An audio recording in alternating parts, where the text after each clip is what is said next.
official language is Greek, so please, those who do not understand, use the equipment. Thank you very much. Kalimera. So, a good day to you all. Your Excellency, the President of the Hellenic Republic, thank you warmly for your presence here today and your participation in these 2 days that are dedicated to the 50 years of foreign policy organised by the Council of International Relations, which was the instigator of this conference, together with the newspaper VIMA and the alter ego group that embraced immediately this idea, and the participation of the Delphi Economic Forum, because we always aim to participate in the large events in Greece. I think that this event is, in fact, the final event in these 50 years since the Metapolitevsi, and it honours this great anniversary for Greece. So after the end of the Second World War, up to the planetary change with the fall of the Berlin Wall and the Gulf War and the wars in Yugoslavia, until these critical for the whole of mankind in our region, warring conflicts in the Middle East, Ukraine and Africa, the Greek foreign policy must always be alert. It must be creative, multifaceted, and attempt in every way to ensure peace and prosperity in our region. As we all know, this is a geographical region with special challenges, as Greece is on the crossroads of civilizations between the East and West on the one hand, and the North and South on the other. And it has to call upon to face new challenges and new crises, from war and violations of the international law up to great developments in technology, AI and climate crisis. Greek foreign policy has to contribute meaningfully in promoting peace, stability and security in the global, European and regional development. In these 50 years, we know that we've had interesting times, 17 prime ministers, 28 governments and 27 ministers of foreign affairs. Despite the contradictions and issues, our national line has always had many common coordinates that, of course, have to do with our own accession to the European Union. From the 1st of January, in a few days, Greece will be, for the third time in its history, the new member of the Council of the Security Council in the UN. And it's going to pursue global peace and security. We're certain that Greece is going to fully correspond to the expectations of the 182 member states that voted in favour of Greece, a fact which shows the important position that it holds in the international community. And I think that besides the reflection about what went well and what didn't, in these 2 days we have to think about thoughts, proposals and perhaps practices in order to address these challenges and problems. I think it's not only our obligation but our historical duty. And I'm certain that we know that the shaping of the foreign policy of a country is not something that happens in public fora such as this, but an exchange of thoughts and proposal is always very constructive. At the Economic Forum in Delphi, we, in fact, bring together around the table people who are going to discuss these matters of policy, whether they are based in Brussels, Paris or Washington, in our various events. With these few words, I would like to close. I'd like to thank all speakers and moderators. I'd like to thank our sponsors, and I'd like to thank the President of the Republic for her participation, and I would like to invite the President of the Council of International Relations, Mr. Thanasis Platias, who is the instigator of this event, together with Mrs. Bociu and Mr. Aventopoulos, to say a few words also, and I'd like to welcome him all here on the podium.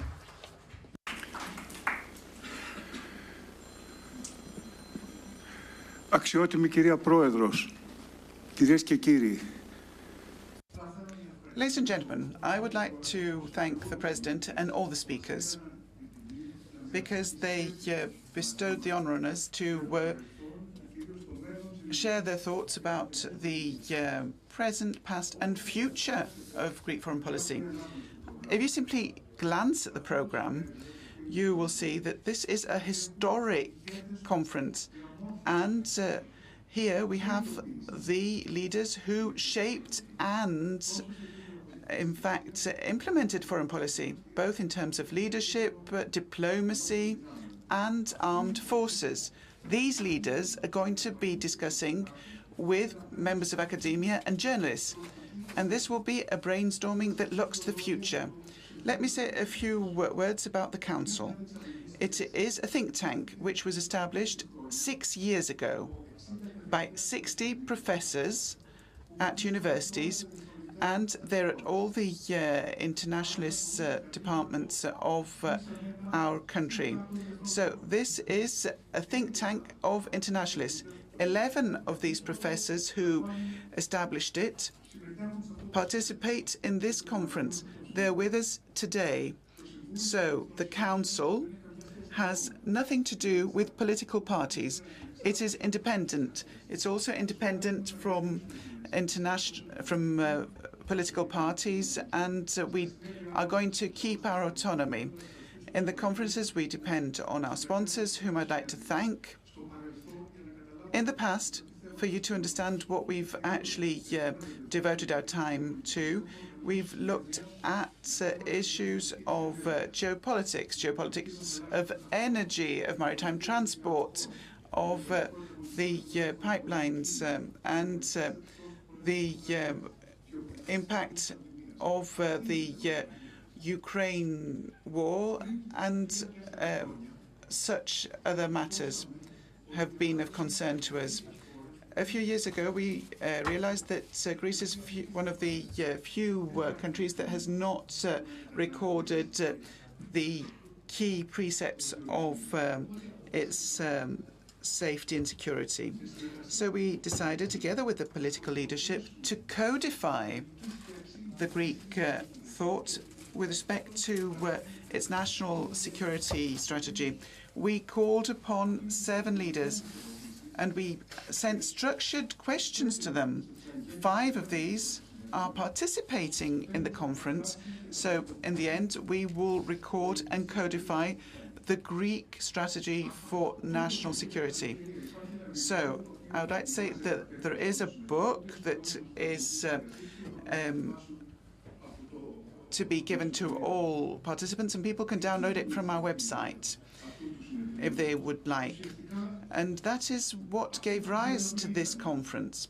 What we wanted was to take stock and reflect on these 50 years, to see our successes and failures, and to look to the future, to what we can do better. The key question of this conference is how Greece can reinforce its position in the international system, and what strategy is needed in order to address the challenges of the 21st century.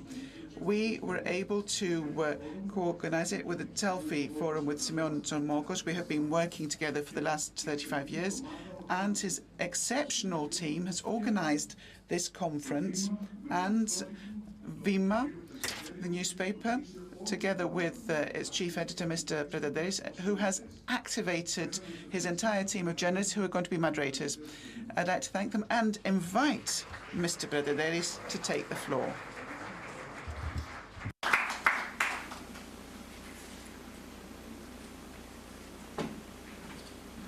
Ευχαριστώ πολύ, κύριε Πλατιά, και για αυτά που κάνατε και για αυτά που είπατε. Well, thank you very much for what you do and for what you said. Dear President of the Republic, Your Excellency, friends, I was very touched when I saw the newspapers' titles here, and they have spanned the last 50 years. I thought that was very touching. So we see that a whole era passed before our eyes. 50 years of metapolitevsi. This is what we are honouring today in all its versions. Of course, this anniversary has brought about discussions, analyses, books, taking stock of the events, conferences, and memories. Most of us have seen these last 50 years as our memories and not so much as history. I wanted at our newspaper, TO VIMA, to do something different and to close the year in a very special way. And that is why I had the great pleasure of being approached by Simeon Tomokos with the idea of this conference, which I think Mr. Platias, also a dear friend, was the instigator of. So that is how we came about, and we will have this conference that will span these 2 days, today and tomorrow. A conference that is going to focus on foreign policy and not sectors of the metapolitevsi, which are so important. I still hear Christos Labrakis, who says that TO VIMA is a window on the world. And the foreign policy is exactly that. It's a window onto the world through which we see the world. I like the idea, and I became very engaged in it. For a second reason also, because I think in this success story that the Greek metapolitevsi is, and I think nobody can doubt this, 50 years since the change of the form of government, I think that foreign policy is a success story within that success story, perhaps our best aspect in these 50 years. We have shaped over these years, through objections, confrontations, a broad and majority trend of ideas and ideals. And I think only certain marginal people don't believe that we belong to the West. I mean, who contests that in Greece? That we are part of Europe? Who would contest that? I think that this success story is something that we must showcase, discuss, interpret, and for us to understand what the future holds. Because I never stop hoping that what we've achieved in the foreign policy can be achieved in the whole breadth of our democratic life. So you know that we like to speak a lot as journalists, but I would like to thank first those who have worked hard for this organization, those who agreed to participate either as moderators or speakers, and also all of you who have come to hear us. Now, as I said, I'm going to invite Her Excellency, the President of the Hellenic Republic, for her speech. You have the floor.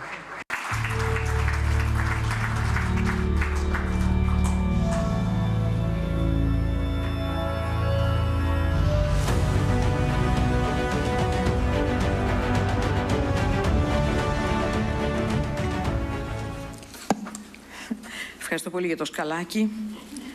Thank you very much for the assistance. Thankfully, among the requirements to be President of the Republic, NBA participation is not required. So I should like to thank the Delphi Economic Forum, the VIMA newspaper, for this conference, for organizing this conference, 50 years of foreign policy, conclusions and perspectives. This period includes the most important milestones of our foreign policy. These milestones have become most important period of our history. It is the deepest wound of the Hellenic world is still open. The tragedy of Cyprus still reminds us that of the solution to the Cyprus issue on the basis of the UN Security Council resolutions. Greece and Cyprus remain committed to this fact without any concessions to their sovereignty and sovereign rights. The most important achievement of this country during the metapolitefsis was the accession to the European Union and subsequently to the Eurozone. This is not a milestone, it is just a milestone of our foreign policy. It has actually changed our lives and the everyday life of Greeks. It has increased and improved the quality of life, the better of life. It was a paradigm shift in our modern history since it is the foundation of our value perspective. Europe cannot exist without Greece, and Greece is a part of Europe, inalienable part of Europe. This country has forged during these decades its alliances with consistency and in a cohesive manner with the return to NATO after leaving its military branch and its participation in other organizations.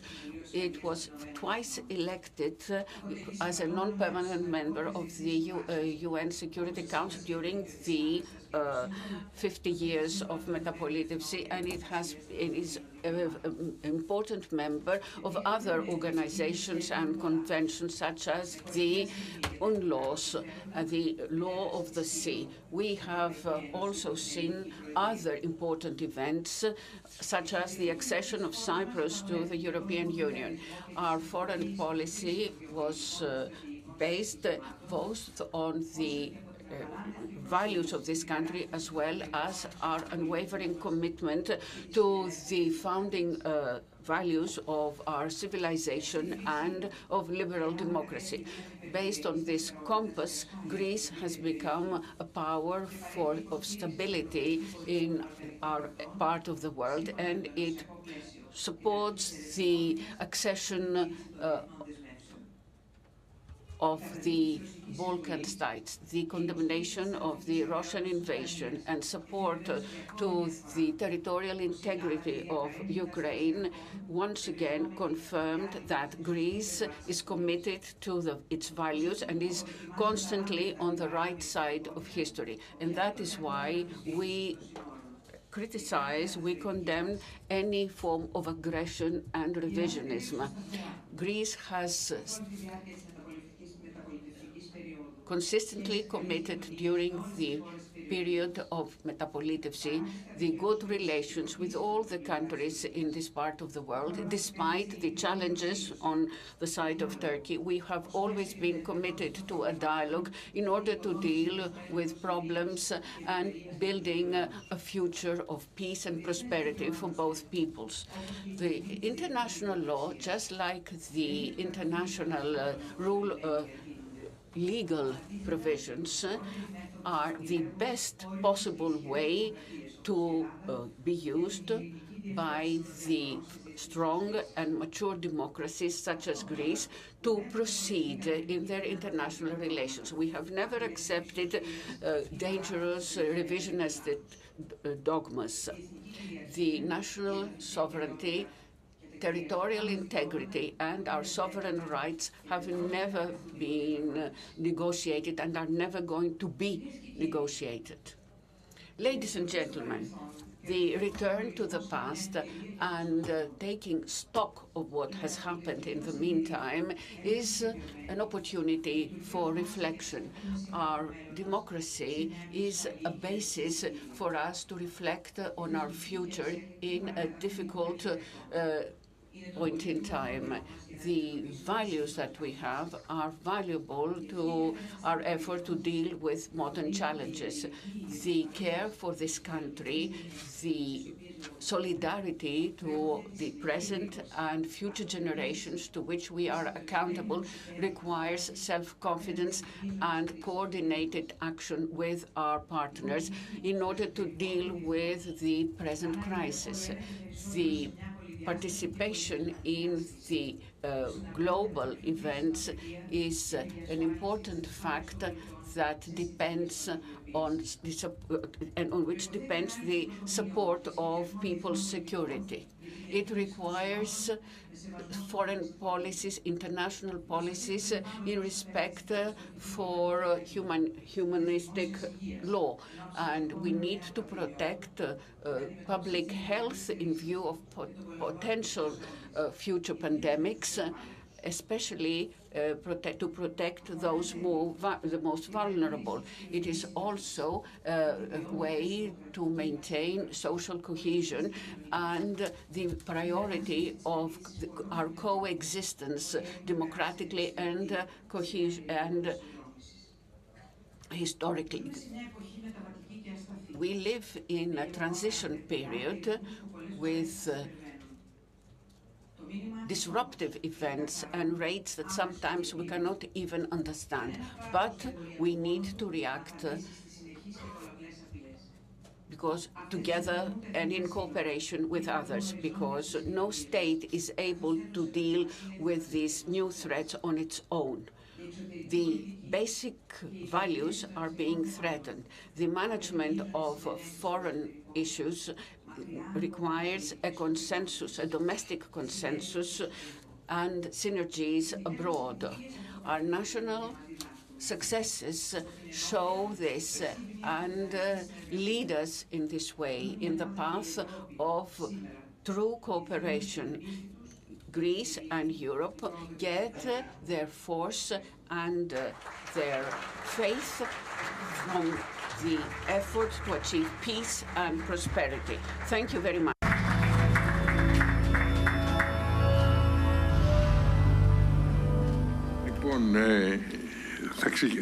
Well,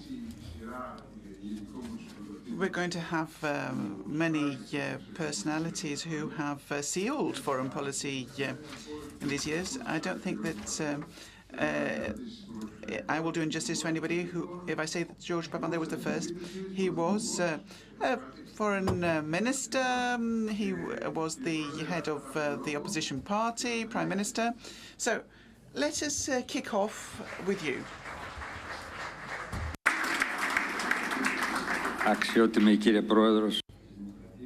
Dear President of the Hellenic Republic, thank you, Mr. Pradaderis, thank you, Mr. Platias, Mr. Tomokos. This is a very important event because foreign policy is not, in fact, a cold procedure. It is very much connected to the narrative of each country. So narratives that are not at all by chance because they're part and parcel of the trials and tribulations that shape the identity of a nation. But these are not actually dry facts. They're, in fact, part of the conflict for those who have brought them about. Through this procedure, each state has to define its priorities, the vital interests, and to create a course that will unite his actions and purposes. Foreign policy is an act of responsibility and perspicacity as a continuous quest for ways that will combine national interests with international cooperation and peace. The first period of metapolitevsis in Greece starts with the open wounds that have pained the Greek the Hellenism. The coup d'etat of the colonels in 1967 that blocked the way to free elections that were clearly going to be won by the center party, the Union of the Center, was the start of a dark period of abolition of democratic freedoms with imprisonments, tortures, exiles, and finally the Cyprus tragedy. The Turkish invasion that followed has led to the parting and occupation of a part of the island. But reading and understanding these events differs deeply between the political parties of the time, with two different prevailing interpretations to be compared to one another. For the New Democracy Party, the Metapolitefsis is mainly the restoration of democracy and the return of Greece to the European family through its accession to the then EEC.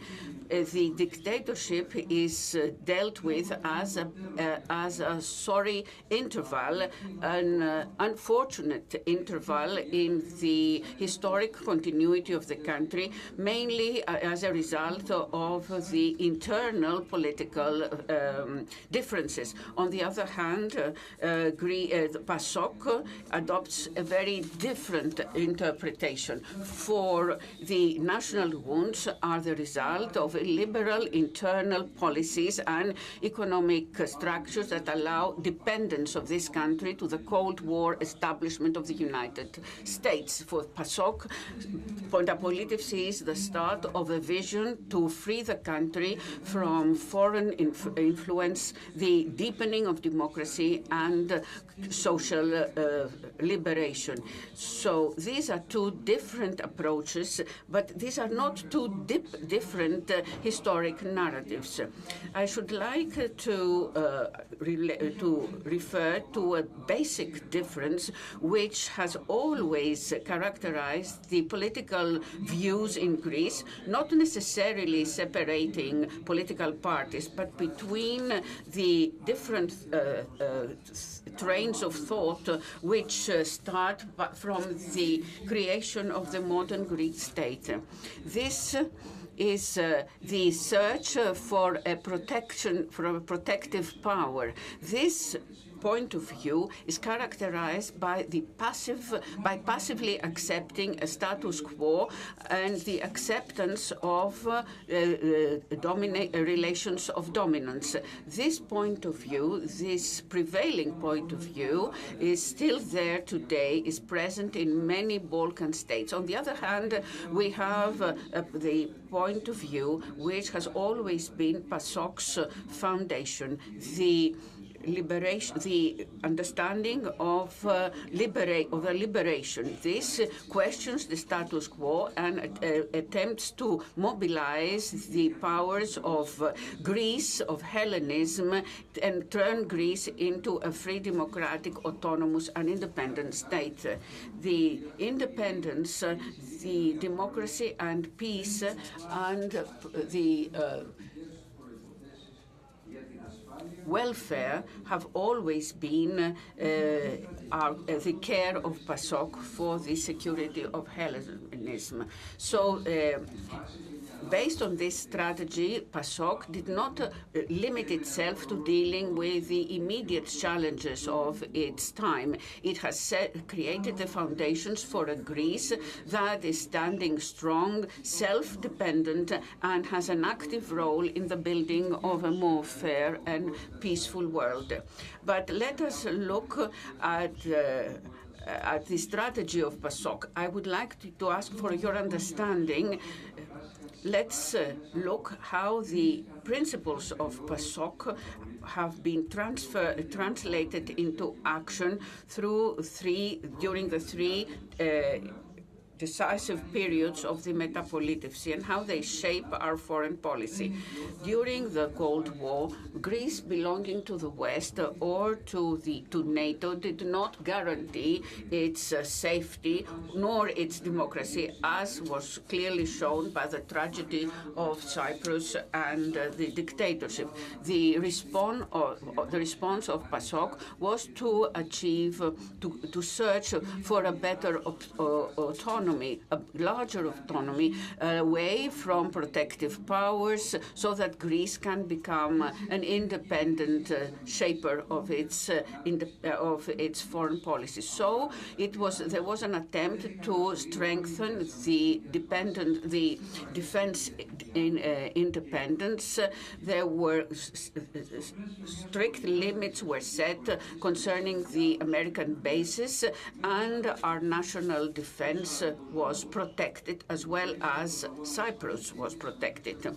So in this framework for a multi-dimensional foreign policy, we have open challenge of communication with the non-aligned and the Arab people. We have supported the struggle of Palestine. We have taken initiatives of mediation in international crises, such as in Elunda between France and Libya, for Chad, the cooperation in the Balkans and in the Mediterranean, and the initiative of SIX. So the critical position of PASOK to the then EEC did not translate into alienation, but post-1981 to an active process of claims for economic cohesion, for the Mediterranean integrated Mediterranean programs, which were the forefathers of the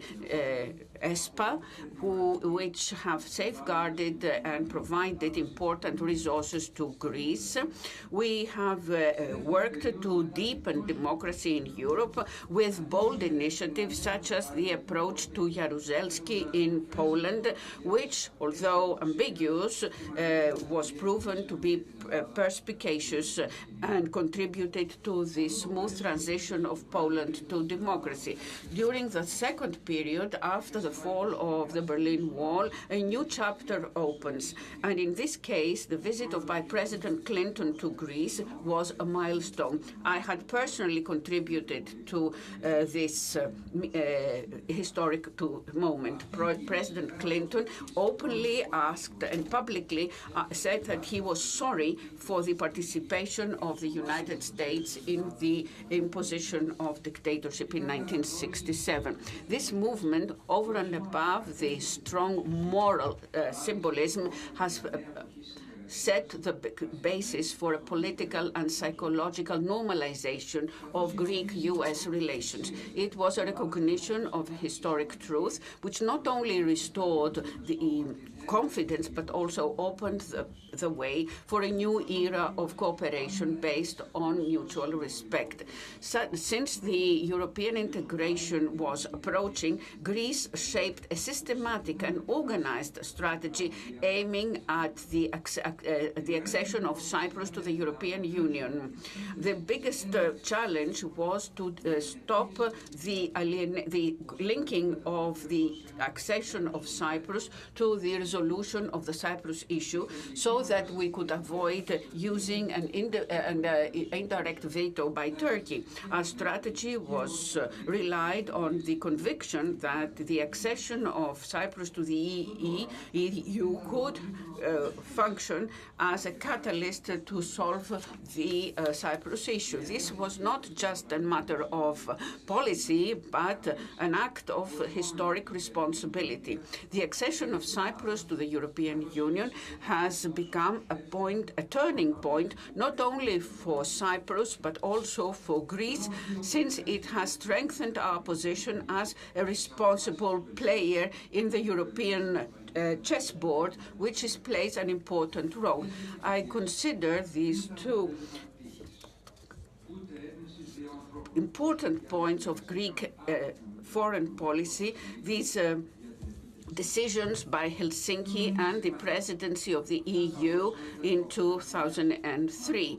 These successes were not a random result, nor was it the inspiration of just two people, although we tirelessly cooperated with Prime Minister Simitis in order to achievement. I want to be clear, these milestones were the result of a long-term strategy that was planned and implemented with commitment and precision for more than 10 years. Our diplomacy worked at a level of great detail, serving consistently one national objective. We did not limit ourselves to our able diplomats. We have mobilized every possible assistance. The government in its totality, the Greeks abroad, the civil society, businessmen and social forces. We have all worked together in order to create a stronger position for Greece in Cyprus and the world. But the most important was our guiding philosophy. Our policy was not just to observe developments. We have opted for a protagonistic role in shaping a new reality in Europe. Between Greece and Europe, we have achieved a radical change in the psychological and political environment. We, not only through the diplomacy of earthquakes, but also the diplomacy of citizens by building bridges. We were clear and very sincere as regards the points of agreement and disagreement. We started the initial talks. We moved in parallel with beneficial cooperations, bilateral, with multiple bilateral agreements. The results of this approach were important. Our relations moved on calm waters for many years. The bilateral trade increased from 3 million euro to 3 billion euro. Tourism between Greece and Turkey flourished. Greek supported the Turkey actively. We were no more those who were refusing the European road of Turkey, the European perspective of Turkey, but we were the sincere supporters, backers, by promoting a democratic European Turkey and the perspective of a free, united Cyprus. And of course, Greece achieved many things.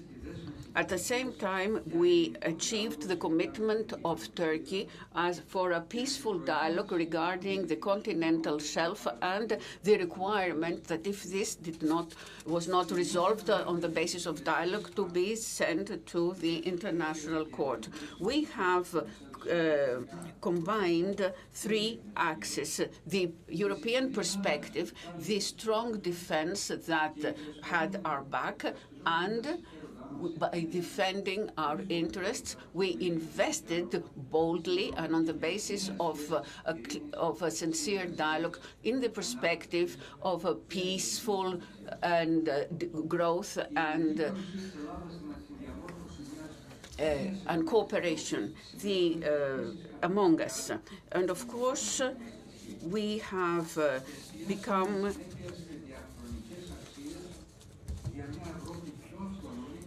we were active in the shaping of a new united Europe, and this contributed to our diplomatic power. We have consistently fought to our eternal values for a Europe that we would be more autonomous, more democratic.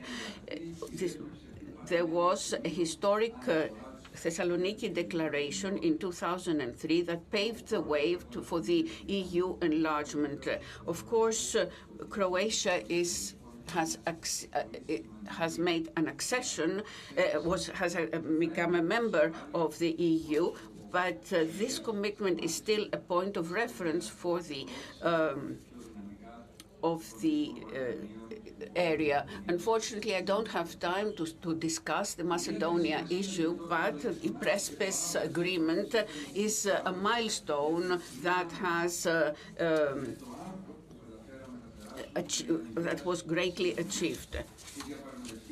As regards the joint defense, we have introduced the mutual support article and the common defense dogma, which was proposed, which was agreed by Javier Solana in Castellorizo, at the Castellorizo Gymnich. We have introduced, among the other issues of foreign policy, new issues. We were pioneers in promoting environmental issues in the international agenda. We have strengthened the humanitarian presence, as well as including in the framework of the cultural diplomacy, the successful organization of the 2004 Olympic Games, along with the Olympic truce. The next speakers will discuss how the successes and opportunities we were thus created have been used. But I should not fail to point out that the phobic attitude and the lack of political boldness and courage that characterized the leadership that followed, both in Cyprus and in Greece, have deprived us of the ability to achieve a sustainable solution. If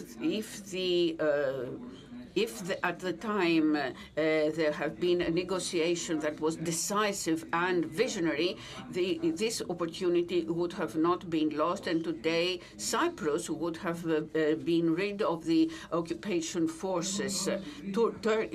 Turkey instead is now creating attempting to create an independent Turkish Cypriot state as a solution. But now coming to the third defining period of the Metapolitevsi, the emergence of a multipolar world.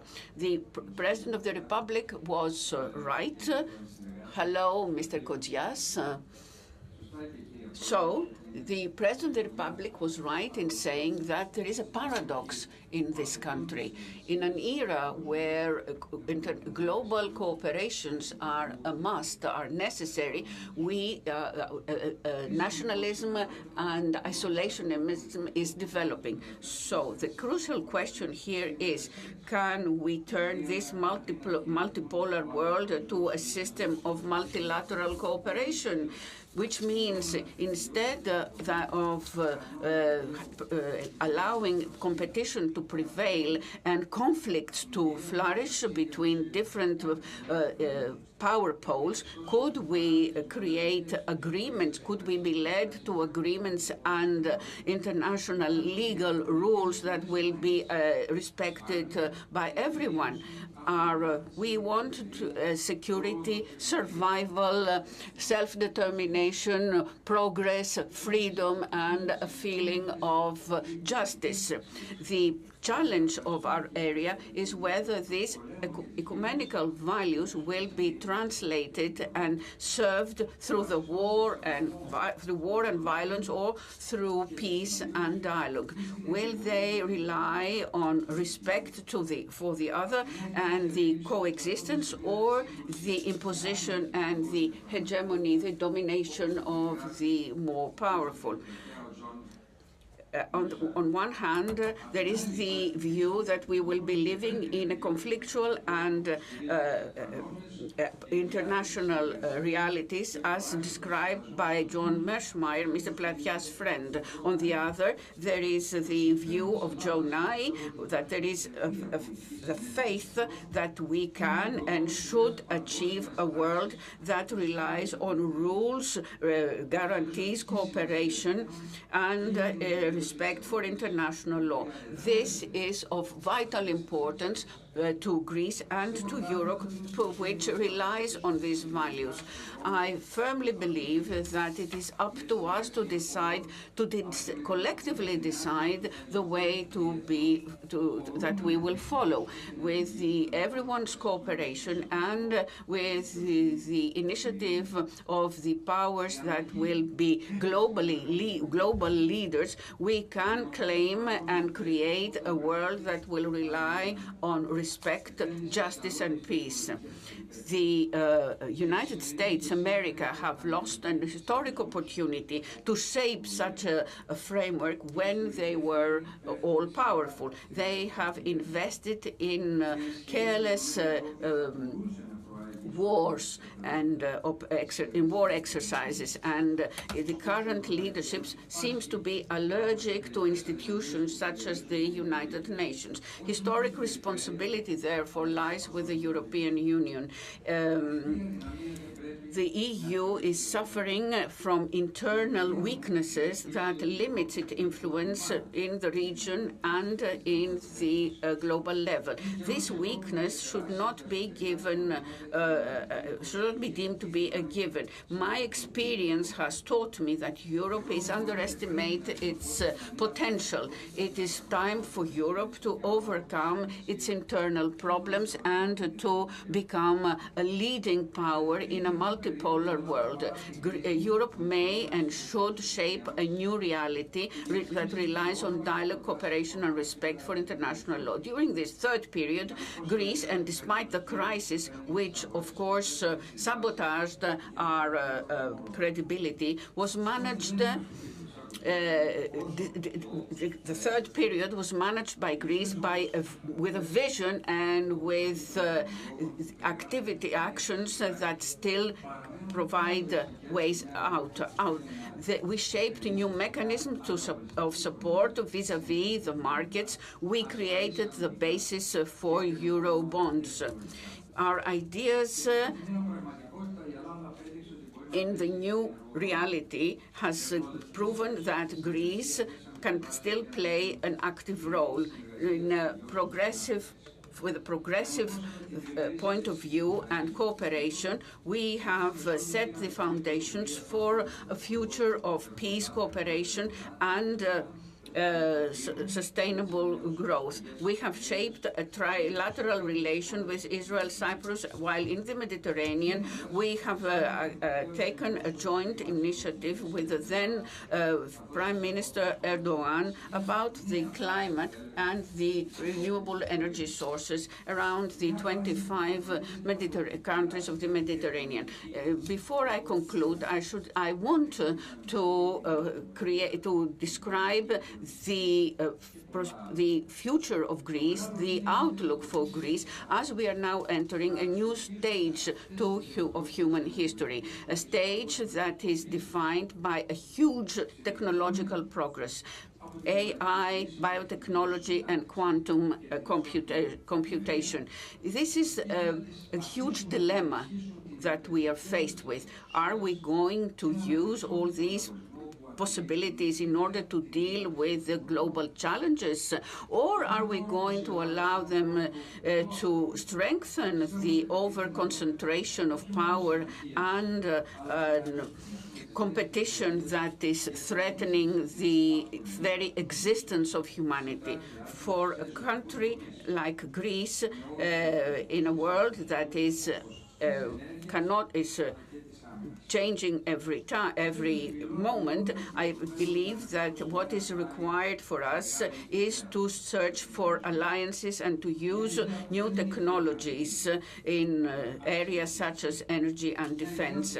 I would like, talking about the future, to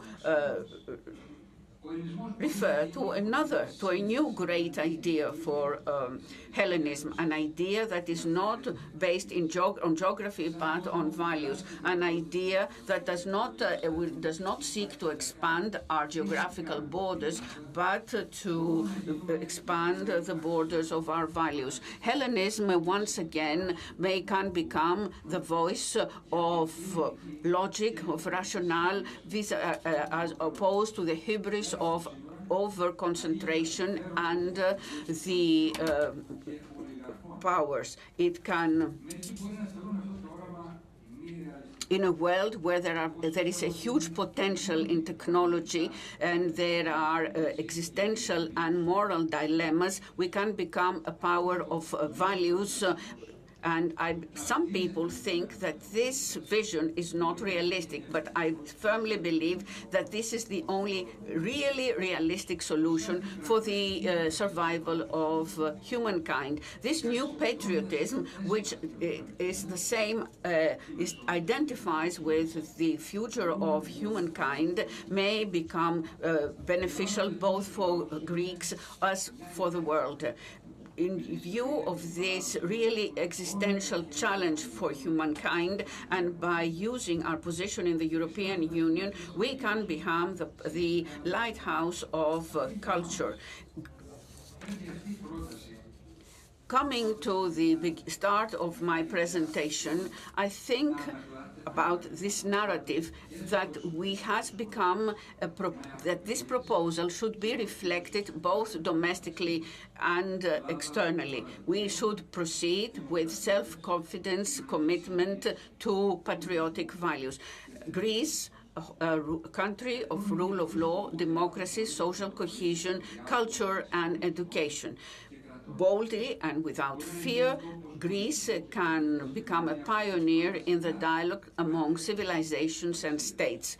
We can become an area of culture and education, not for a new era which is seeking a direction and values. Let us give to Greece the role that it deserves, not as an observer of history, but as the creator of a better future. Ευχαριστώ πολύ τον κύριο Πρόεδρο. Thank you, President, for what you said. I think that it was an overview, I think, of all the matters pertaining to foreign policy. But let's have now three foreign ministers. I'm going to give the baton to Yannis Kartalis, who's going to moderate. So, has Mr. Venizelos come? So, we have Mr. Godias here. So, I think that we can, in fact, set the scene.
ξέρω, δεν... Έχει ήχο τώρα. Σου βάλα μικρόφωνο. Ναι, ναι, εντάξει. Λοιπόν... Oh, we have the rare opportunity to have with us today the three ministers of foreign affairs that have represented the three political parties that have governed Greece in the last 50 years.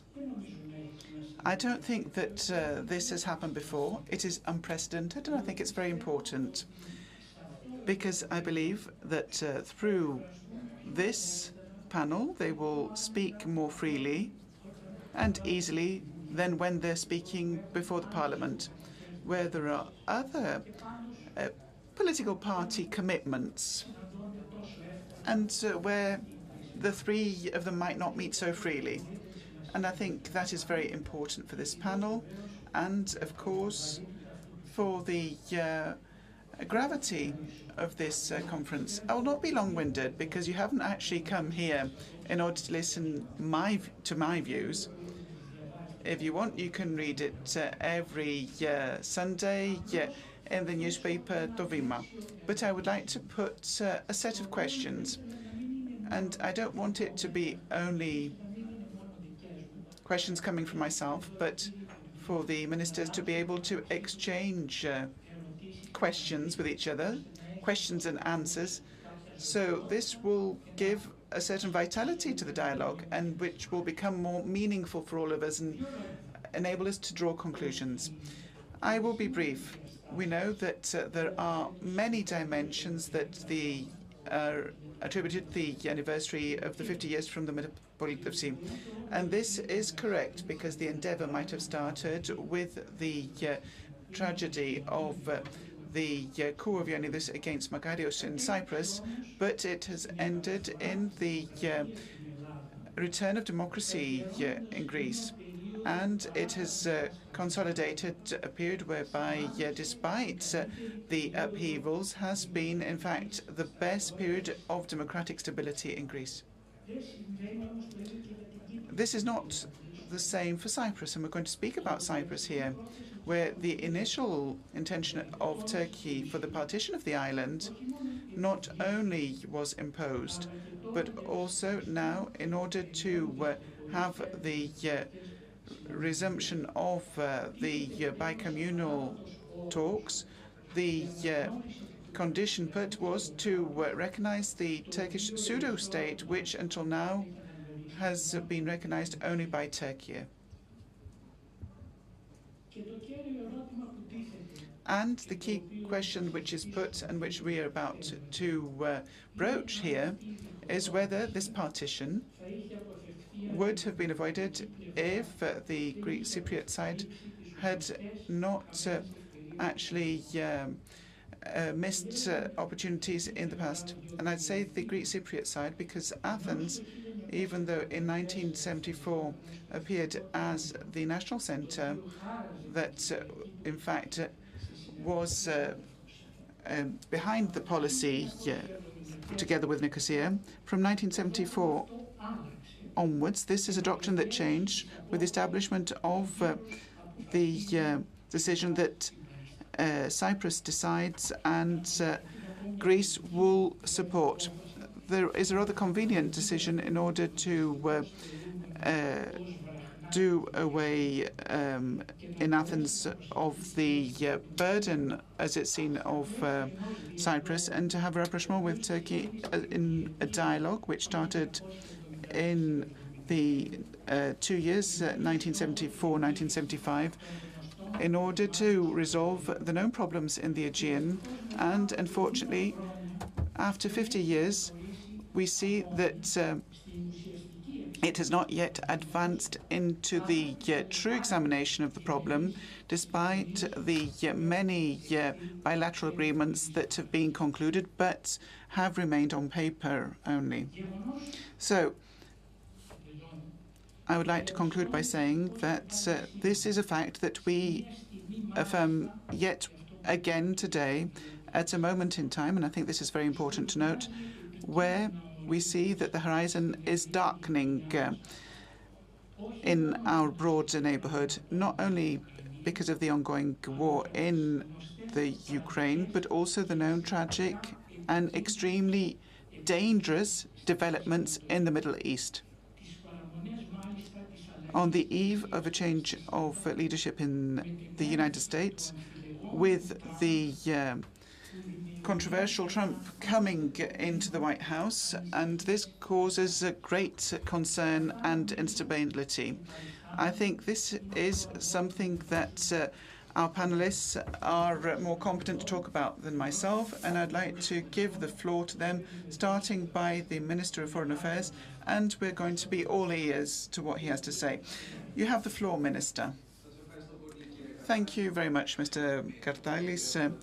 Your Excellency, the President of the Hellenic Republic, ladies and gentlemen, it's a great pleasure to be amongst you, and especially amongst two people who have served Greek diplomacy as the chiefs of the Ministry of Foreign Affairs, and they have helped in creating such great diplomatic capital, because now it is most certain that Greece over time has got a strong diplomatic footprint internationally, which permits it not only to have a regional role, but also a role which is purely international, and it can help steer the international security architecture.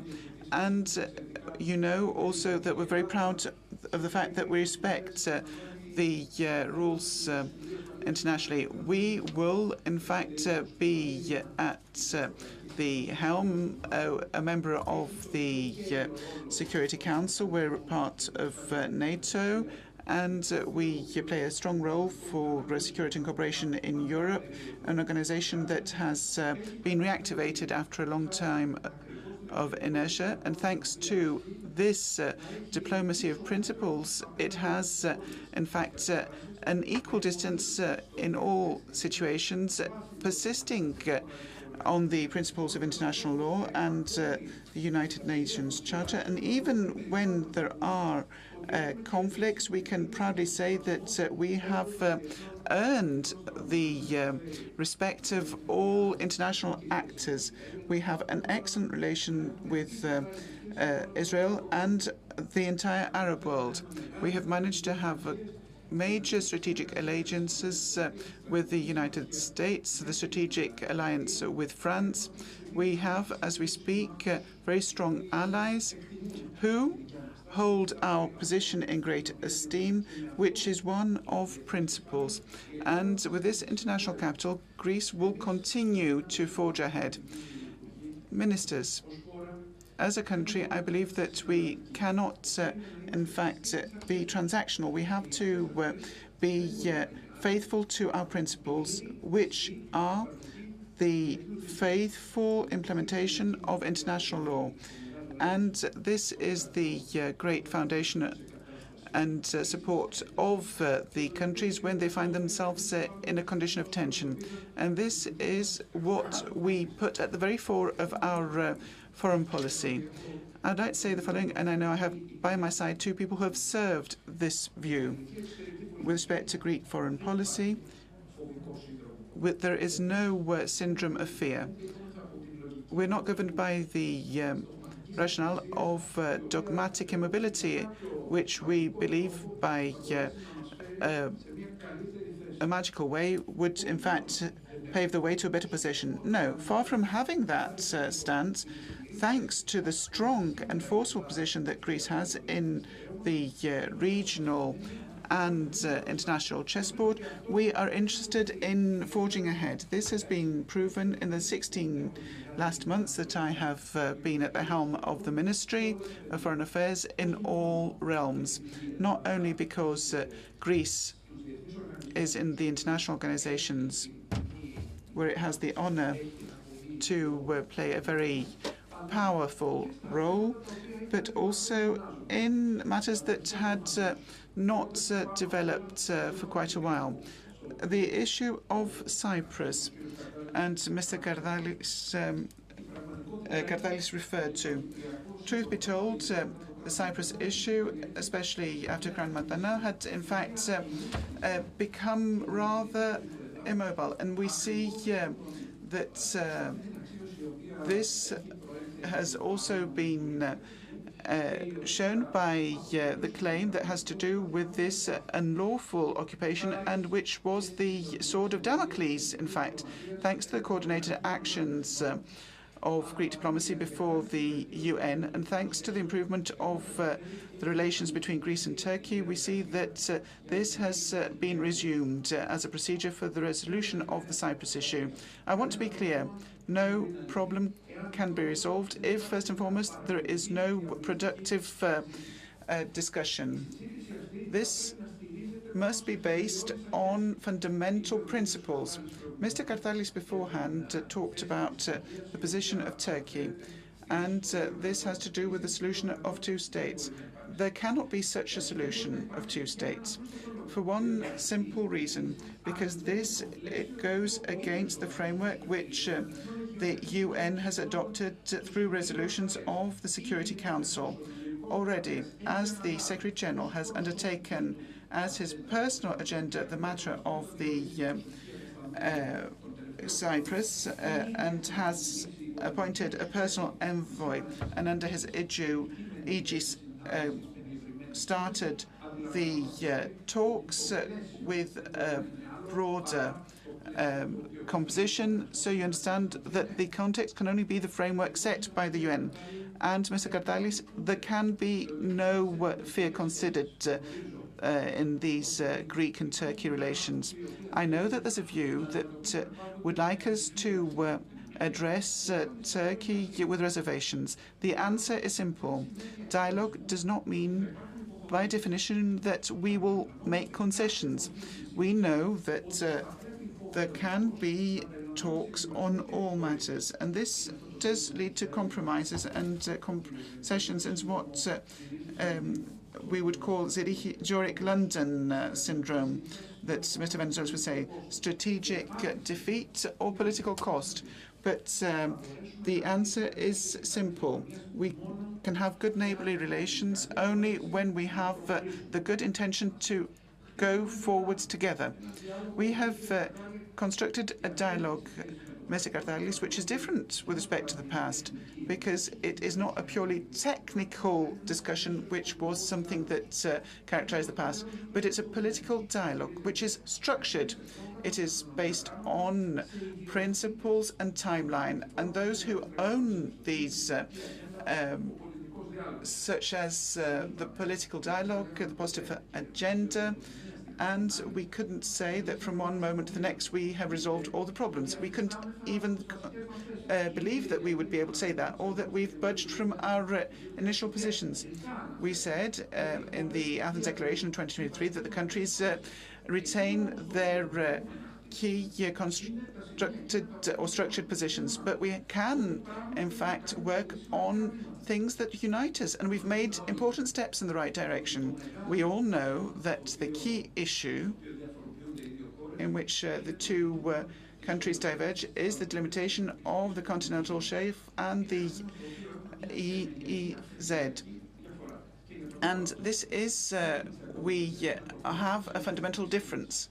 And we are not going to actually go into these fundamental issues, but on the basis of the international law, the only thing that can be brought to an international jurisdiction is this limitation, is something which could be the subject of discussion on by the two matters, so long as we have the full implementation of international law and the sole difference, which is our international position.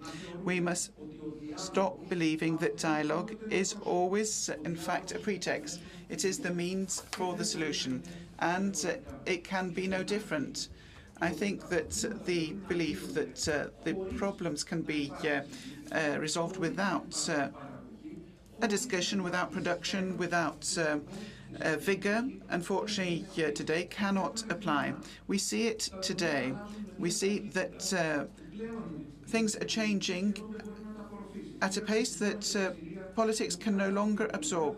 We know that Syria changing the geopolitical developments, and which could even lead to a change of borders at a certain point in time. We have all the major political actors. As we speak, we have 55 armed conflicts throughout the world. There is an arc that starts from the Caucasus and which embraces the Eastern Mediterranean to sub-Saharan Africa. There are huge challenges which are common to all. And for this reason, Greece, with power, self-confidence, but also with moderation and a cool head, will go ahead in order to resolve the chronic problems. And I would like to say that at the point that we've reached, where we have these strong alliances, which is an energy hub, and speak with the strong and big players on an equal playing field, I think this is where we should forge ahead dynamically. Thank you. Thank you, Minister. Thank you very much. Now I give the floor to Mr. Venizelos. Mr. Kartalis, you are always polite and discreet, but you did, in this manner, you have pointed out very discreetly a number of great and complicated issues. So, Madam President, dear friends, these are the problems we should try to untangle. So I start with the question. The narrative of the 50 years of metapolitevcy is a success or not.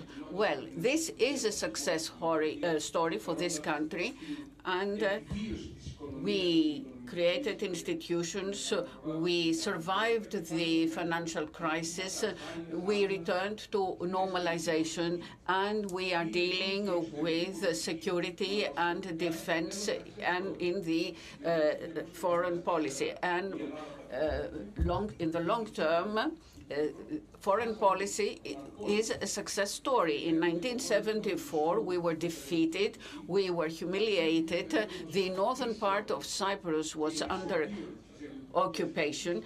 A series of crises and events in Greek-Turkish relations started. All of our capital was focusing on Greek-Turkish issues and and on the Cyprus issue, and this has stopped us from looking at the whole picture and deal with a number of parameters that are important for our existence. But now we had no war, no major events, despite or except for the events between Greece and Cyprus, which occurred every 10 years in 76, 87, 96. But then we have a 23-year period of Erdogan rule, which did not contribute, in inverted commas, with a new event. But at the same time, we are going down as regards the so-called one-side unilateral Turkish claims. And now Greece is a country of the West, a member of the Balkans region, and was not originally a NATO member. We had to leave NATO, the military branch of NATO. Now we have returned to NATO. We have survived the bankruptcy. We are a new NATO member with all the problems that the departing and return has brought about. We have now entered a period where it is not enough to say, I belong to the European Union, I belong to NATO, and I am part of a strong US-Greek cooperation. No, there are many more things, many more parameters that have to be taken into account. And the first one, in my view, are the domestic conditions, the domestic political conditions for exercising a foreign policy. Problems start here, inside the Greek political system and inside the Greek Cypriot political system.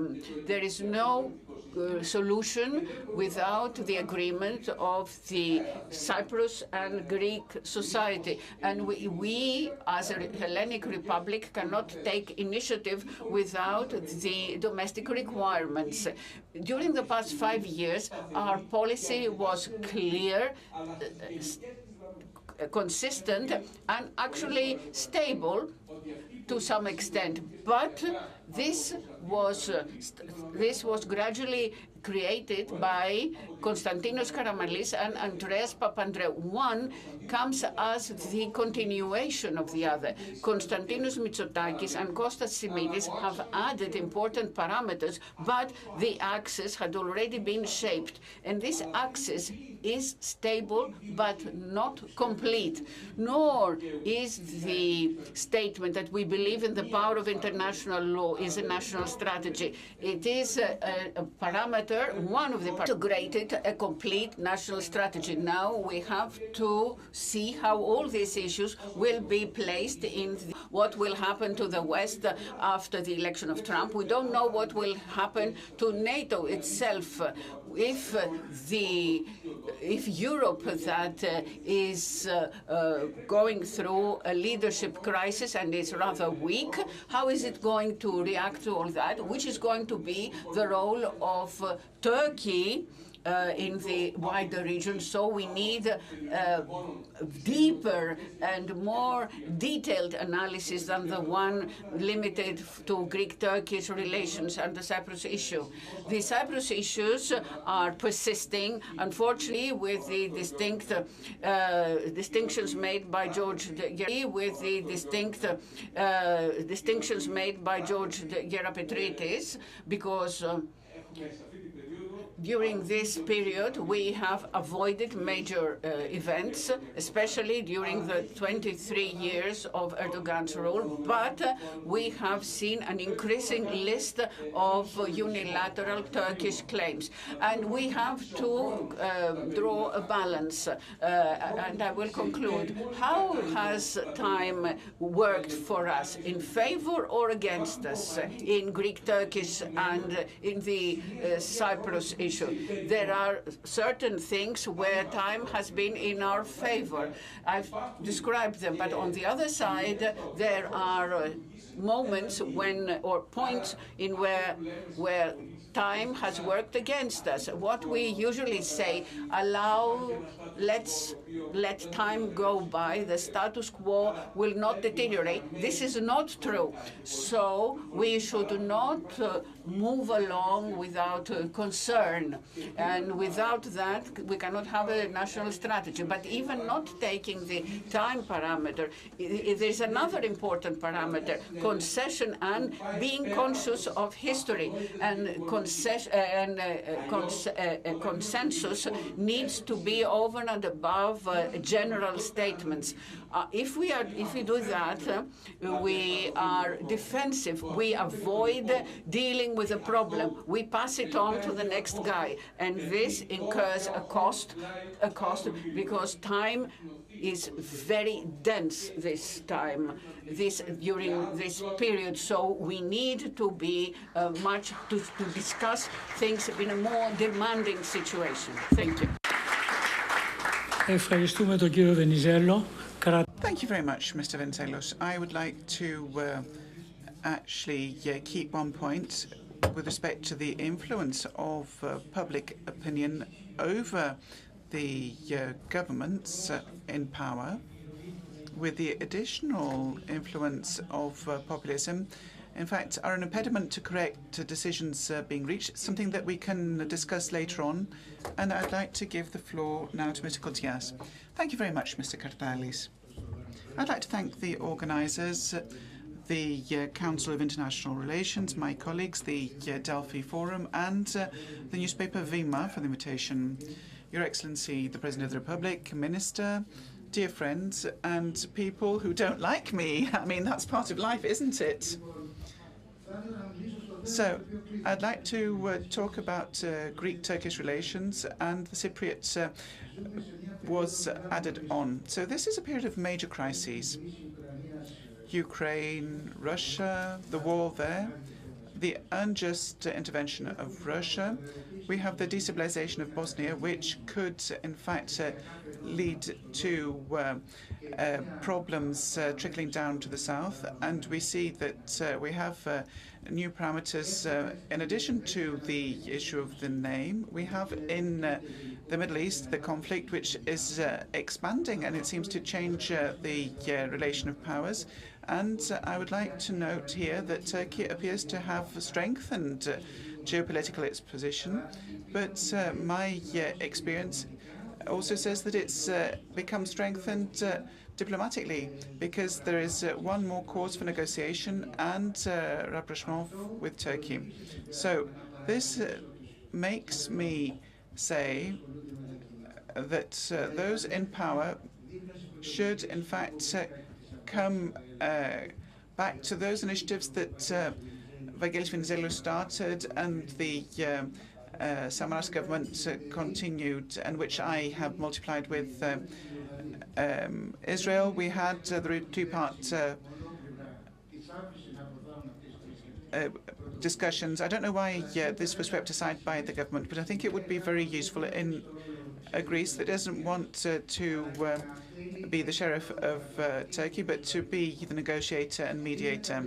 In the same line, I would, in fact, say that we need to resume the initiative taken for the creation of the initiative of roads, where we had all the Arab countries and all the Arab leagues, the Secretary Generals and the international organizations of the Arab world, in order to create a Helsinki of the Middle East, and in order to have a very topical initiative for the protection of the religious and cultural communities in the Middle East, in which all the ministers of the region participated, of Southeastern Europe and the Middle East, and all the patriarchs of the Greek Orthodoxy, plus the two Armenians, and all the rabbis and the great muftis of Cairo and elsewhere. So this was, in fact, an international organization with a purview to protect them, who are amongst those who are at risk today from the jihadists. So this affirmation that the role of Turkey is greater now, and because it's becoming greater because of the jihadists, means that we should stop discussing and having a dialogue with Turkey. But by studying international relations, we see that when we actually freeze our dialogue with Turkey, then they become more aggressive.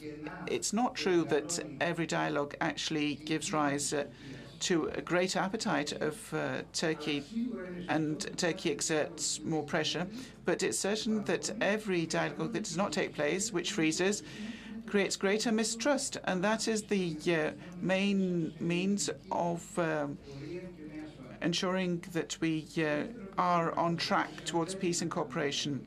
Whether we should be in dialogue or not, or whether we should go to the International Court of Hague or Hamburg, but I think it's better The Hague, and go there with Turkey.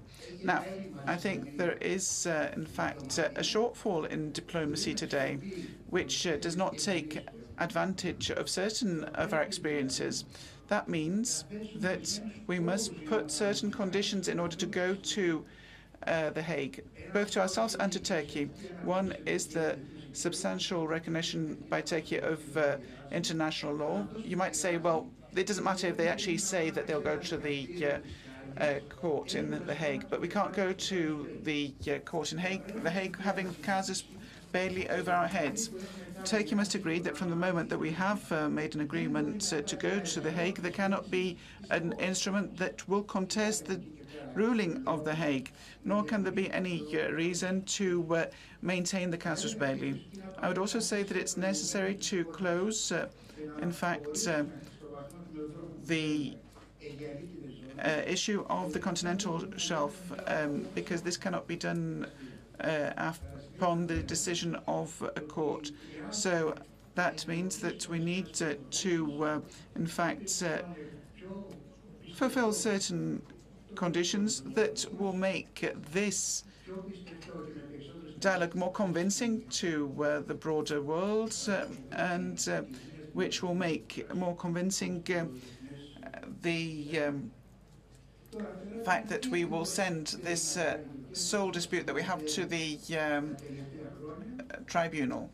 Now, I have drawn certain conclusions with respect to what's happened the last few years. I might not have time to broach them all, but I'd like to talk about the four main strategies of Turkey. And I think it's important for us to keep in mind. First is revisionist. This is a revisionist strategy, but it's rather particular, the non-acceptance of what has been formulated historically and which are formulated in legal texts and instruments. It wants to revise them. What is this tactic? Turkey comes back to claims that are connected to the quote-unquote inheritance of the Ottoman Empire and colonialism. A lot of its claims are, in fact, unprecedented for a former imperialistic country.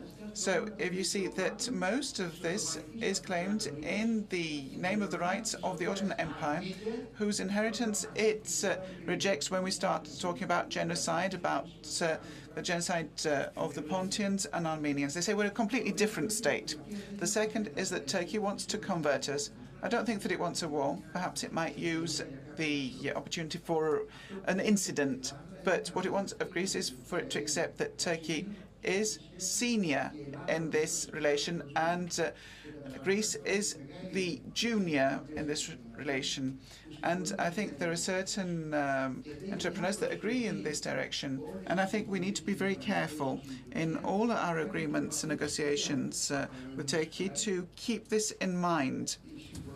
So the agreement, Dayayan Sirioglu, is in fact certain that it gives the greatest importance to this institutional framework to Turkey and the less institutional position to Greece. So that means that it actually matches this senior and junior that Turkey has in mind. I think it's very good to keep this in mind, and the governments will do what they think is fit. The third thing that Turkey is doing successfully in recent times is something that has been accepted to a great part, and that is the Finlandizing of Greece. Now, let's look at what's happening in Finland, its relations with Russia, and we saw what happened in the end of the 1910s. And what does that mean in terms of the developments that ensued? It means that Turkey has the idea that in order for us to exercise our rights, we will have to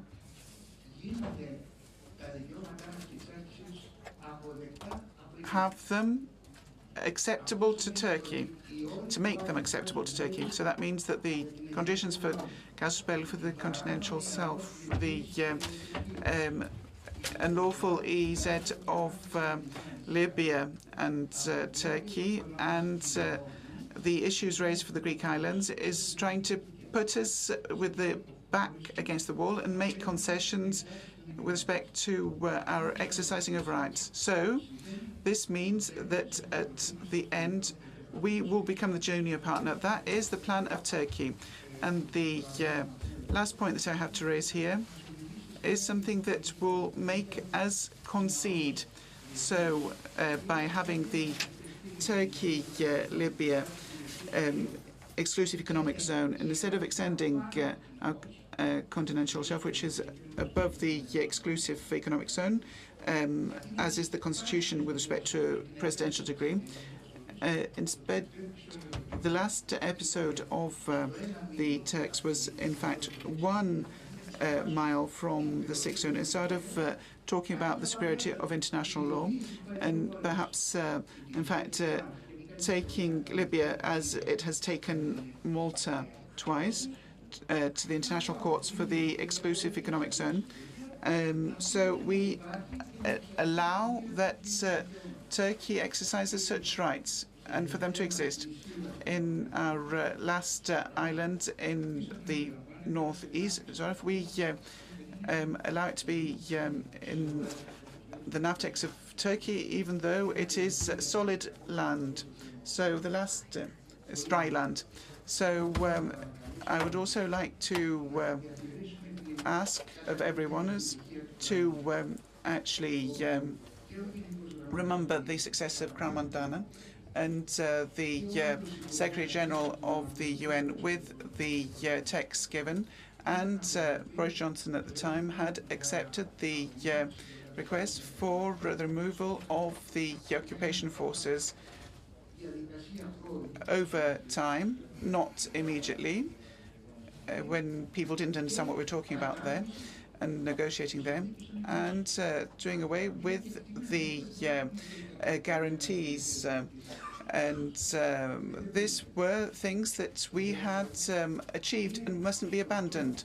Also, we need to have solutions. I'm in favour of solutions, and I've shown it with my entire conduct as the Minister of Foreign Affairs.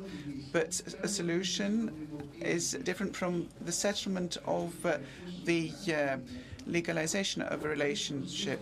Sometimes we, in fact, were at risk in Cyprus of, in fact, considering solution as certain regulations which were legalizing development. And Averov, in his work in 1956, which he published, said that we had, in fact, many lost opportunities in Cyprus.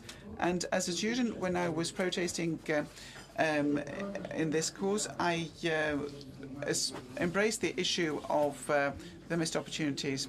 So as a university professor, I, in fact, saw that many of these opportunities were, in fact, rejected by the Turkish. We don't need to forgive them for this rejection. Many of these were, in fact, settlements. They weren't exact settlements. Makarios thought that there was, in fact, an issue in one of the instances, but below the issue of lost opportunities or missed opportunities, we are seeing two things of substance that Cyprus, in fact, gained despite the fear of the expansion of the occupation, has in fact earned or gained many things.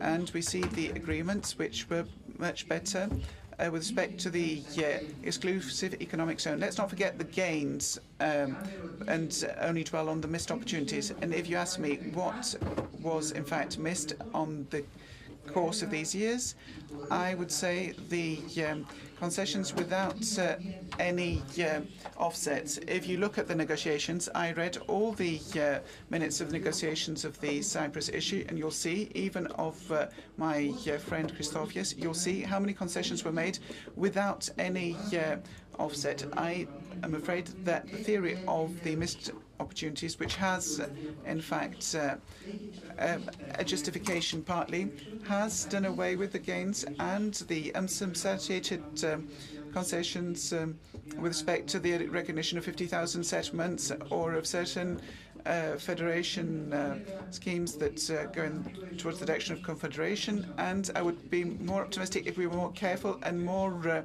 optimistic interpreters of history and the future, because I would like to keep my philosophy of optimism, and I espouse this for the future. I'd like to make an observation before we continue, that we're obliged to stick to the times allotted, because this conference is a conference which has, in fact, a more general objective, and that is to actually look at all foreign policy in 2 days and each sector that we are examining has its own timeline. So I think it would not be correct for the first panel to actually contribute to this delay, because this will, in fact, impact the rest of the conference. So I would like us to keep to the times allotted. I did not interrupt anybody, but I think from here on, if we do not do so, I will have to interrupt. Of course, now I have a set of 10 questions, but I think that the most important at this moment in time, and which has not been broached, is what do we do now with the new crisis in the Middle East, where we see that the role of Turkey seems to be reinforced at every level. So is that going to affect Greek-Turkish dialogue? And if so, how? Let us start from the Minister. And I believe that this is the greatest problem that he addresses now in this specific matter. Mr. Yerepetlic, you have the floor. This is one of the many problems. Every day a new problem crops up. I'd like to be clear.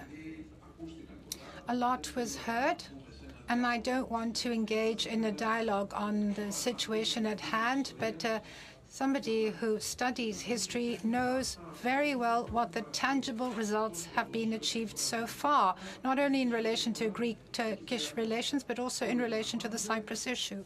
Everybody understands that in the last 50 years, we've had the extension to Teneron of the territorial waters. In the last 50 years, we had the agreement with Italy, with Egypt. In the last 50 years, we have this declaration of friendly relations and neighborliness with Turkey.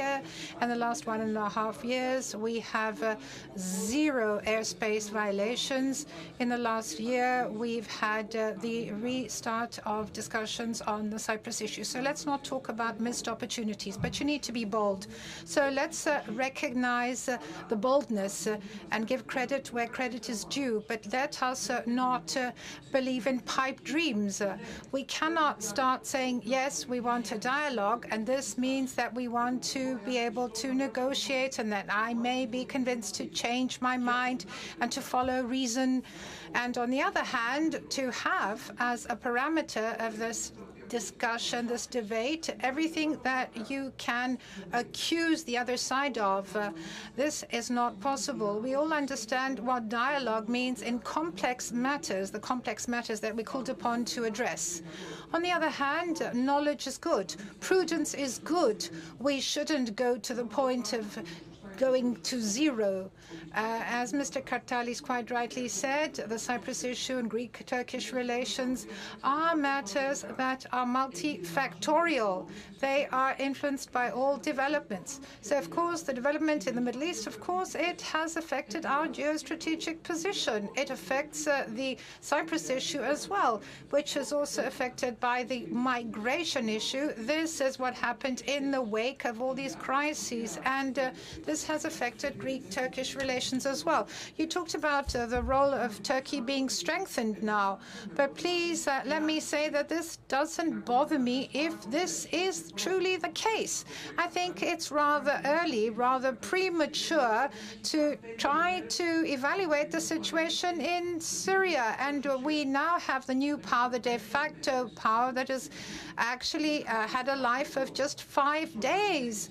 So we have the HTS, which was very well organized, and this is still considered a terrorist organization. And we see that an effort has been made for it to take power. Not 5 days have gone by since the other actors have left, like Iran and Russia. So let us try to exercise moderation before trying to see who the losers are and who the winners are. But let me say something else. I personally and the Greek government government are not affected by other events, other situations. We have the diplomatic footprint in the world right now and the strength not to be forced to accept other situations. Of course, we will evaluate what's happening and how our neighbors are affected by the crises. Of course, Turkey will be affected by the situation in Syria. There are 5 million refugees in Turkey, most of which are from Syria. Of course, it will be affected, and it plays an active role right now in Syria as we speak. One thing is to evaluate, and the other is to determine by what others do. This is the truth. And please allow me to say, Honorable Prime Minister, Mr. Koutsias, that the logic of the stronger and the weaker, well, that's why we are at the sorry state of affairs. We are not the weak ones right now. Now we are an extremely strong, if you like, pole. We co-shape developments, and this is something we had never achieved in the past, at least not to this extent. And as far as the OSCE, and I'd like to say that there was a joint candidature with Turkey, and I believe that this had a very positive effect. Just imagine 57, so the only organization for security and cooperation in Europe, which embraces all EU member states and all European countries as well.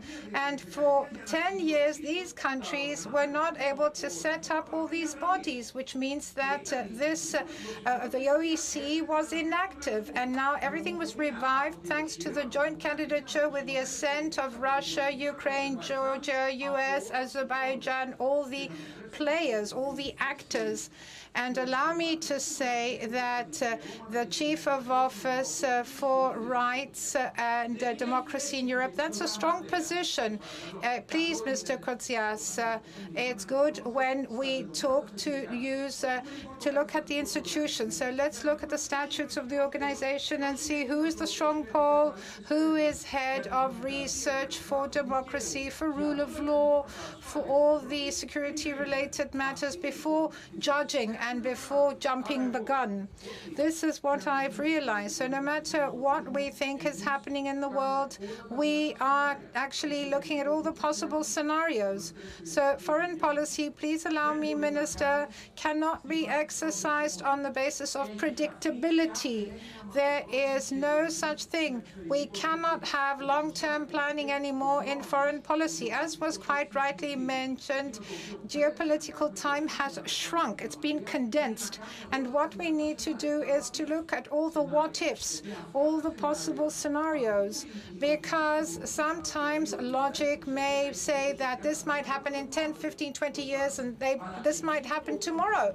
So what gives us a diplomatic capital and multiplying effect is to be well prepared, genuinely prepared. This is why we strengthen our diplomatic stance in the world in order to be able to talk to everybody, if not from a position of power, at least as equals.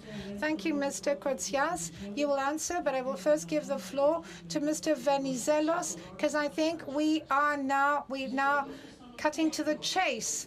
You only made a comment about me, says Mr. Koutsias. Well, I don't think we should do this. So let me begin, says Mr. Venizelos, with the OSCE. This is a very good example. It's a case in point. There was a Greek-Turkish initiative undertaken for 2 candidatures in the OSCE.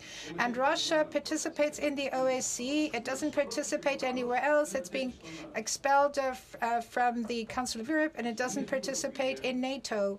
So this joint initiative means that we have something that has to do with the independent Greek state and the constitution. Back then, there was a theory, according to the international powers, that there needed to be a small country that would be cut off from the Ottoman state, which was in decline, in order to stop the Russians from going to the sea.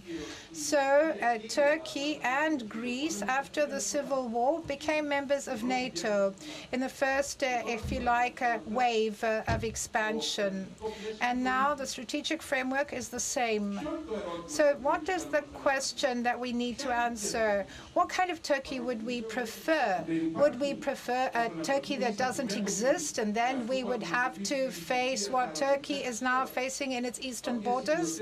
And let me point out that this was settled with the Lausanne Treaty. So the fortune, the fate of Syria was settled with the Treaty of Lausanne. And we only talk about bilateral relations with Turkey. So don't we want Turkey to exist? Do we want to be faced and saddled with the problems that Turkey has on its eastern borders? So what do we prefer in the end?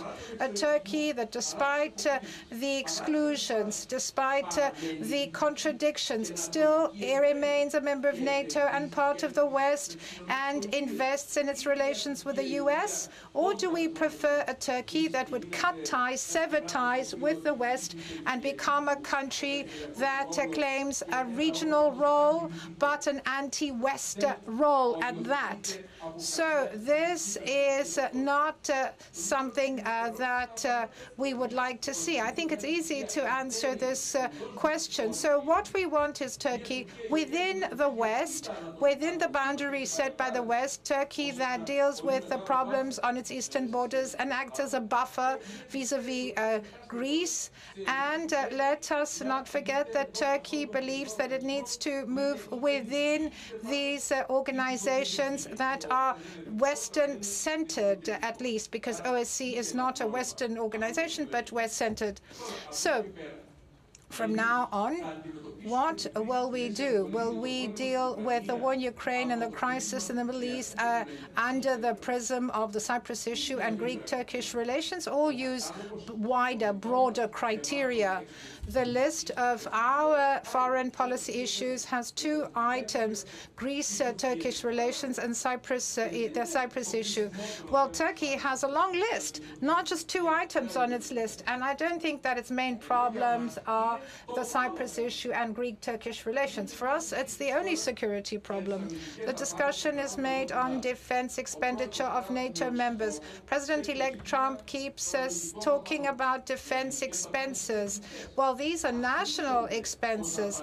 They are aggregated, and there's some is and we cover 2%, or actually more than 2% of GDP.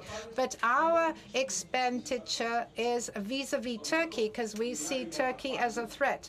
NATO is talking about expenditure which are targeted towards Russia, the Russian threat, which has been revived, an asymmetric threat possibly, meaning some terrorist threat, which has many forms, but it's a different, if you like, concept altogether. We're the ones that are seeing things differently because we have our own priority. It is not the priority of NATO or the priority of the West. And this is where we are alone from a strategic point of view. And this is something we should bear in mind. So we have to find a way to discuss all this, because we are resting on our laurels and we use some stereotypes, and they have dominated these 50 years. Things so far have gone well. We have an acquis when it comes to this period after the restoration of democracy. But I don't think we can go any further than that. We cannot make any further steps which are required. So first of all, we must understand the typology of matters regarding Greece and Turkey. That's the word I use, typology. So we're talking about sovereignty. So sovereignty issues are not being discussed. They are not being negotiated.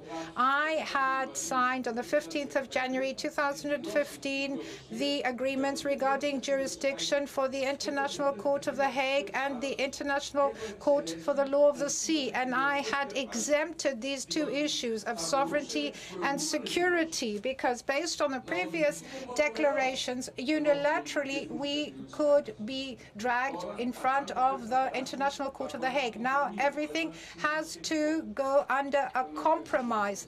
So I'd like to thank Kostas Karamanlis for mentioned the other day this act made by the Samaras Venizelos government. I was the one who organized it. I actually designed it, and I actually signed it just before the elections of 2015.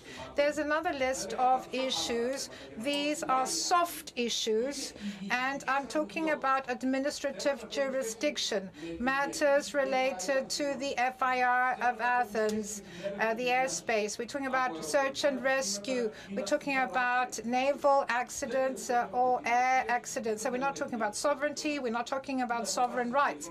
We're talking about decisions by international organizations and administrative jurisdiction purely. This can be settled one way or another, and the criterion is national security and our participation in NATO. So we've heard a lot about the Aegean guidelines, which have been haunting the Greek defense policy because these are restrictions regarding our role in NATO. These do not apply at a time of war, only during drills and exercises. In 2011, when the NATO carried out war operations in Libya, I was then Minister of Defense, and I included Limnos in the plans of NATO. So in the military plans of the EU, we had not included Limnos because Turkey wasn't participating. Now there's a third list. We're talking about sovereign rights. Sovereign rights are the so-called maritime zones, the continental zone and the economic exclusive zone that are identical in the case of the Mediterranean Sea. There, from the law of the sea, the international law of the sea, we are obliged to negotiate, to engage in consultation, and if a solution is not found, then we have to use or have recourse to Hamburg or Hague, for example. So what is new since 2013 in Greek-Turkish, if you like, contacts? First of all, we included the exclusive economic zone. This concept did not exist in the dialogue. Second, we added Eastern Mediterranean as a concept. Up to 2013, we kept talking about the Aegean. So the vital space of Eastern Mediterranean, which is of strategic importance, but also is important as regards energy, did not exist as a concept. We also posed another question. If we actually go to an international court, what would the point of reference be? And they said it is the corpus of international law. So we're talking about 30 decisions in total. So we know exactly what we're talking about. We're not talking about something that is unclear or vague. 30 decisions, 10 are the critical ones. So, of course, there's also another matter, that of sovereignty and the national territorial waters. Now, as regards the continental shelf and the EEZ, this has to do with the baselines and not by the end of the edge, rather, of the territorial waters. So we need to close the bay. We need to have straight baselines. That's very important. But we have concluded an agreement with Italy, another one with Egypt. They have 12 nautical miles and we have 6. We also have a draft with Albania. It wasn't ratified. They have 12 nautical miles and we have 6 nautical miles. Then we had a small expansion in the Ionian after the delimitation with Italy. So we need to see how the situation is on the map. The situation is simply as follows. In Asia, in the Aegean, 6 nautical miles for us, 6 for Naughty. In the Eastern Mediterranean, everybody else has 12 and we have 6. So there's a problem there. And then there's another important issue. Do the islands have complete zones? Do they have full zones? Do they have full sovereignty? Do they have territorial waters? Do they have the continental shelf and the EEZ? Now, the influence, well, this will be decided eventually, I suppose, by the court. But do they have this? Yes, they do. Can we go back? No, that is not an option. So the list is more complicated than what it seems at first. But let me say that this is one of the many chapters of what's happening in the region, what's happening in the world, and we cannot only focus on these, despite these are of vital importance to us Greeks. So if we want to have a position that makes sense, sense. And this is the position of a European country, pro-West, pro-American. This must be part of the context. And the context is vague, it's very dangerous, and so on and so forth. But the main issue is very complex, more complex than one sees with the naked eye. And because we don't know the nuances and the details, we actually use our emotions. We actually don't do something in a complete fashion. Because when you actually make a declaration and it's a rhetorical, if you like, statement, that's not politics. You need to know what the history. You have to be a true patriot. You have to be an active patriot, not just in words, but in deeds. So how do you achieve this true patriotism? You have to achieve consensus. There has to be a dialogue that leads to conclusions and not just the usual, which actually are a way to try to avoid the problems. Why? Because of this complexity in the world today. Thank you very much.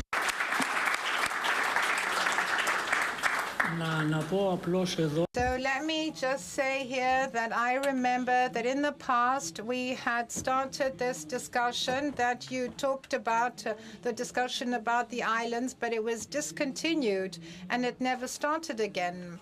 So maybe some said that it has to do with the distance from the Turkish shores, and not all the Greek islands had the same rights as to the continental shelf, and so on and so forth.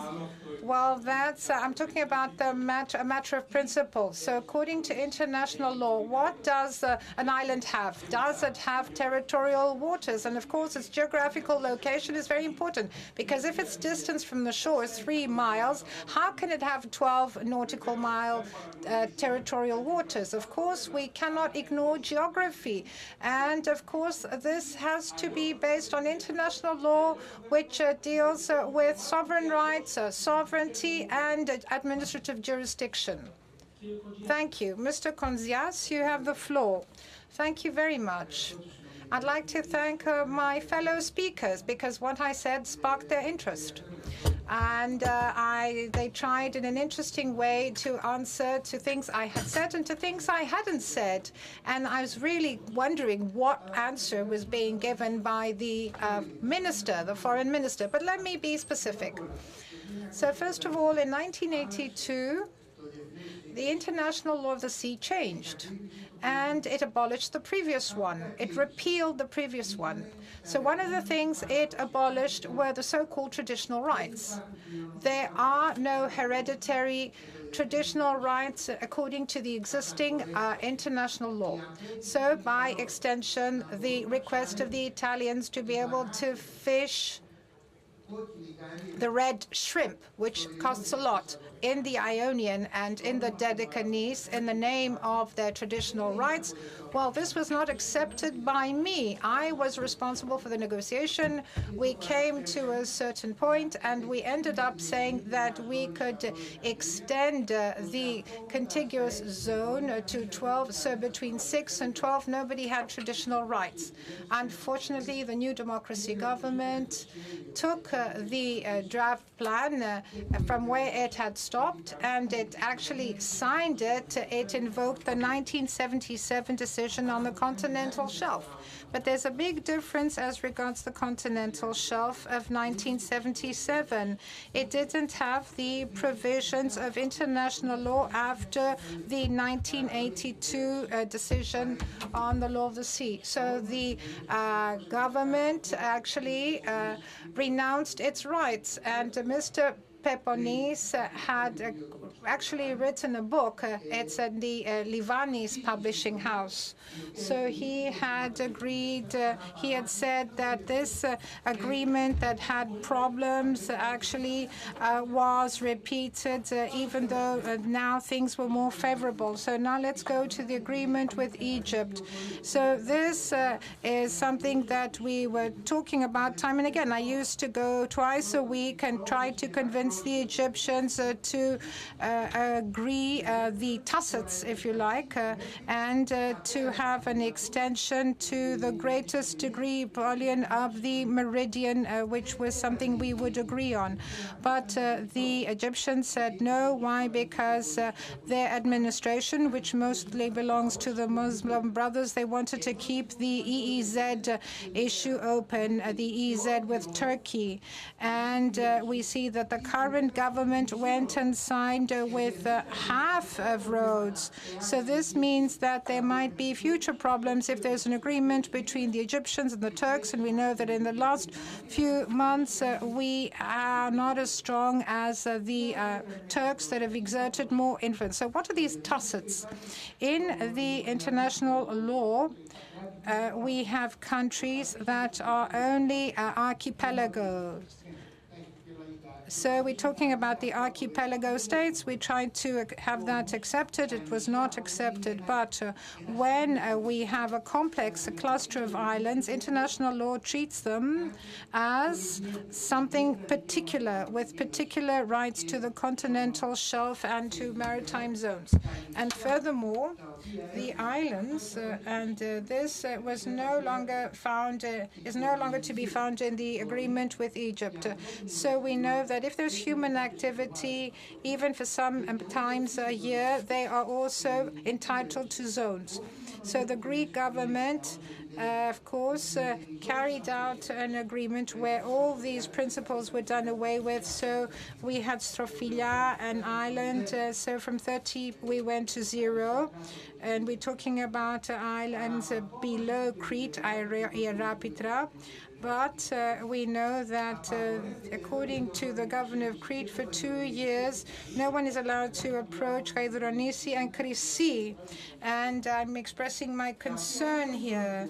And they had economic activity. When I was negotiating with the Egyptians, I'd gone to Ierapitra and collected all the information pertaining to human activity. And now the appointed governor of Crete has not allowed these islands to be approached, and they had their own life, if you like, in the past. So this actually makes me feel very concerned about the situation. So now let me continue. Now let me talk about Syria and the various actions that have taken place. Nobody says that we should get involved in Syria. Nobody said anything of the sort. But the government needs to be very careful, very cautious. The government says we should not carry out an evaluation. But let me say that they used to say that 3.5 years Turkey was isolated in the international environment.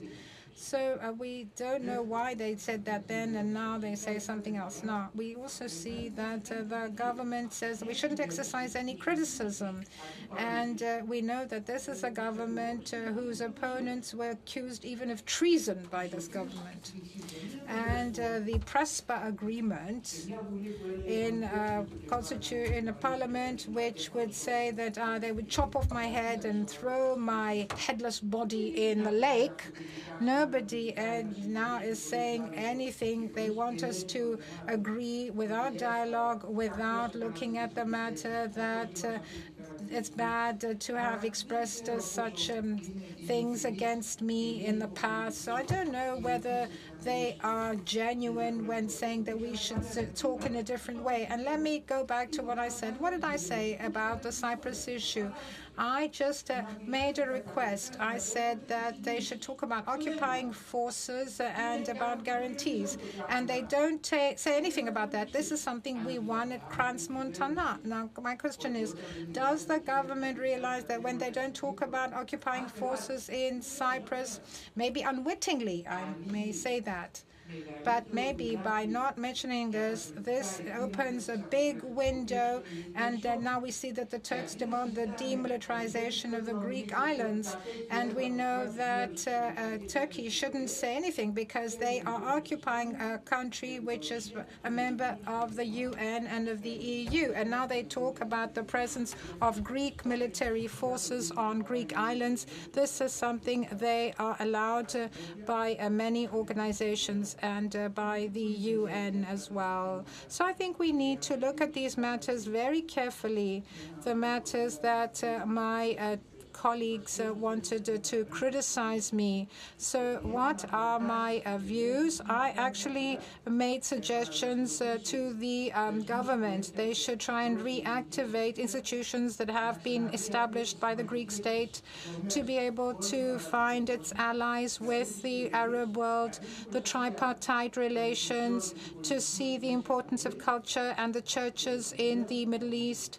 And personally speaking, I believe that the government should better think about Turkey and what it wants vis-à-vis Turkey. I agree with Vagelis that we have to ask ourselves what kind of Turkey do we want and what do we expect. But fair enough, but we shouldn't forget what Turkey is doing. We don't want Turkey to violate the Greek EZ and to say that we didn't hear it. We don't want them to violate the Greek territorial waters. We shouldn't say that it's just the wind that carried them to our territorial waters. So I just want to say one last thing to the minister, and he may reconsider this. In Balkans, we've had no agreement on the Balkan countries, and there is very little contact with these other Balkan countries.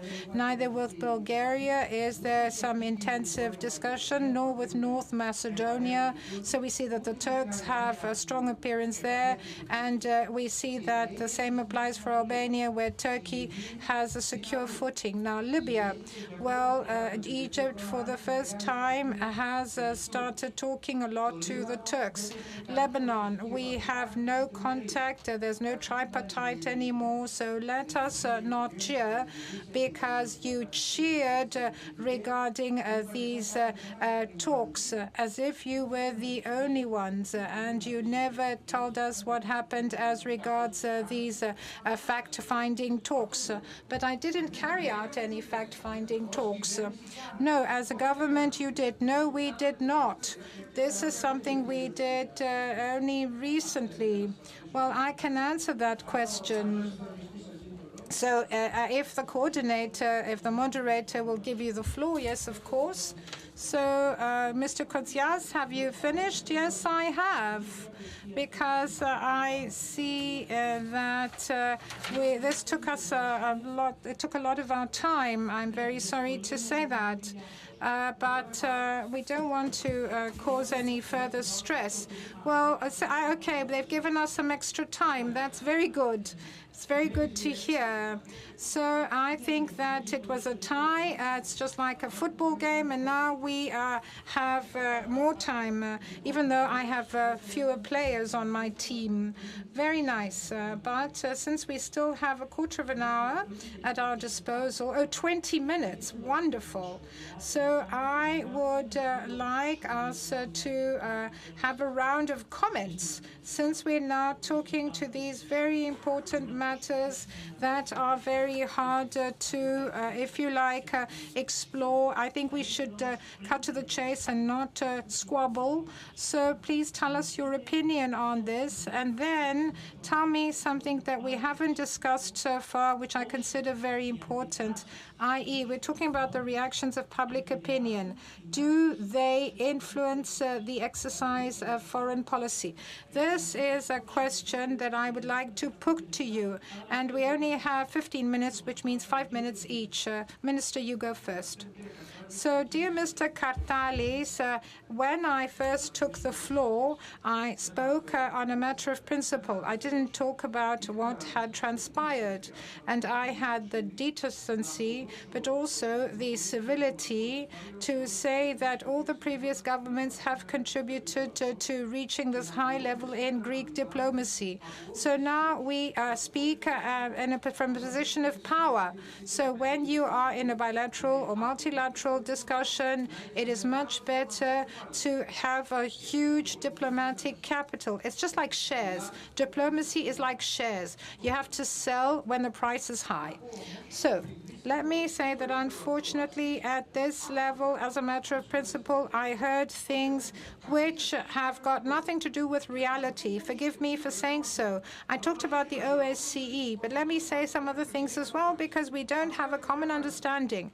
So, Mr. Konzias said that we have ignored the Middle East and the Arab world, that we haven't paid sufficient attention. And I need to say that with Jordan, 25 days ago, we had a tripartite with Cyprus. Maybe you didn't notice it. Now we have another tripartite with Cyprus and Egypt in January. So you might not have heard that either. Please allow me to finish. Please allow me with Palestine, Lebanon. What about those countries? I have traveled repeatedly to Palestine. We have a specific position in favor of international law. We have voted in favor of the referenda. And 12 days ago, I actually hosted ambassadors from the 15 Arab countries. Many of those present know this full well, and all the Arab ambassadors expressed their gratitude towards Greece.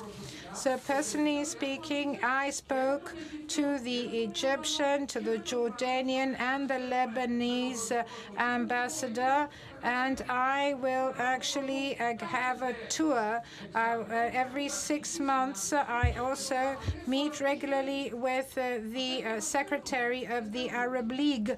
So these are true facts. I'm not exercising any criticism. So we have maintained our strategic relationship with Israel, and at the same time we have an excellent relationship with the entire Arab world and with the emerging powers. Now I'm talking about India, for example. India is doing very well. Our relations are very good, and I hope that there will be news regarding the economic corridor between India, Middle East, and Europe. You said that we do nothing when it comes to the Balkans. Let me point out that Greece, since 2003, is one of the great forces regarding the Western, if you like, Balkans and their European trajectory and their accession. So we are constantly in the Balkans, and we have excellent relations with the other Balkan countries. We've even upgraded various matters that are of bilateral interest, and we brought them to a European interest. Let me cite the example with Albania. We opened the first chapter. This has to do with fundamental rights for the accession of Albania. This happened a month ago. How did we do this? By including in the common position of the 27 member states of the EU, we included a landmark. We're talking about the protection of the Greek minority and also the Greek property rights in Albania. This is how foreign policy is accomplished. You have to upgrade the, if you like, matters at a higher level so as to exert pressure. Now, let's talk about the extension of nautical miles. I'm talking about the agreement with Italy and the agreement with Egypt. This is something we've been hearing repeatedly since 2009. So let me say something else. In 2019, how was the Cyprus issue brought to the fore when Mr. Vendias took office and then when I succeeded him. So has this matter been promoted, and what about the Greek-Turkish relations? Those matters have been put at the top of the agenda. So let us speak the truth. I'm not only going to talk about other things. Now let's talk about the migration issue. Let's remember what happened in 2015, and how things stand now with the migration issue. Now we can work together with Turkey and fight the traffickers and smugglers. Why? This is the result of our good cooperation as countries. So I'd like to say that a huge effort is being exerted. Mr. Kartalis mentioned this. So public opinion, simple people, what do they want from foreign policy? Let me tell you how I see things. This is my personal opinion, so I may be wrong on this. So what people want when it comes to defense and foreign policy?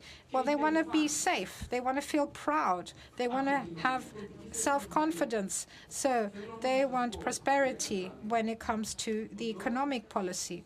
Now, Mr. Kartalis, let me say that I feel satisfied because when I took office 16 months ago, in the opinion polls that were conducted and that were relating to the problems of the Greek citizens, national issues were at the same level as expensive products, high prices. Now we see that they're not at the same level. So here we see that in a world where there's so many challenges, where there are many conflicts just 1,000 miles from us, they understand why it's important to have a stable government with equal rights for all, equal principles that can offer stability. And one last thing before I conclude, Mr. Kartalis. I have the feeling that simple people, that public opinion, well, they are well ahead of us because what do they want? They want peace and prosperity in our neighborhood.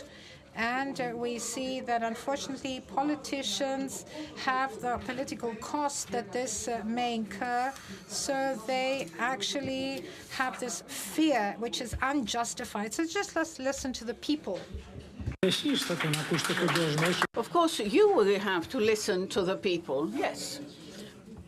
But if I may continue, take a look over there.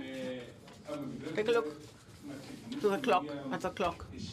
Well, let me start with an optimistic and all-inclusive comment. From what I understand this discussion as a positive and forward-looking one, because deep down, if we take away some of the details and exclude the tone, the acuteness of the tone. There is an agreement as regards Turkey, the Cyprus issue, the errors in the Balkans, in the Middle East. And this is an acquis of late metapolitevsis, which we need to use. It is extremely valuable. Secondly, as regards the public opinion, even in the strongest, in the most powerful country in the world, the US, the domestic power relations influence foreign policy. Democracy requires us to connect the internal political situation, that is, the democratic sovereignty, to the exercise of foreign policy. On the other hand, as regards the opinion of the public opinion, they want security. They seek to avoid tension. But the foreign policy issues are special if there are differences that stem from the economic policies or the different classes or the way that institutions function.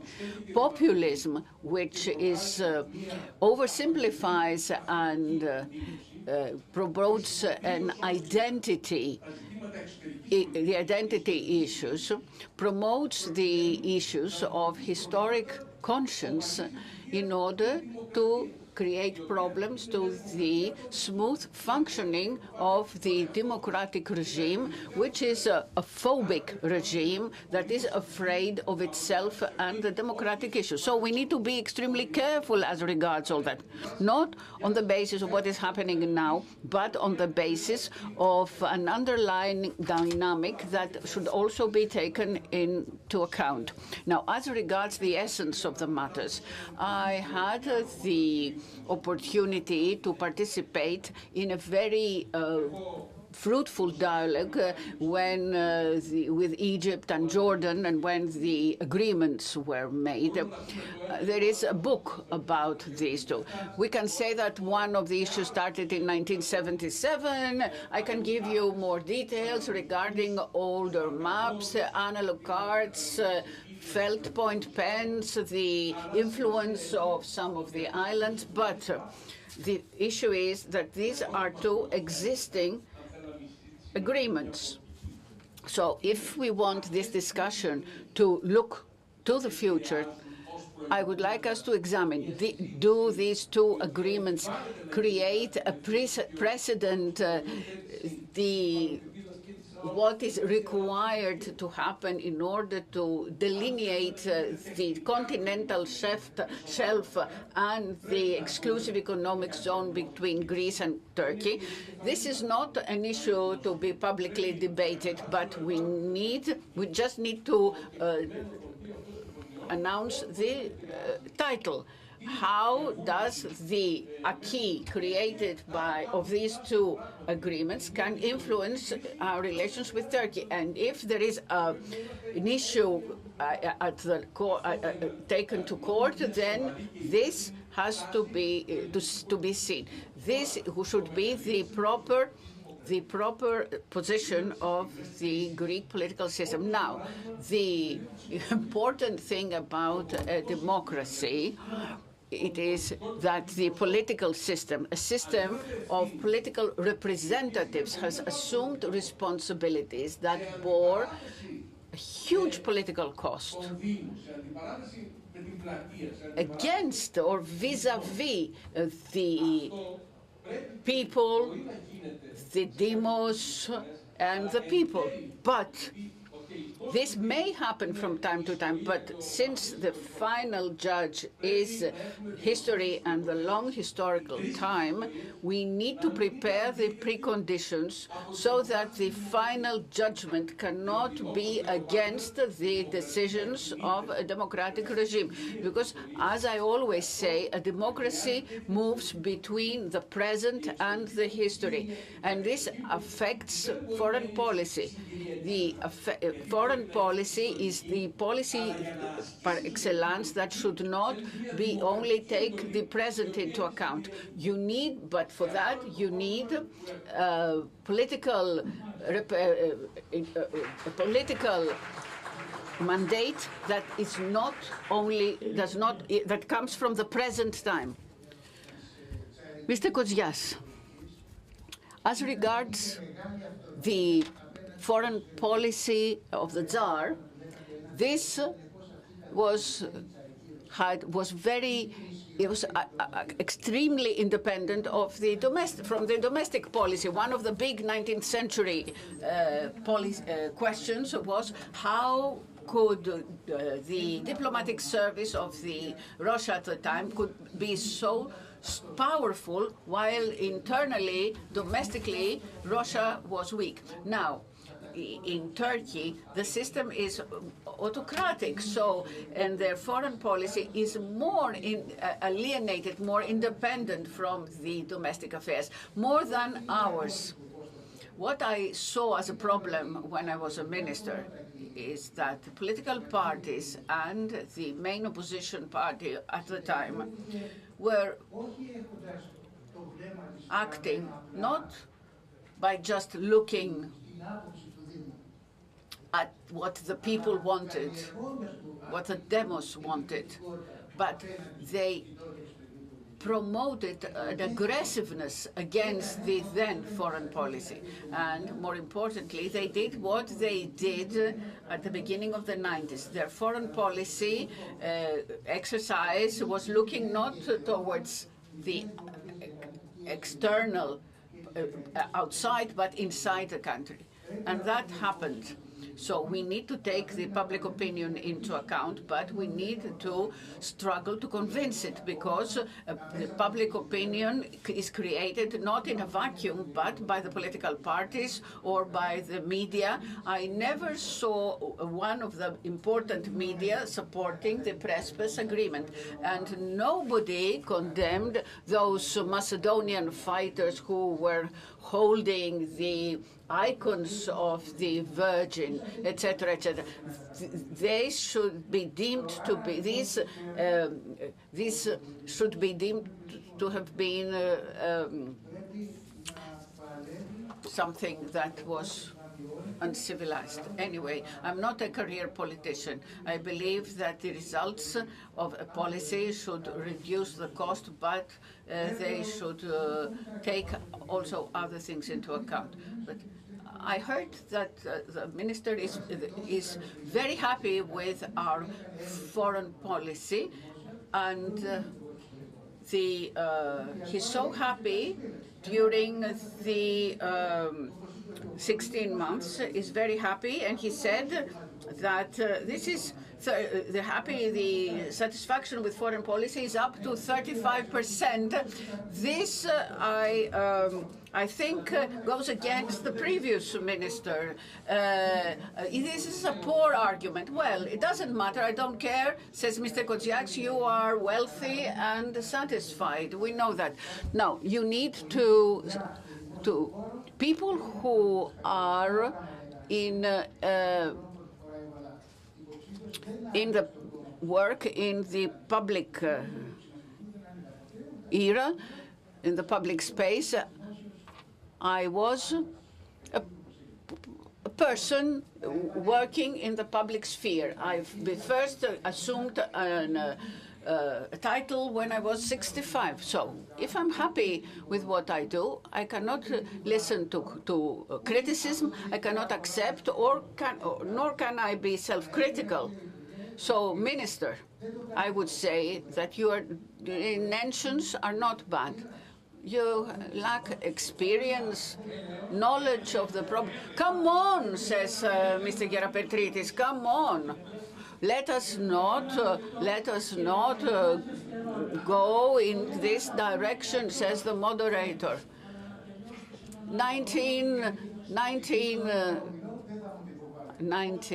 seconds, please. Please change your tone. No. Please don't tell me what tone I will use. I am independent. Nobody else has tried to impose subject, and we have an issue. I told you that I am not your employee. This decision was not, this topic was not my decision. It was the decision of the organizers. One thing is that the organizers tell you the rules and what to ask, and it's quite another thing for you to tell me what I'm going to reply. And I repeat, it's one thing for you to be told what questions to ask, but you should not telling the speaker what to say. So, 2019, why didn't we have the two EEZ? One of the reasons I resigned a year earlier was that the then government, which was burdened by the Prespes agreement, and they hesitated to put forward an issue like the exclusive economic zone, including Kythira and Anti-Kythira, which was left outside. You should not tell me that it is my fault, something that was the reason for the reason I quit. Nobody quits, and if somebody quits, we don't like it. Nobody goes, exercises a foreign policy without caring for the cost.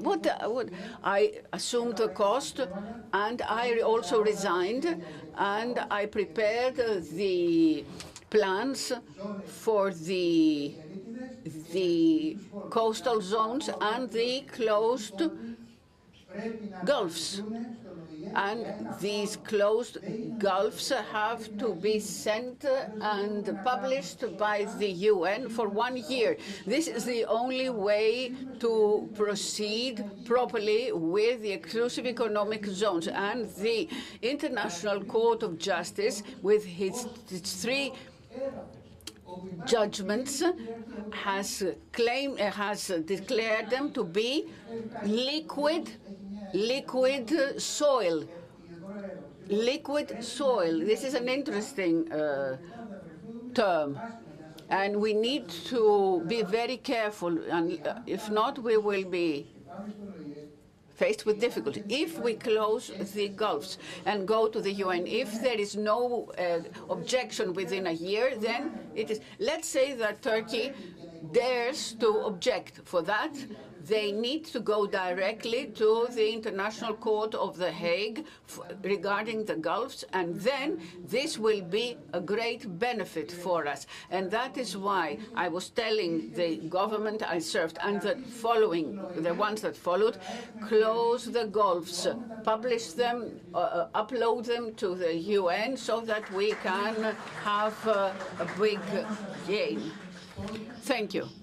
So let us, before closing the different gulfs, to close this session and allow others to take the floor as well. Thank you very much.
Δεν ακούγομαι. Ακούγομαι. Can you hear me? Good afternoon. I will skip the introduction. No introductory remarks, so we will go straight to the discussion with the President, Mr. Kokopis Pavlopoulos. Welcome, President. Thank you for being here. I thank you. So the subject is well known. So we'll be talking about Greek-Turkish relations and the Cyprus issue and foreign policy, that is.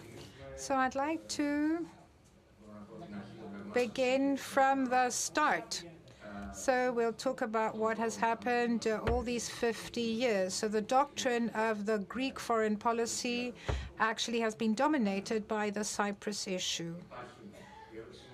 So my question is there a certain degree of autonomy of Greece and its foreign policy vis-à-vis Turkey, or is it doomed? So whatever happens, we'll always have a point of reference to the Cyprus issue. Well, I think this is self-evident.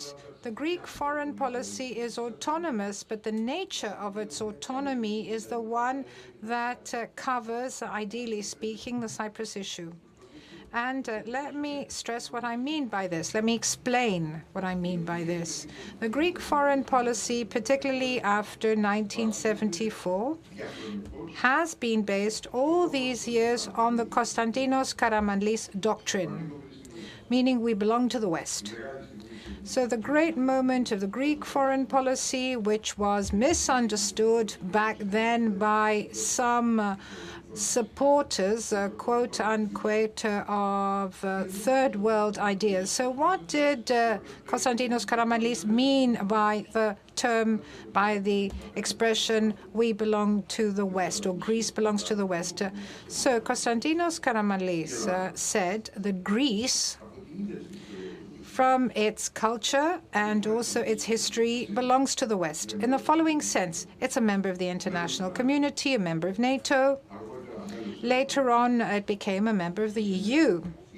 So this means that we are a country that belongs to the Western Bloc. But as has been proven by Greece, this doesn't mean that we have various aspects of foreign policy, and this was proven by Konstantinos Karamanlis. He actually developed relations which one would have not thought of in the past. He was the first to imagine such things. So this doctrine is complemented by the fact that we do belong to the West. We have a multifaceted, multidimensional foreign policy. What is the main aim of this foreign policy? To protect our interests, our national sovereignty, our sovereign rights, based on international and now EU law. So full application or implementation, rather, of EU law and of international law in its entirety. So in other words, Greece does not ask anybody anything. All it says is that we should apply international law and EU law in its entirety. Nothing more, nothing less. And this is why it has such a strong position. So this actually overlaps the Cyprus issue as well, without we believing that the Greek foreign policy is determined by the Cyprus issue. No, it covers it. Why? Because what do we ask? From the day that we've had the invasion, and it is terrible for the international community and the EU, it is truly terrible that we have this occupation of 1/3 of the territory of Cyprus by Turkey without having any reaction. And this is in contravention to international law and the UN and its bodies. So what have we been saying about Cyprus? So what we've been saying about Greece as well. International law and EU law being implemented to the fullest. That's all we've been saying. And this means, and this is something everybody admits, as the President of the Republic, whenever I spoke to my counterparts in the EU, nobody had a different opinion. Nobody had a divergent opinion. So what are the main prerequisites to resolve the Cyprus issue? Everybody said that this should be done in accordance with international law and EU law. So we cannot accept a bi-communal, bi-zonal, or a confederation. So the Annan plan was the recipe of dismantling, dissolving the Cypriot Republic and its removal from the EU. So federation with one international entity, one citizenship, with representative democracy for all human rights in its interior, with full sovereignty for the hardcore, but also sovereign rights. And of course, we can't have guarantees by third parties, third guarantors, and these things are unheard of. This is what we want for Cyprus. So let me summarize what I just said. We're talking about an autonomous foreign policy. It is not determined by other factors. Why? Because it's based on international law, EU law. This is good for Cyprus as well, because as you know, it has a huge problem. It's an international and EU. It's not a bilateral problem, which is what is being claimed erroneously so by Turkey. And always in accordance with EU law and international law, we can push for the resolution of the Cyprus issue. And we know that Turkey actually has done a lot of things, and even in the UN, it keeps talking about two states. And the Secretary General is actually listening to this talk. So you understand the situation now in the UN at the present day.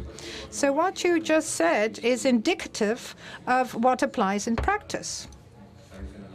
I'd like to talk about this later on, but Turkey is a country, and we know that even when it has signed and ratified treaties, we know that it violates them systematically. It either ignores international law, but this is something we'll talk about later on. So everything that we've been discussing about what happened from 1974 to the present day, well, there is an opinion, a view that we seem to be on the defensive as a country, that all we want is the law to be applied, and sometimes the law is not even applied. So the question is, could Greece at a certain point in time have something similar to what Turkey is claiming as the blue country without being revisionist like Turkey is? So could we claim something like that? Well, these nationalist, neo-Ottoman, if you like, ideas about the blue country, well, this is something to be avoided.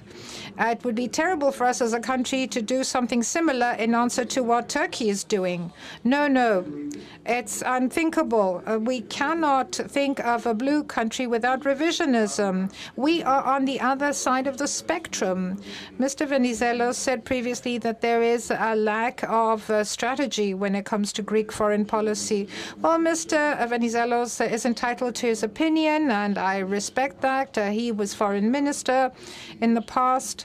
And I'd like to say that we owe him a lot.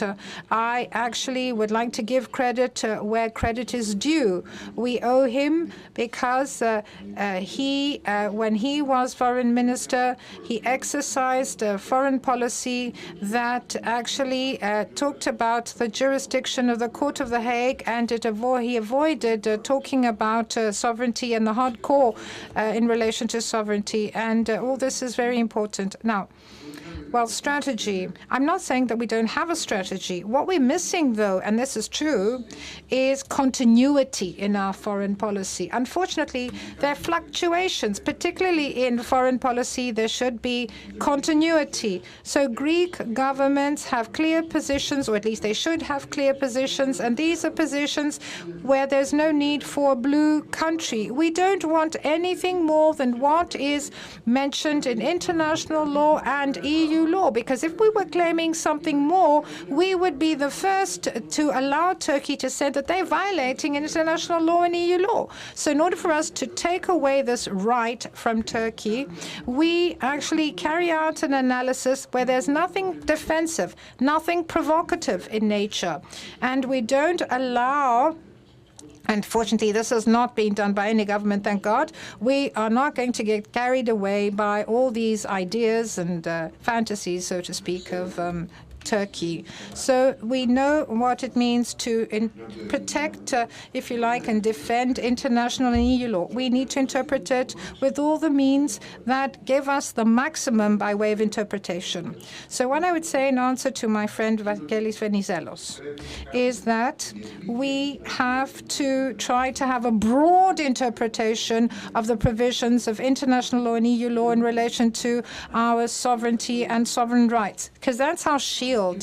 Now, if, for example, this interpretation will be accepted in all its facets and in all its dimensions, well, we are not the only ones who decide everything, but Greece has a debt, and this should be our national strategy. We ask for the maximum that we are entitled to, but we cannot ask for something more, something that does not belong to us, particularly when we have before us a country like Turkey.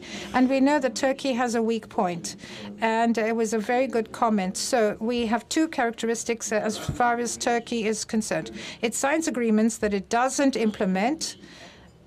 Typical example, well, we have many agreements regarding international law, and the Lausanne Treaty, it was signed in 1923, and on the same day, Turkey said it would not implement it. Now, second, it concludes agreements which are fictional. For example, the MOU, the memorandum between Libya and Turkey, it is invalid. It is wrong. Everything is wrong. Or maybe invalid would be wrong. Maybe it's non-existent, meaning it doesn't produce results, legal results. So it's not binding to anybody. And somebody may say, how are you going to implement what you say? So on the 12th of December 2019, we had the summit of the Council of Ministers, and we see that they said that it's insubstantiated and it doesn't produce any results. So we see that Turkey doesn't implement the agreements it itself signs. Then it creates agreements that are truly not substantiated, and then it tries to implement them. And third, it doesn't accede to treaties which are of an international caliber. For example, do you know that Turkey, you might say that the US has not conceded, but let's look at Turkey. Turkey has not acceded to the Montego Bay Convention, i.e. the Convention on the Law of the Sea. But listen to this. First of all, let me say as a professor that Turkey, despite the fact that it hasn't acceded to the Montego Bay Convention, it is bound by it because so many states have become members. So it creates not a national law, it creates generally accepted laws which are erga omnes. They apply erga omnes. So Turkey is bound. And look at how crazy things are. We have the Turkish-Libyan, if you like, memorandum, which is unsubstantiated. So the question is, how is this imposed, or is Turkey trying to impose it? It's trying to do it by talking about the law of the sea. So that's what it's supposed to be implementing. But Turkey is not bound, at least that's what it says, by the law of the sea. And I know I was long-winded. I needed to make this clarification. So the foreign policy of Turkey and its international law and the way it applies it, well, it's full of contradiction. It's riddled with contradictions. Turkey does not intend to respect the international law. You cannot come to an understanding with a country like Turkey because international law is not considered binding in practice. You'll see this by all the people you can talk to. This is something you should bear in mind when talking to Turkey. And I need to clarify this. I belong to those who say, yes, we will talk to Turkey. We must talk to Turkey. These discussions are important. Yes, I was going to come to that. We discuss, but which are our realistic expectations? What do we what are we trying to achieve? What is Turkey trying to achieve? Because we have a goodwill. Every government has had goodwill. So what is the objective here? Where is it taking us? What are we talking about? Listen, the best version would be for Turkey to finally be convinced to implement international law in a rational way. But this doesn't seem to be feasible. We see it every day. But I believe that we should be talking with Turkey on a daily basis by defending our position so that we can see, we can show that to NATO, to the international community, to expose Turkey what revisionism means. And this is dangerous because, Mr. Koveos, revisionism, Turkish revisionism, when it is tolerated, is a way forward for others. Let us not forget that dictators always used the example of previous dictators. Let me remind you the case of Hitler, who used the example of the Armenian genocide. He mentioned that. And why shouldn't we deem that this barbaric invasion of Russia into Ukraine and the suffering Ukrainian people is not as the result of the fact that the international community is tolerating that Turkey is occupying 30% of the Cyprus territory. We tolerate this. So when the war ends, you will see what every side will invoke. So we need to be able to talk with Turkey, and while talking to Turkey, we need to have in mind the following things, which are basic. We do not go back on issues related to international law, because Turkey has 3 long-term goals, which they are very open about. One, regarding Cyprus, a thought of exercising rule over the whole of on Cyprus, and in this manner they will also be able to find an entry to the European Union, although they are never going to become a member. This should always be borne in mind. Number 2, the sovereignty of the Aegean Sea. This is an effort to separate, to divide the Aegean Sea on the basis of the 25th meridian. This has been openly said. Whatever exists, islands of the 25th meridian, and on the western side is Greece. So this is, we're talking about Andros. And Aistratis as well, for those who are not familiar. Yeah, but since in Athens we realized that Andros is much closer to Aistratis, I used the example of Andros. And the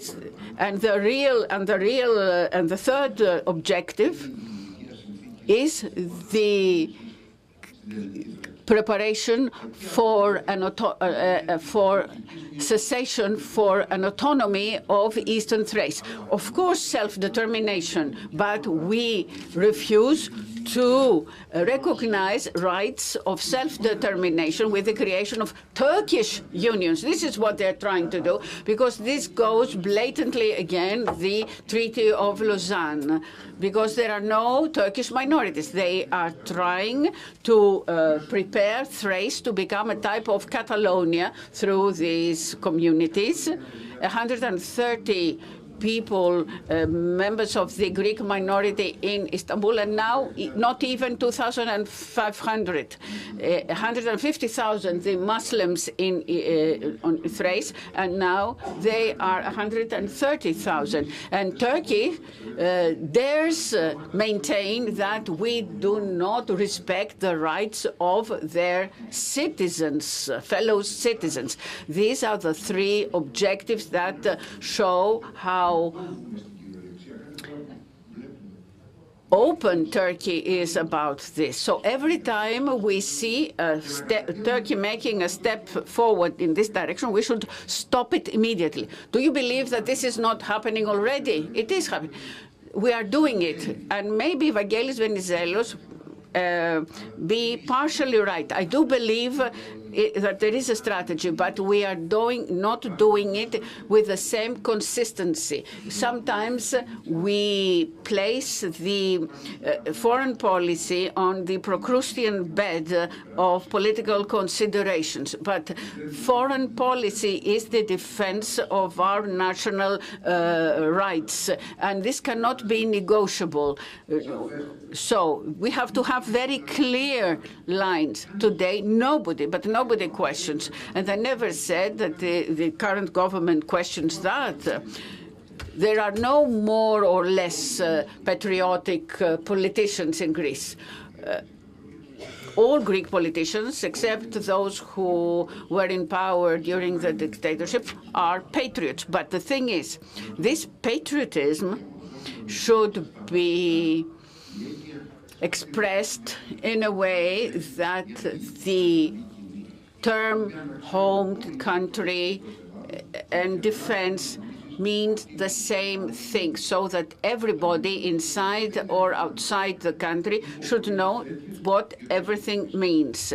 By making concessions, we will be led to reduce the margin, the breadth of the exercise of our sovereign rights, and especially the very core of our national sovereignty, which is non-negotiable and can never even be under the jurisdiction of the Court of Justice of The Hague.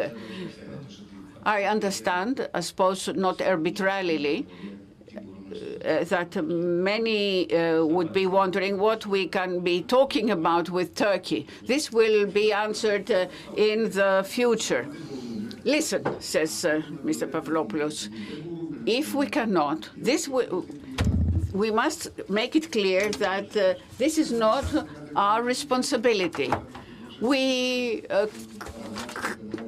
discuss the violations of the airspace. We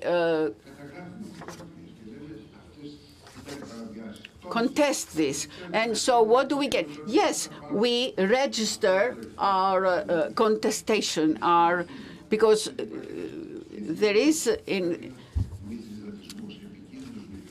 something very dangerous going on in the international community. People get used to things, and the problems are forgotten. So we should start to remind everything that of what is happening, like the Furies. Yes, but the impression is that the international community is tired of the Greek-Turkish issues. Well, I don't contest the patriotism of those who say that, but especially today, they do not understand what is happening, because people are tired of what? I could maybe be misunderstood by some. Do you believe that during all these years, have there been lost opportunities? You referred to the Annan Plan earlier. Were there times when something could have happened or that mistakes happened? Maybe there were some failures at some point, maybe, but what I can clearly, certainly say is that this did not happen on purpose. That's why there are no patriots and non-patriots or extra patriots and less patriots.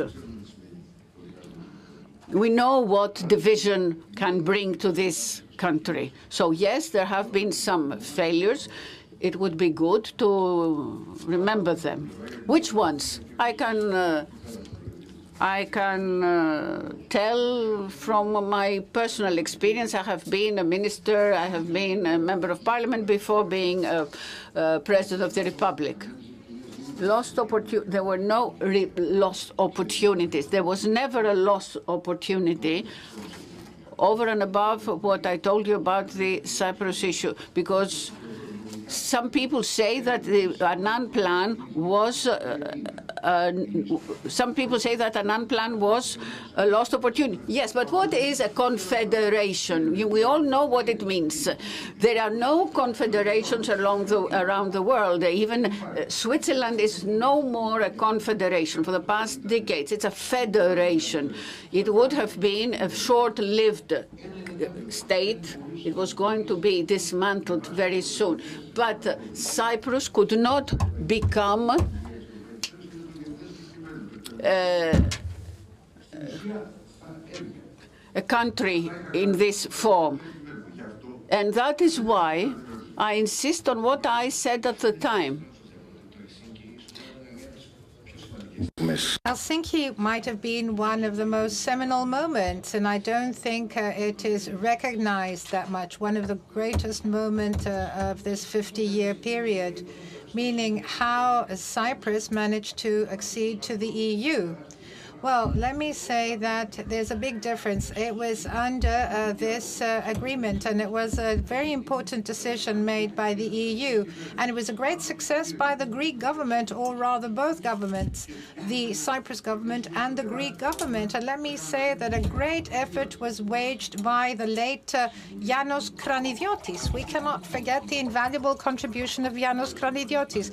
So Cyprus joined the EU, and in the hope, or rather provision or condition, not whether it would leave or stay, but the Cyprus issue had to be settled so that the rest of Cyprus could also join the EU, because now we see that 2/3 of Cyprus are part of the EU. The rest, the remaining 1/3, isn't, because there it doesn't implement the EU acquis. And if we had a federal solution, we would have two confederate states. So we had two legal entities according to the Annan plan. They would retain part of their sovereignty. This is what Erdogan is aiming for when he talks about a two-state solution. So I don't want to evade the question. Well, there were failures, but they were not done on purpose. It might have been due to the situation at the time, the circumstances at the time, meaning the terms used in June of 1997 in the margins of the NATO meeting, and this was a memo signed by Süleyman Demirel and Kostas Simitis, and they were talking about vital interests of Turkey. Well, this was wrong, and what you were saying was in Madrid, but in Helsinki 2 years later, in 1999, in December, we had the summit of the European Council, and there we accepted the term in the conclusions of that summit, border differences and other differences or disputes in the plural, and it was wrong. Let us remember that an effort was made back then for Cyprus to join, and I am fully aware of the problems that existed at the time, so I'm not saying that people did not have good intentions, but all governments after that talk about one and only difference between Greece and Turkey. So we talk about one major difference. We're talking about the delimitation of the continental shelf of the islands, the insular continental shelf. So we're not talking about the mainland. We're talking about the continental shelf of the islands and the EEZ of the islands. This is something that Turkey doesn't agree with. So we're talking about the EEZ of the islands of the Aegean and in the Eastern Mediterranean. This is our only difference to settle with Turkey. Nothing more than that. And there's another misunderstanding, if you may allow me to say so. So let us remember, Mr. Kovet, that when we talk about maritime zones, and particularly when we're talking about the EEZ and the continental shelf, we're not talking only about delimitation. So delimitation is when we have adjacent states that agree amongst themselves, just like we did with Egypt 2 years ago, 2 summers ago, and we said that we have the EEZ that's delimited between Greece and Egypt. But we're also talking about the declaration. So, as we know, those that are involved with international law, when you declare something, declaration is something that is done unilaterally in accordance with international law of the sea. We're talking about the Montego Bay Convention of 1982, and this means I declare unilaterally my EEZ or my continental shelf. And for the continental shelf, there is something that has to do with the principle. So we declare it, and when the time comes for the delimitation, so we declare it from the outset, and then when the time comes for delimitation, we say that we are bound by the agreement that we make with the other party. And we can do this. One can say we might not have done it before, but I'd like to give credit to what credit is due.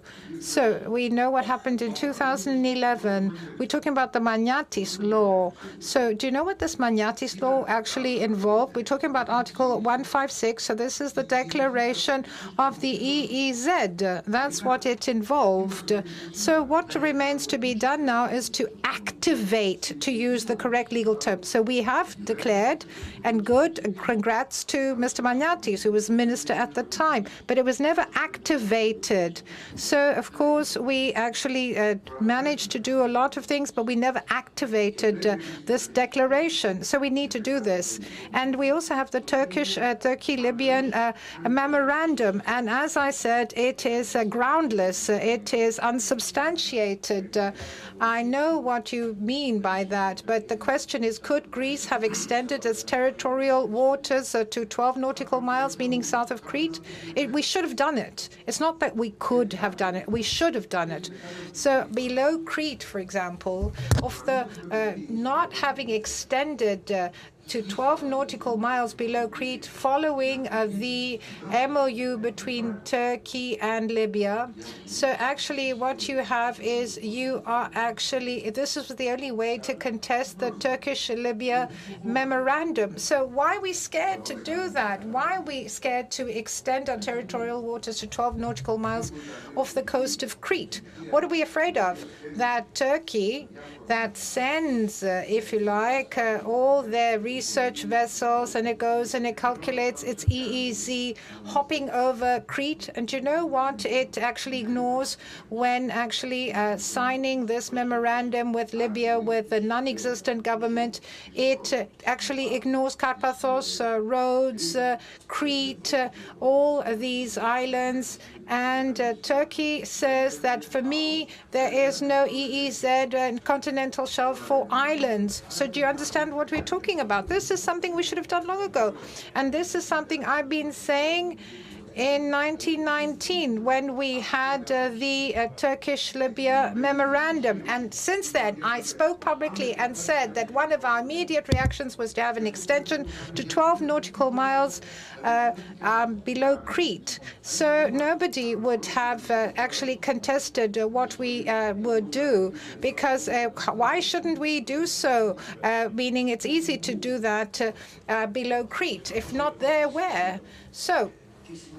So what does this discussion about Aegean and the closed lake actually mean? Because we heard somebody saying that the Aegean is a closed lake. It's I would never use this term. This is used by Erdogan. It's just like the blue country, as if we are the ones claiming the Aegean. So there's like a blame game, so to speak. And they're trying to put the blame on us. So there's this blame game on the part of Turkey. So here, could we have a concession on our part in the Aegean going back from 12 nautical miles?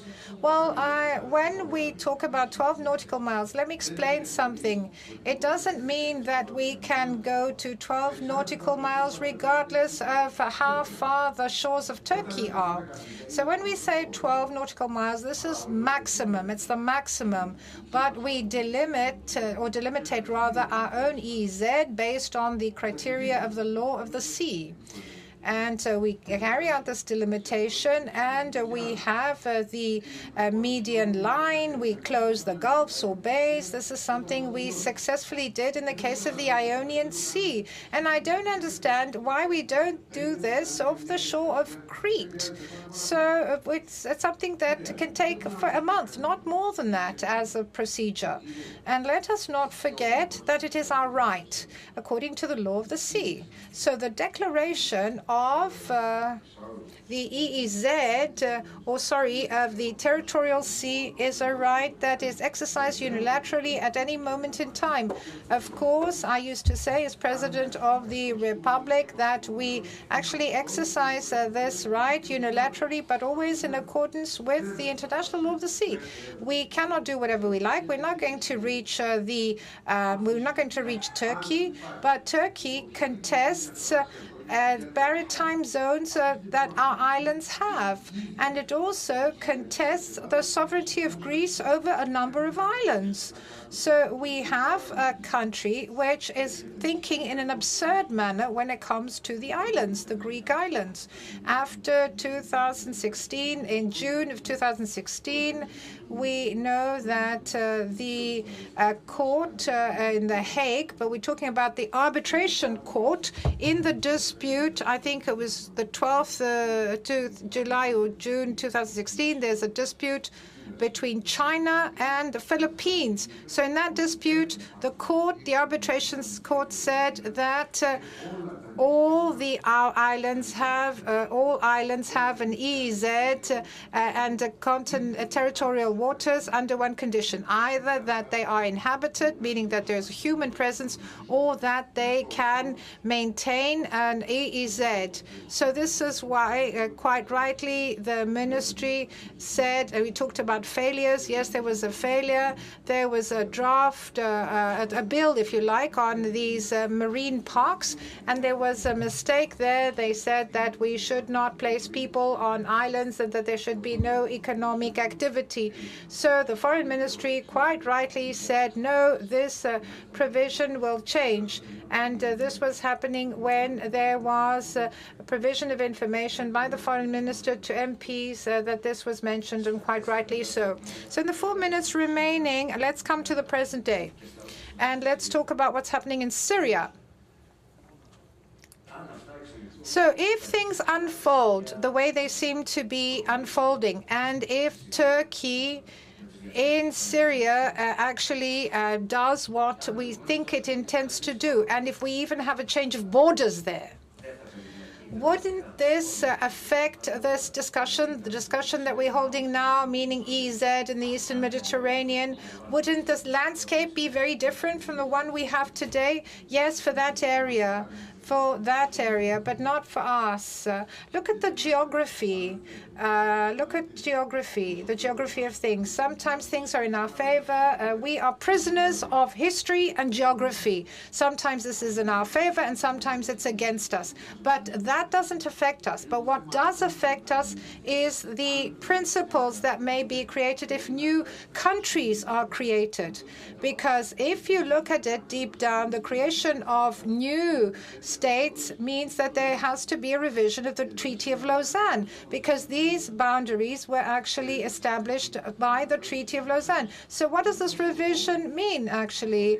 We tried so hard, and I did this in December of 2017 when Tayyip Erdogan visited Athens. I made it clear to him that we do not accept a revision of the Treaty of Lausanne because by its very nature it cannot be revised, and we're not prepared to accept any revision. So if we have a change of boundaries, then the international community, and if this was accepted, of course, so if this were the case, then I'm afraid that we would be faced with a change of the way in which international treaties like the Treaty of Lausanne are seen and considered. I'm not saying that we can't have any changes, but if becomes more general, then it has to do with the very implementation of the international treaties, and this is very dangerous. And because we don't have a good neighbor. We know this full well. This is absolutely certain. Nobody can deny this. So this would be very detrimental or very risky, very dangerous in relation to our future. So I think that we can wrap it up, and we didn't overstep our time. Thank you very much, President, and sorry if I was long-winded. Thank you very much. This will be followed by a very interesting debate or discussion between Mr. Tsomokos and Deputy Minister of Foreign Affairs, Ms. Alexandra Papadopoulou.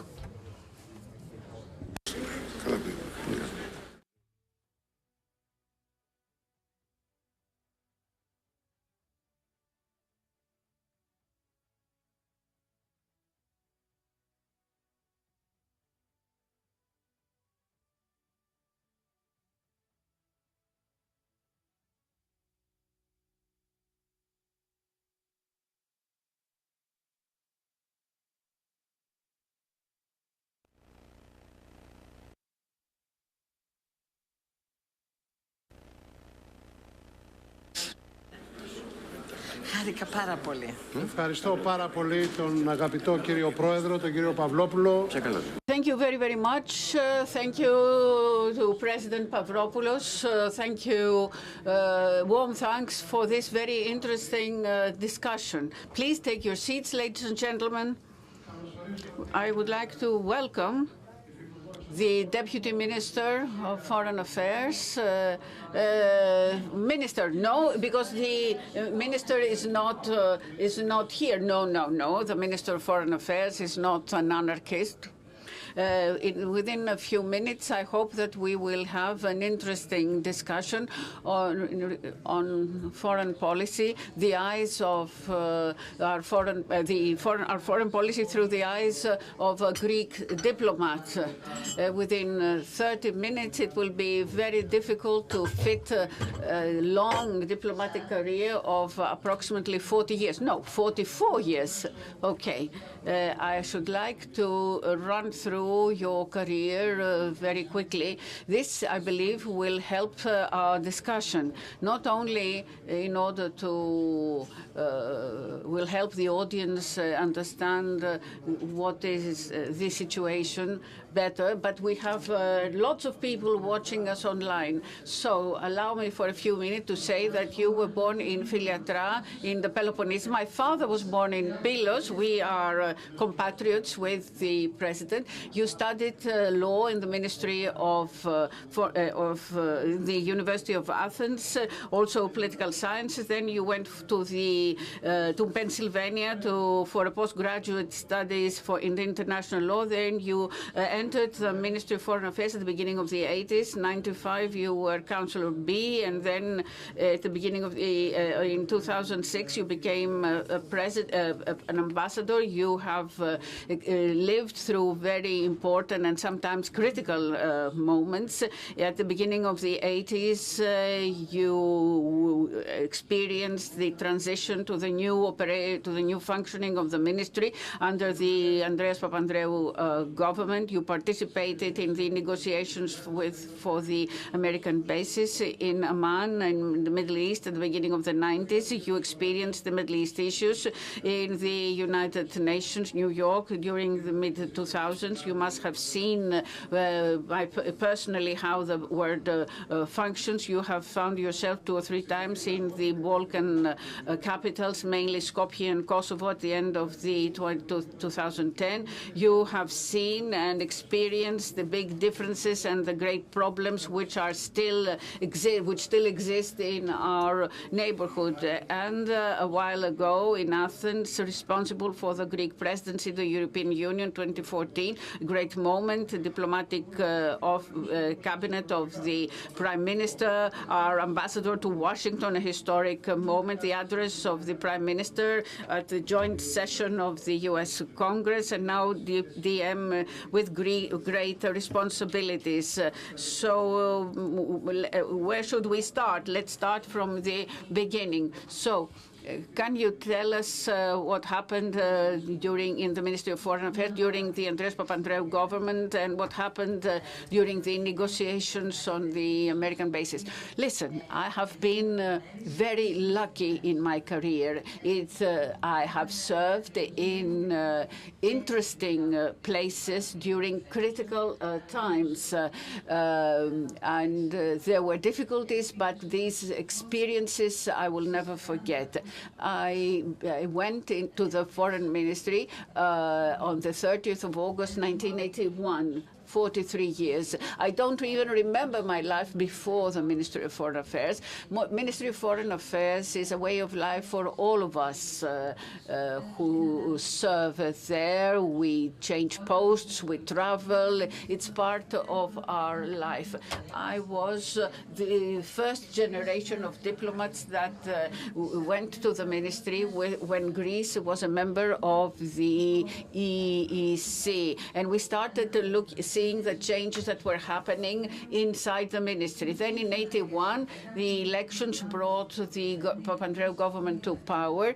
These changes were not something that I could influence. I was in the diplomatic academy already, as I had started in August 1981. But the changes that our accession to the EU brought were great, although this was not the EU at the time. It was something different. But already the need for a coordination with other partners, much fewer than now, became obvious. And you could see the difference with countries that have been members since many years. And there was a need for the ministry to change and for Greece to change, the country to change, in order to be able to go along and coordinate itself with what was happening around us. And that had nothing to do with the integration that we are now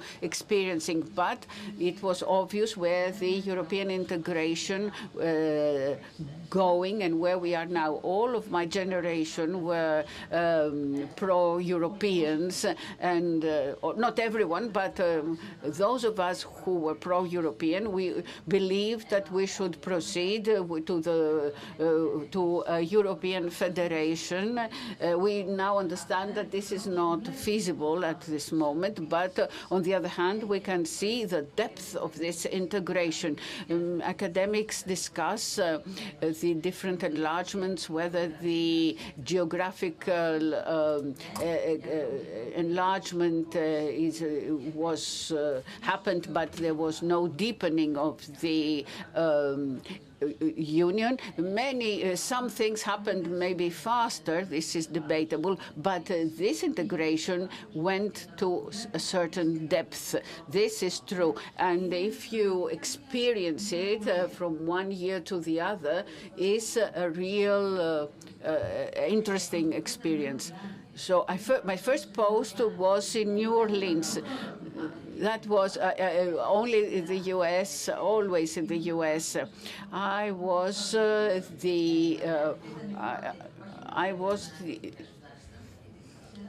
the consul, and I was familiar with the states. I had studied there. It was a gift. It was an extraordinary experience. The American South is something different, and there are many Souths. There's the south of Houston, of New Orleans, and that of Alabama. I was in the consulate, and a consulate is very often deemed to be sort of boring or anyway intense and thankless job. But New Orleans was a city where we had the first Greek consulate in 1860, Antonis Benakis, who was a cotton merchant. The French Quarter, his house still exists. is still in the French Quarter, and there is an avenue, Antonis Bernakis. There was a thriving Greek community, seamen, tradesmen. By being a consul, you gain satisfaction. When you are exercising foreign policy, you don't know where things are moving, what will happen. The satisfaction does not come then and there, but being a consul, you come closer to the Greek communities. There is an immediacy that does not exist in the work of permanent representation. And in New Orleans, already then, there were fourth-generation Greeks. So these 30 years, how have things changed? Huge change, obviously.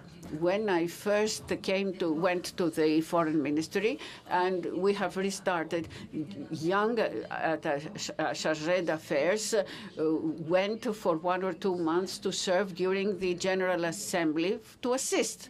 When I first went there, the Soviet Union was still existed. There were 2 blocks, East, West. Well, and things continue to change. The world changes on a daily basis. The last 2 years, many things have changed.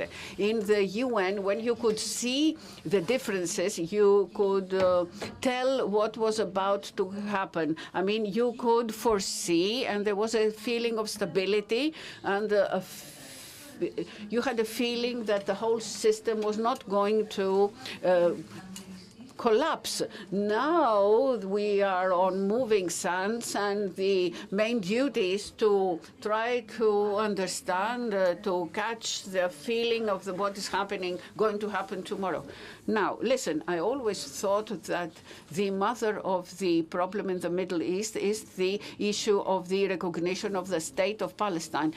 Many people say that Iran is more important in the Middle East rather than the issue of the Palestinian state, which will probably happen at some point. When I was serving in the United Nations, I was deputy permanent representative. The then China permanent representative, who then became the foreign minister, told me that there are issues that cannot be resolved, should be managed. The Middle East issue should be managed because of its geography, because of history. It is a crossroads of many different roads, and 44 years later, I can say that very often in life and in international politics, many things are in a gray area. Let's leave the Middle East and move on to the Balkans. Yes, the Balkans is a great story. You were there 2-3 times. You were the head of a delegation. The first time I went to the Balkans when we opened in Pristina during the war, and it was scary because we could see that there was a war waged on the northern border of our country. There was a war, there was disaster, there was despair and hope. Everything was there. It was a unique experience, this conflict, and the effort during the conflict for an equilibrium to be achieved. And at the same time, I saw that later through EU Lex, when you try to bring conciliation after the war, because the blood was shed was very recent, and there was a huge weighing over that. The EU did very well to attempt and along with the United States, to bring about an equilibrium in the area after the fall or dissolution of Yugoslavia. This has not been completed yet, but maybe we are asking too much from ourselves. I mean, what can we achieve in the space of one generation? There is a moral weight here. would the accession of all these Balkan states to the EU, could it mitigate these problems? I can hear some prime ministers and heads of state in talking about Europe and laughing with the 21, 22 years after that agreement. Listen, Greece was a pioneer in the matter, and because of what we have always done to assist these efforts, we have a positive image.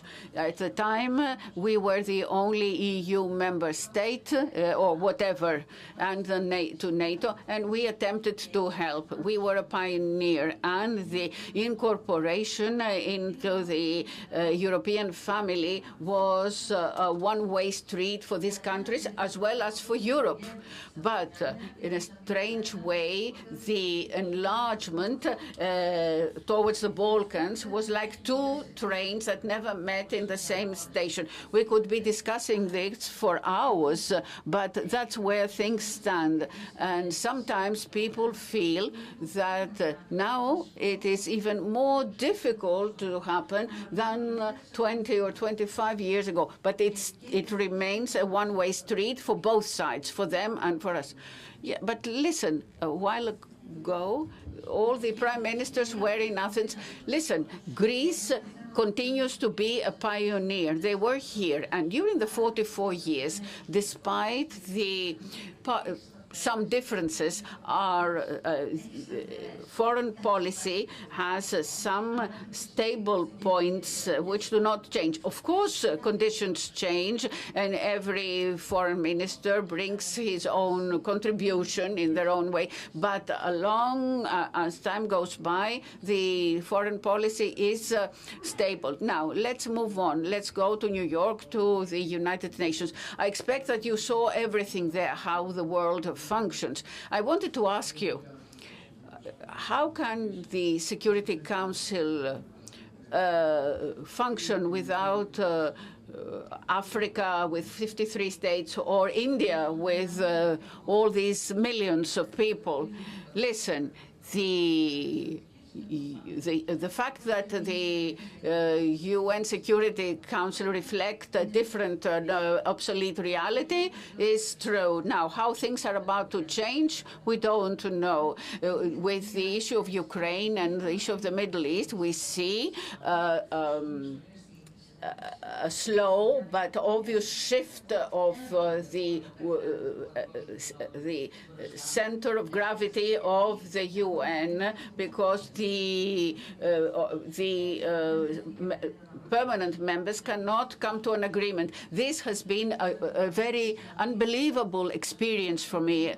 I learned so much. You understand what the others care about. We have our issues, we have our problems. We discuss them as if they were the most important ones on earth. They are, but there are other countries with other problems which are under the tragic circumstances. In the UN, you learn both to listen, but also you understand the other people, the other states. You have feelings of empathy. If Greece has something to learn from its previous tenure at the Security Council, and hopefully again, it's not that we managed a number of issues properly, or that we had a voice that we always want to promote in our foreign policy, that is a policy of a principled policy, but we also learned that all these countries, with all their problems,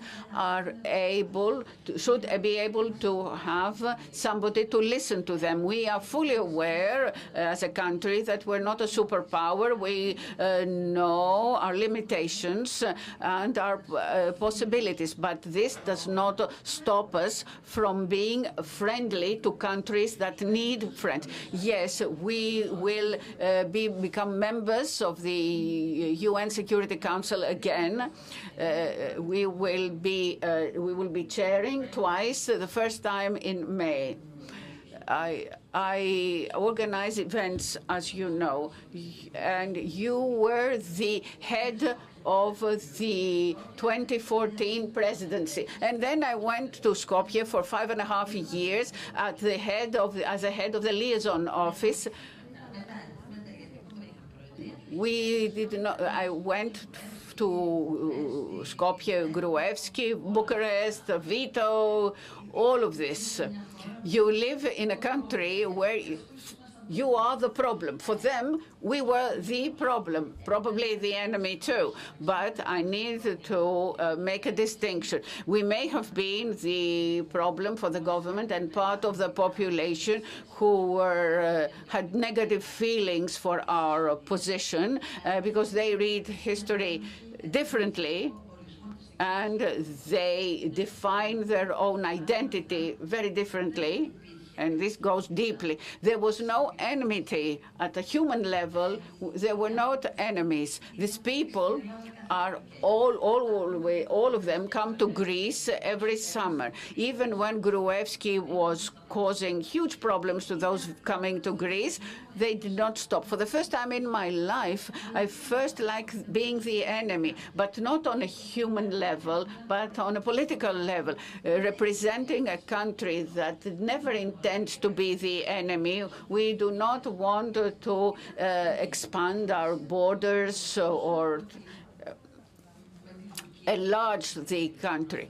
The president discussed Turkey earlier. Yes, there are differences. There are clear differences. But with Skopje, the differences are not so clear. They are not physical. We cannot see them or draw them on the map. You mentioned Turkey. This dialogue that is ongoing, and you have participated in every meeting, this dialogue that in which you were always present with President Erdogan, with our Prime Minister, do you have any thoughts to share with us? Listen, they are our neighbors. They're not going to move away, nor are we going to move away. We have to live one next to the other. We're not naive. We should be able to understand. We have to continue our communication, but we also have to find a modus vivendi and defend our positions. Nobody can waive their rights. Let's go back to 15-16, a flashback of the presidency, and then the Brexit. That was the most difficult part of my career. It was the only point when for all of us who thought that Greece is and should be part of Europe was traumatizing. It was, in the end, it was shown that nobody wanted Greece to leave Europe, but when you feel the fear, it's not easy at all. What was really moving was my colleagues and how they stood by me. My colleagues from Coreper, even at a personal level, their support was very important. And the Italian permanent representative told me, Alexander, Europe cannot exist without Greece. Greece is always going to be part of Europe. Please, yes, he was trying to encourage me a little bit because I believe, ever since I was a student, I believe that Greece is Europe. Let's move on to the good years of Washington. 4 years, important things happened. It was, yes, the icing on the cake. Can you tell us about the Prime Minister's speech at the joint meeting of the Congress? Well, the Prime Minister well, I cannot describe what he did, what the Prime Minister did. It was unbelievable. If you are not able to manage such a situation, you can disappear. But 3 times everyone was giving him standing ovations, the whole Congress, all the senators whose names are mythical for the Americans were waiting for his autograph. I was very lucky to have a copy of this speech. But the most difficult part of my career was Brexit when I was in Brussels. But the most important one is that in the U.S. I have family in the U.S. My family live in the U.S. If you've been a Greek American, Greek Australian, etc., you can understand the feeling of a community. When my grandmother went to the U.S., Greeks were the 15th less important. But when we went there, we became mainstream over and above the fact that Greeks were very proud to see the Prime Minister. But the Greek Americans had a feeling that we are equals. We don't lack in anything. It was a unique moment. I was extremely lucky to have experienced it. Big part of it is the result of the efforts of the Greek American community, and Edis Manidis and many others who always helping us. Listen, everyone did what they could do. And of course, the Prime Minister has a presence and a name outside. Greece is a brand name, and this is fantastic because although we're a small country, our brand name is probably the best in the world. And very often now, after so many years, I think that what we should never leave back is we should never allow is to crumble, is for this brand name to be crumbled. So you have all these years, we have very good relations as a country with the Democratic Party. But during your years, we have built good relations with the Republicans. Listen, no government and no Greek diplomat or Greek ambassador in the United States was in favor of one party. We were always careful to be above the parties and to have relations with both. The 2 Democrats and 2 Republicans signed when the Prime Minister spoke in the Congress. So I happen to know the U.S. very well. That was my great advantage compared to my predecessor. But all my predecessors followed the same policy, and Washington was very lucky in having excellent diplomats, excellent ambassadors. All my predecessors were one. I remember Mr. Papoulias, when I went to New Orleans, Mr. Papoulias was there. He was a mythical, but Kaskarelis, Tsillas, Philon. And even before my time in the ministry, everybody was better than the previous one. So all my predecessors were better than I was. Of all the foreign dignitaries with whom you have spent time around the table, etc., who are those who had the leaders? In my view, it was the King Hussein of Jordan, the way that he has maintained his country, which is very vulnerable country. Even now, it is because of his personality. This is a very difficult job. What Hussein did is not easy. He was a very short person with the brightest and most intelligent eyes, and it's not easy to maintain a country together in the Middle East, especially one that is where it is. where Jordan is. You speak about the Middle East. The developments are happening very rapidly. The ministry is able to create, to adjust, to create new alliances, new partnership, etc. You move. Yes, the Ministry of Foreign Affairs, and I think the Ministry of Defense too,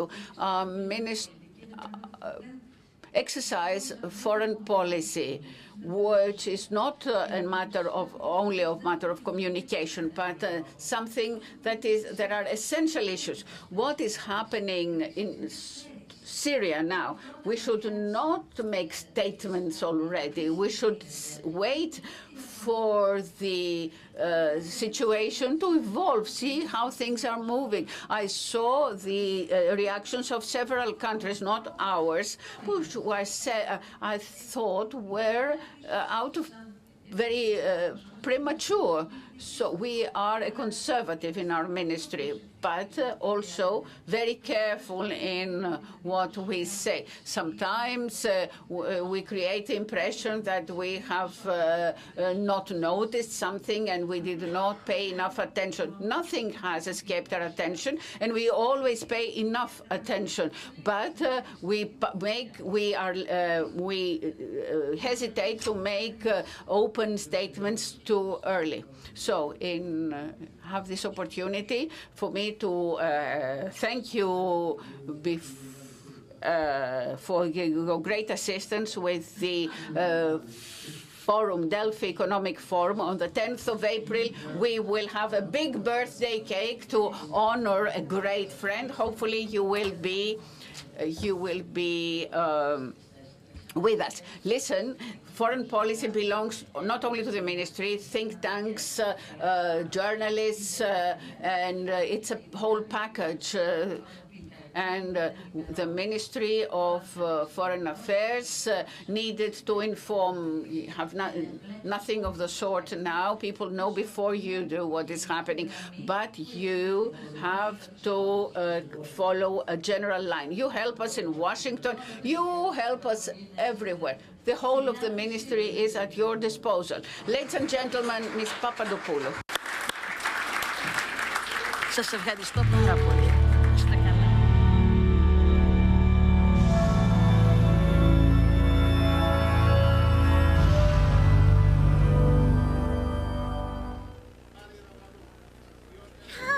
Πολύ ενδιαφέρουσα συζήτηση για τα θέματα της ευρωπαϊκής πορείας της χώρας. Παρακαλώ πολύ τον κύριο Άρη Ραβανό, ο οποίος θα συντονίσει την επόμενη. So we're going to hand over to the next moderator. So can we have Mr. Ravanos to take on the baton of moderation? So those of you who want to speak, please step outside. The rest of you, please stay inside.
The second panel, if I can have your attention.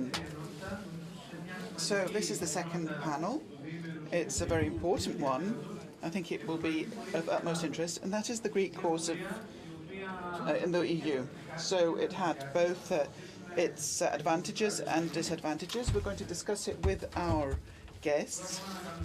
But first I'd like to start by Maria Damanaki, who was a commissioner in the EU for the environment in 2010 up to 2014, a critical period, let's not forget that this was a period of memoranda. Mr. Margaritis, who was the Vice President of the European Commission for the promotion of the European way of life. We have to have two commissioners. We have the privilege to have two commissioners with us out of the 12. And now we also have Mr. Valinikis, who was the Deputy Minister of Foreign Affairs, President of the Excellence Centre, Jean Monnet, and he's a Professor of International Relations. Now, thank you very much for being here.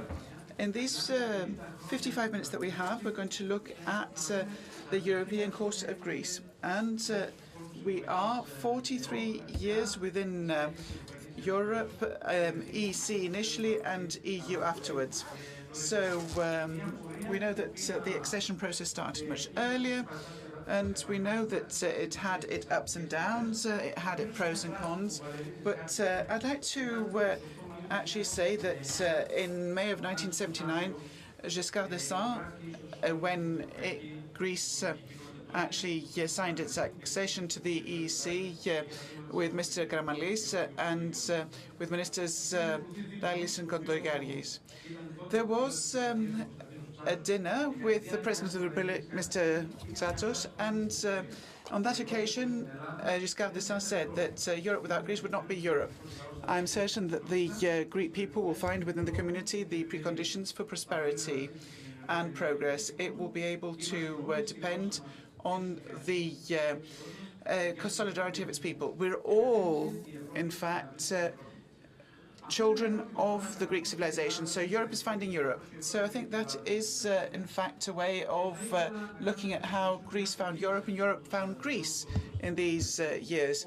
Let's take stock of those 40-something years. And let me start by giving the floor to the lady amongst us. And I do apologize, Mr. Skinas and Valinikis, ladies first. So you will have 5 minutes to have a first round, and then we can have a second round or discussion amongst yourself. Let me say that I feel that we are, in fact, very lucky to be European, that we're in the EU. We're very lucky because our children in this lottery of birth are born in Europe. And I say this because perhaps we have to actually repeat it time and again, because I think these were very important years for Greece and Europe.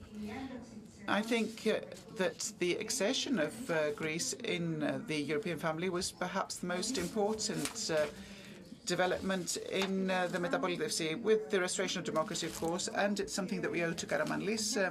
We have to say this, and I'm going to be a bit critical of the left, and we owe it to a part of to Leonidas Kirkos and other important people who were steadfast supporters of this course as of then. Now, on those traditions based, I'd say that as within the European, or rather the left and the progressive force of the left, and I was the president there, we were able to vote in favour of Maastricht. Some of the older amongst us will remember that. This caused a lot of reactions, and it had a personal cost. I actually have paid for this, but it gave me pleasure, and it's one of the few things that I can be truly proud of in my career. Where are we now? I'd like to say simply that we have gone through trials and tribulation where the presence of Greece in Europe was not a given fact.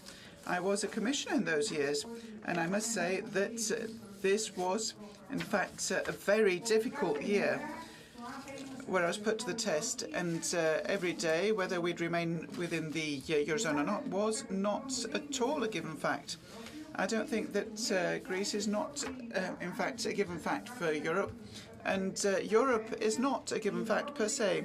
So I don't think we can take it for granted. Why is not Europe something that we can take for granted? Simply because the world is changing at a very fast pace, and it no longer has almost any relationship to the world in which the EU was founded and matured. Today we have major challenges ahead. All are, in fact, planet-wide. So we see that these are things that affect mankind. Digitalization and AI, climate crisis, geopolitical tensions, the increase of differences and inequalities. Let's see what happened in a year. And we see that everything is going faster, and that means that crises accelerate also. And Europe has to catch up because it's not running fast enough. It pains me to say this because I'm very pro-European, but we're not running at the same pace as the others. Why so? Because Europe, the European architecture, and I think that Margaritis and the Deputy Minister can confirm, is a complex architecture. It's the product of compromise.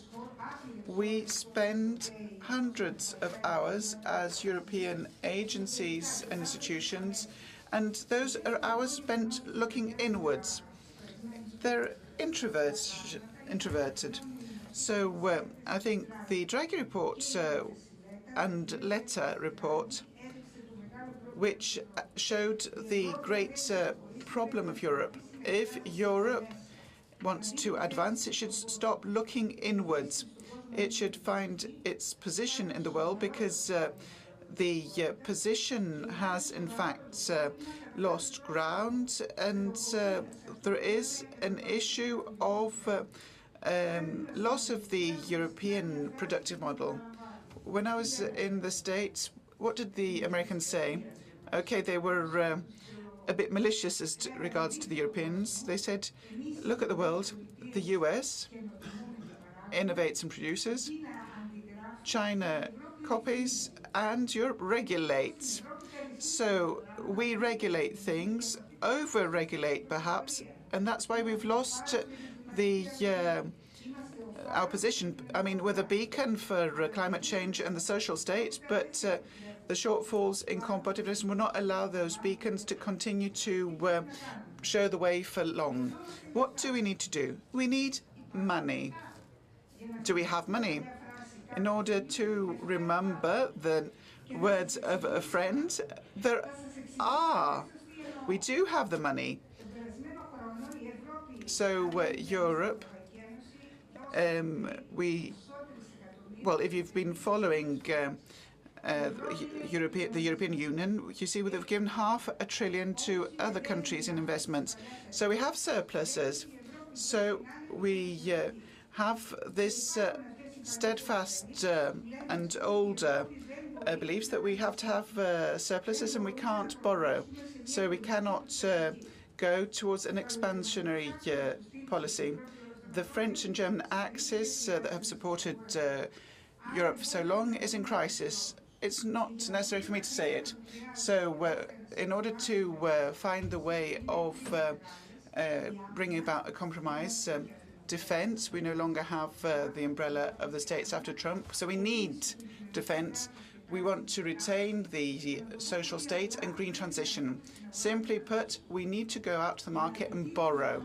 In order to achieve a good loan, we need to go out as Europe, and we need to be of a large size, because size counts, unfortunately, even in the economic reality of our world. So that means that we need to have a common issue of debt, and that means that we need to simplify the procedures in order to reach decisions fast. As Draghi and Letta have said, do the new European organizations do that? Well, I'll close by saying that we have half measures which are too little too late, as my American friends would say. They have decided on a common fund for defense, 500 billion in 1 year. And from what it sees, this will also include Norway and the UK. So it's not a bad thing, but this is not common debt. It is, in fact, the debt in which the willing will participate as they see fit. However, it is a correct step in the right direction in order to see the glass half full. But the best would be to have European unification, which means that we need to actually set aside a consensus. We cannot actually go forth with unanimity, and there are, in fact, huge challenges. There are ideas as put by Macron for the concentric circles. We'll see that afterwards, but I think that I've gone beyond the 5 minutes and I am brought back to order. And I think that what you've said is very interesting, but I will dwell on the fact that Europe is not actually a given fact, and the fact that the productive model has, in fact, foundered. And I think it's very important to have these debates, some things that our political system doesn't always do. What about Mr. Schinas? I mean, you've experienced Europe not only as a commissioner, and you have been in the European Commission for so many years as an officer, and we see that you've done many things.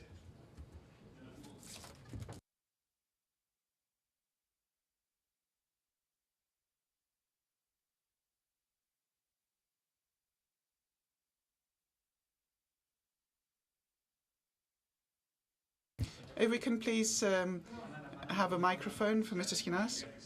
Well, as I said, I'll start with a more iconoclastic observation. When Simon Tomoko sent me the agenda of this conference, and I saw that he actually had a panel on Europe, I thought this could have, in fact, been omitted and not have this sole theme. Well, you shouldn't say these things, says Mrs. Amanaki, because the synthesis of Europe is so much part and parcel of all the other panels that's going to be discussed, that to actually set it apart and to see it under the microscope might do it an injustice. Nevertheless, let us do it because I'm amongst distinguished friends. Out of the 43 years of concern, 35 were those in which I had direct involvement at various levels in the meanders of the European policies. I think it was a great honour to be the sole person in the history of the European Commission who actually started at the lowest grades, at the lowest part of the food chain, if you like, and I managed to reach the College of Commissioners. So I think that out of this experience, I would like to make 3 initial observations with respect to the stock that we'd like to take overall. Now, there's something that we don't really discuss in Greece, although we see that these things happen still. The exposure of Greece to European reality was something that invigorated Greece at all levels. It was a shock, if you like, for the political system, for the institutions, for the economy, for the universities. Journalism. It was an experiment of adjustment, which was instrumental and collective. When I was MP, I remember Varavitsiotis, who used to regale with me with stories from the past, and when they were eating with the Karamanlis in the Gulf every Saturday, and he said he used to gather us all. Papaligouris had money, I had the market, Raglis had the police, Margeti. We used to say what we should do once a week, and we knew how to steer the country. This model in the European governance of the country can no longer pass muster. I mean, this is, in fact, a very important conflation of all the levels of the political governance with the European developments, where we need, in fact, to adjust continuously. I mean, you know what the ethnarch said, I will push them into the sea and they learn to swim. And, you know, that this is what people who have undertaken political, military, and all types of leadership know what I'm talking about. So another thing that we have ascertained, as Maria said, this endeavour was vindicated. This choice was instrumental.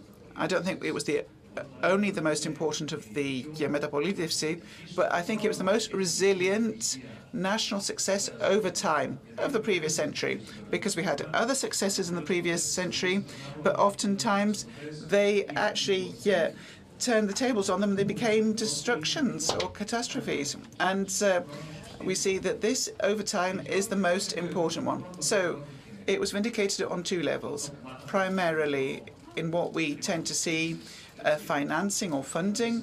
So I don't think I need to remind you, from the patrol cars of the police, the firefighting cars, the ports, the airports, the motorways, the schools, the hospitals, the social expenses.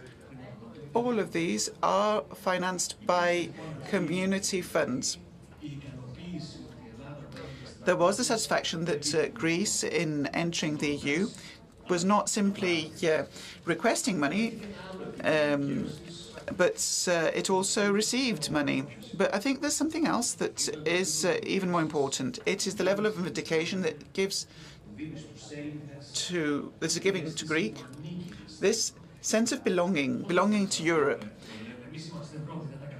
I mean, oftentimes we hear Greeks say, we're Europeans, we don't do this. We're in Europe here. And this sense of belonging is something that has permeated our unconscious.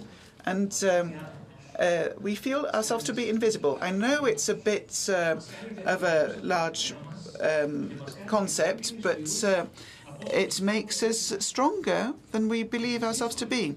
And in difficult moments of these 45 years that I have been able to see up close how things are, that is what's kept us in the hardcore of Europe, the hard nucleus, because we feel that we belong to Europe, the collective unconscious that our role, our seat is Europe. We're destined to be here. And something more, with respect to this subject of this conference, foreign policy, Vangelis Venizelos said it before, if I'm not mistaken. If the accession of Greece in Europe is a success story, the foreign policy in this period is the success story of the success story. And I completely agree. So I believe that what we've achieved here in foreign policy in this period has not been sufficiently been analysed as success stories. But I think that over time this will come to pass. We always discuss about failures, but because I am a born optimist, I will dwell on this, that we have succeeded here. And I say we because we did so collectively, all together. Governments with different political affiliations also. I'd like to close by saying that if you were to ask me which are the three major successes of the foreign policy of European Greek, I think that this is self-evident also, and I hope that Yannis Varoufakis will not disagree. The first is, without a doubt, the accession of Cyprus in the EU. We achieved this as a national objective which was implemented in a broader context, which was the great accession of countries in 2004. This was an enlargement for which many governments worked. It was in Helsinki, but it was also because of the many things done at all levels. Now, We also saw, for the first time in the history of diplomacy, we, in fact, made our northern neighbours to change the constitution and name of their country. Well, that was not an easy thing. Our friends, the Bulgarians, are still attempting something similar and haven't succeeded. And here, many governments worked together, and this was an overarching success. We were able to use all levers, our participation in the EU, in order to accomplish this, which is of the utmost importance and is still being discussed and being analysed in many diplomatic schools. A third success, which is perhaps more recent, and in which I hope that I also managed to contribute, was Evros. On Monday, 2020, when 20,000 desperate people were instrumentalized and they were put into buses in Istanbul, and Erdogan's regime pushed them towards our borders with false promises that tomorrow you're going to be in Munich. The fact that we managed in Evros to stand proud with the European leadership by our side in the first such hybrid threat towards Europe is, and I think I've taken stock, very favourable. But we'll see what is going to happen in the future. Give the floor to Mr. Valinakis after what we heard. You said that we are invincible, that we feel strong, that we never felt alone. I think this is something we go back in time, and let us remember the objectives of the person leading the effort, Konstantinos Karamanlis. There were three objectives, the triptych that we all know. First of all, consolidation of democracy, the economic growth of Greece, and the protection of the country against Turkey.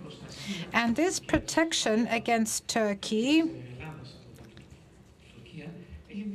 has two dimensions. One is for it to have a multiplier effect for Greece, so that Greece can increase its strength. Margaritis mentioned some examples to that effect. And the other thing is how we could stop Turkey from continuing to make these claims or even implementing its threats, delivering on its threats. Because we seem to have forgotten all this, that our neighbor, Turkey, some years now has got more claims, and it's not just the 150 claims over islets, but also populated islands with Greek citizens on them. And it says that these Greek islands should become Turkish. It says so openly, and it even asks for big islands, Samos, Chios, Rhodos, for example. So Turkey says if you have military presence, I can say that they're mine and I can exercise dominion over them. So we're talking about a revisionism, a change of boundaries. This is what Turkey is claiming. And now we're talking about land. So we're not talking about the sea and what is under the bottom of the sea and so on and so forth. We're talking about land disputes according to Turkey. So our mission for 40-odd years in the EU is how we can actually use our presence in the European Union as a lever so that we can gain on various diplomatic fronts. And first and foremost, I'd like to say that we want to protect ourselves against Turkey, exercising a comprehensive policy. Believe me, I've read this matter very well all these decades, and I've experienced many phases from up close. So we're talking about our presence in the European Union, in this sector. So we're talking about a history of missed opportunities, and with certain exceptions, we don't have an overall strategy on how to utilize our presence and maximize its effect. So there could be many examples cited. Let's begin with the 1980s. That's where the problem lies, in my opinion, after the very wise Konstantinos Karamanlis, who had specific views on how we could avail of our presence in Europe. Andreas Papandreou came, PASOK came, and they actually did two things that were opposite to one another in the 2 decades that it was in power. In the first decade, when Andreas Papandreou ruled, even though he had been bequeathed, if you like, Greece's entry into the European Union, and we know that there were fewer members of the European communities back then, so it was much easier to come to an understanding than now that we have 27. And another, if you like, gift was the International Law of the Sea, which gave the possibility to Greece to actually have a 500 square kilometer, if you like, 500,000 kilometer EEZ. This is the Seville map. And this is in full accordance with international law. We're saying that we could claim this because this is something we need to claim. And then we hear that nothing will be conceded. We do not claim anything. But that is wrong because we have the law of the sea. We're a member of the European Union. So we have many opportunities ahead of us and we can gain a lot. We can use our participation in the EU as a lever. So we can say this is the way forward, this is how we need to deal with Turkey because we're a member of the European Union. We can have allies, there can be synergies, various projects to our benefit. So all these are levers that we can benefit from in order to deal with the problem. We are the only country, together with Cyprus, that have this problem in Europe, i.e., we didn't make use of the European Union because we actually know that the European Union was created in order for us to achieve peace. But we've always had this problem with Turkey, our neighbor, because they threaten us. There's the so-called casus belli.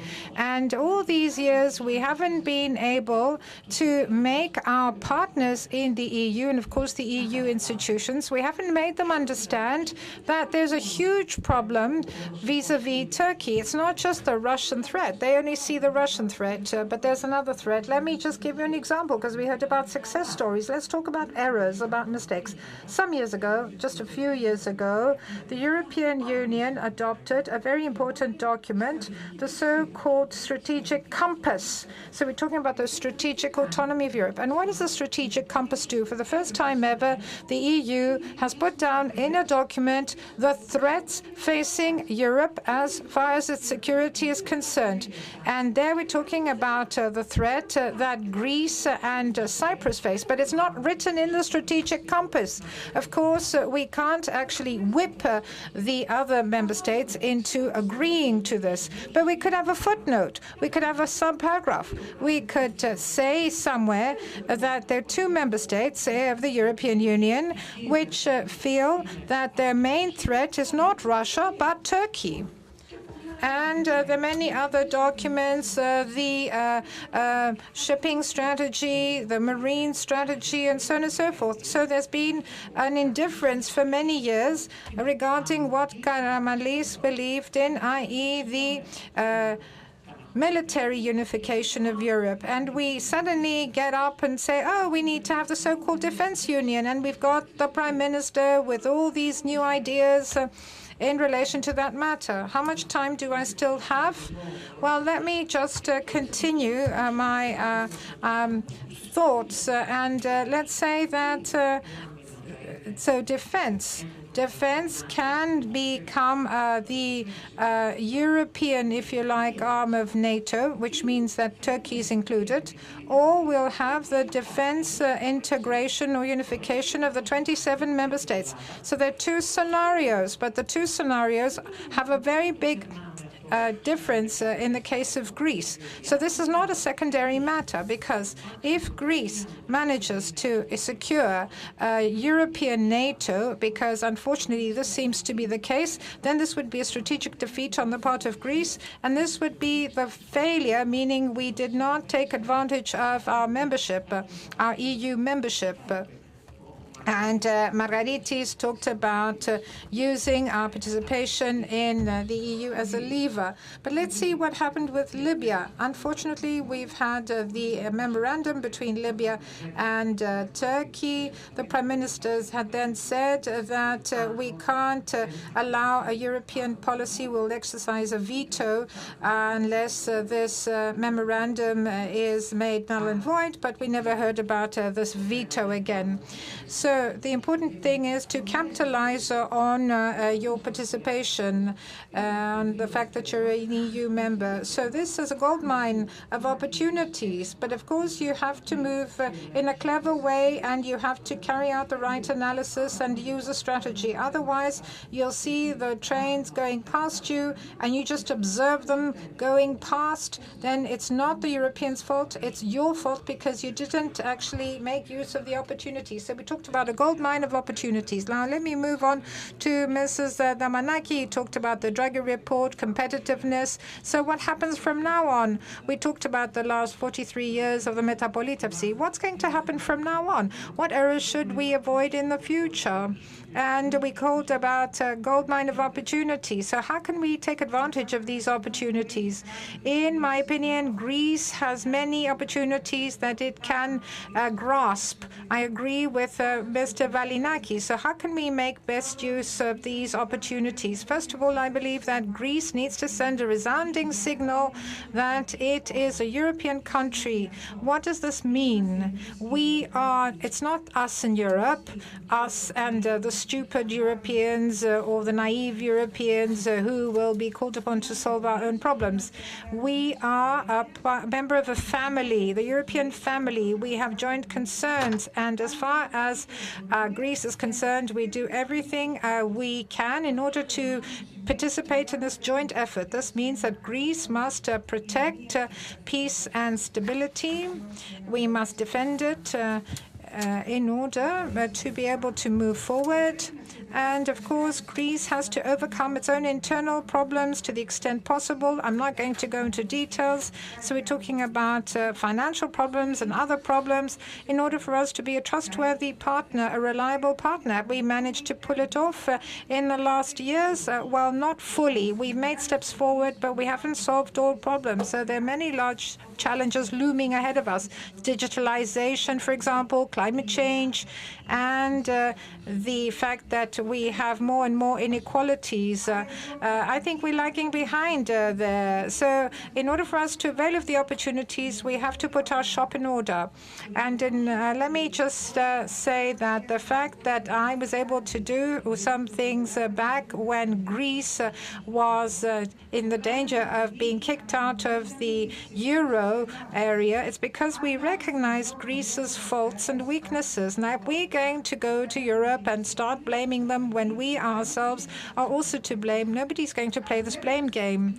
But looking at the challenges looming ahead, and I'm talking about the defense of Europe, but also responding to being competitive and rising to this challenge, I think that Greece can become an important player because we've made a lot of important steps, provided we have a plan and we're not just vague and make just general comments. Let's talk about migration and how we can deal with the migratory issue. This will be intensified. Climate crisis, disparities, they all will become worse. So is this going to be a European problem? Is this going to become a European issue? Or do we think that we can handle it on our own and then ask Europe to follow our lead? If we follow the latter, we will stand to lose a lot.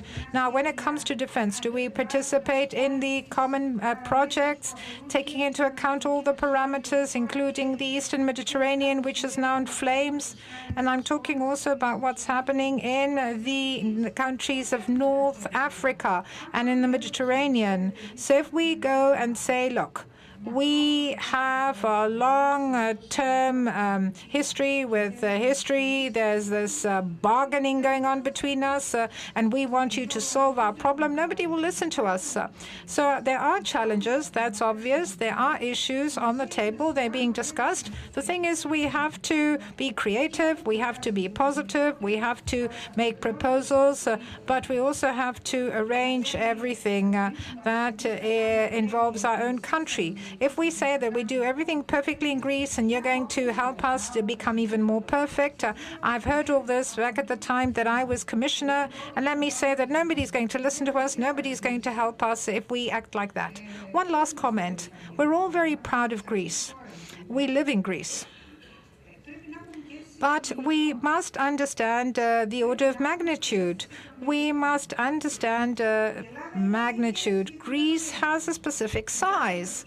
If we look at our neighbors, we shouldn't underestimate them, but we shouldn't overrate them either. But we shouldn't underestimate them, because there are countries that have other interests, that have other commitments, that have other problems, other countries that prosper. So the fact that Greece is the center of the earth, in my opinion, hasn't benefited the country whenever this idea prevailed. Of course, it sounds nice that Greece is the navel of the earth. It makes us feel patriots, but it does not base itself on substance and on truth.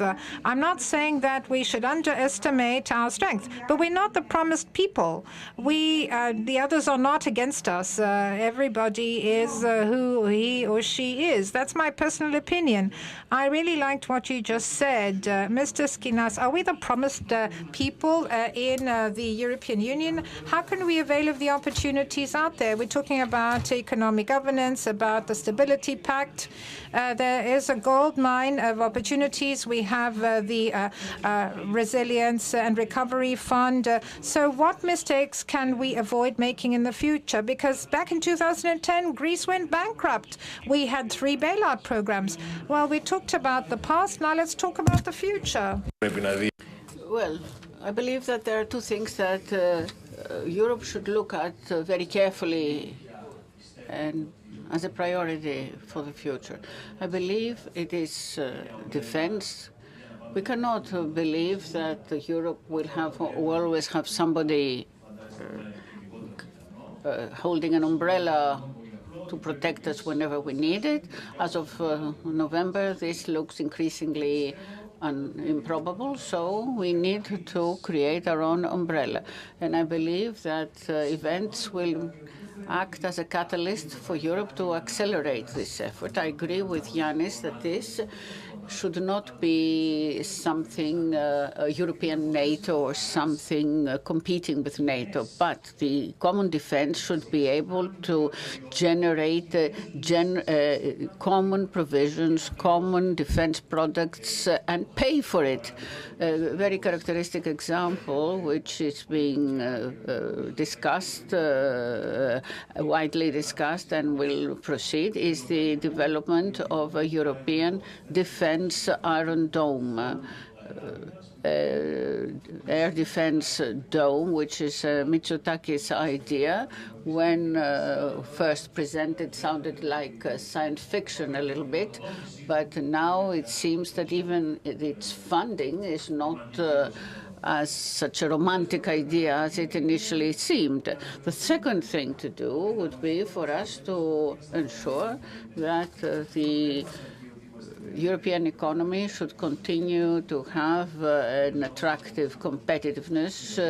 We need competitiveness. But regulation intervenes. Yes, but when the new U.S. president is asking from the wealthiest person in the world to work on simplifying processes, this is a message to Europe as well. Europe cannot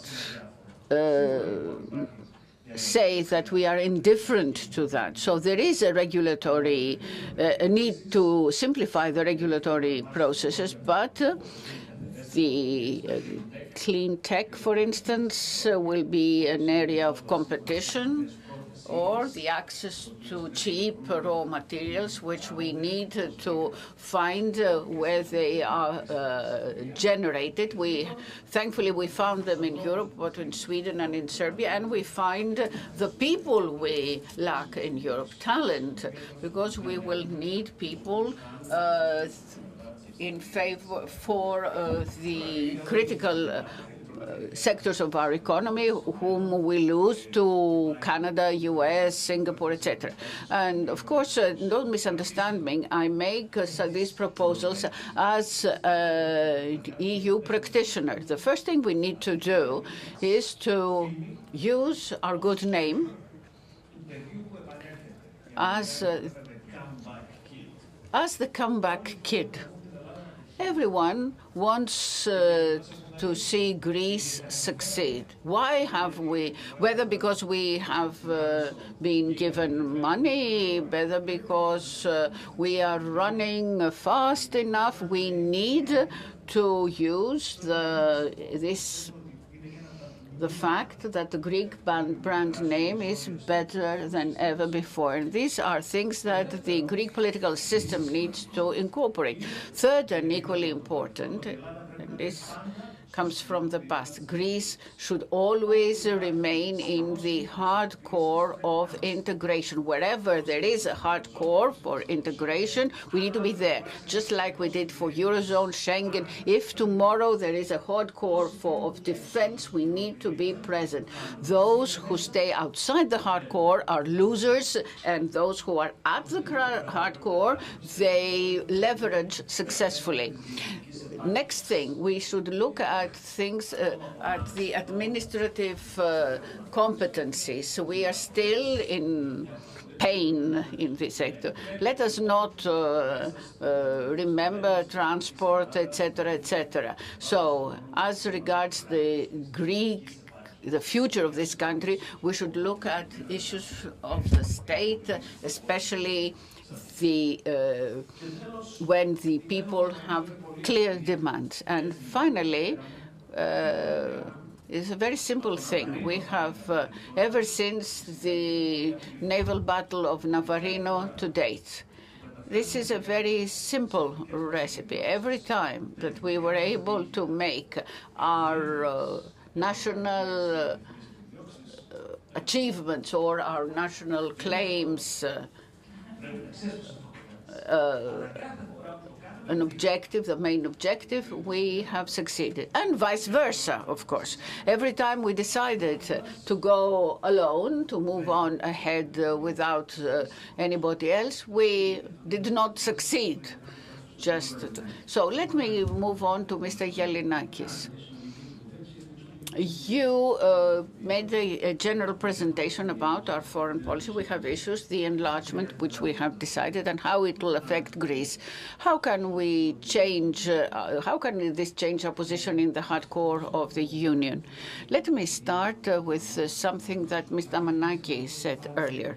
We are walking in a very dangerous world, which is twice as dangerous for us because of our neighbor, who is not happy with today the current border. So every revisionism that can be rewarded, Ukraine, etc., goes against the national interest. What is the interest in the interest of Greece?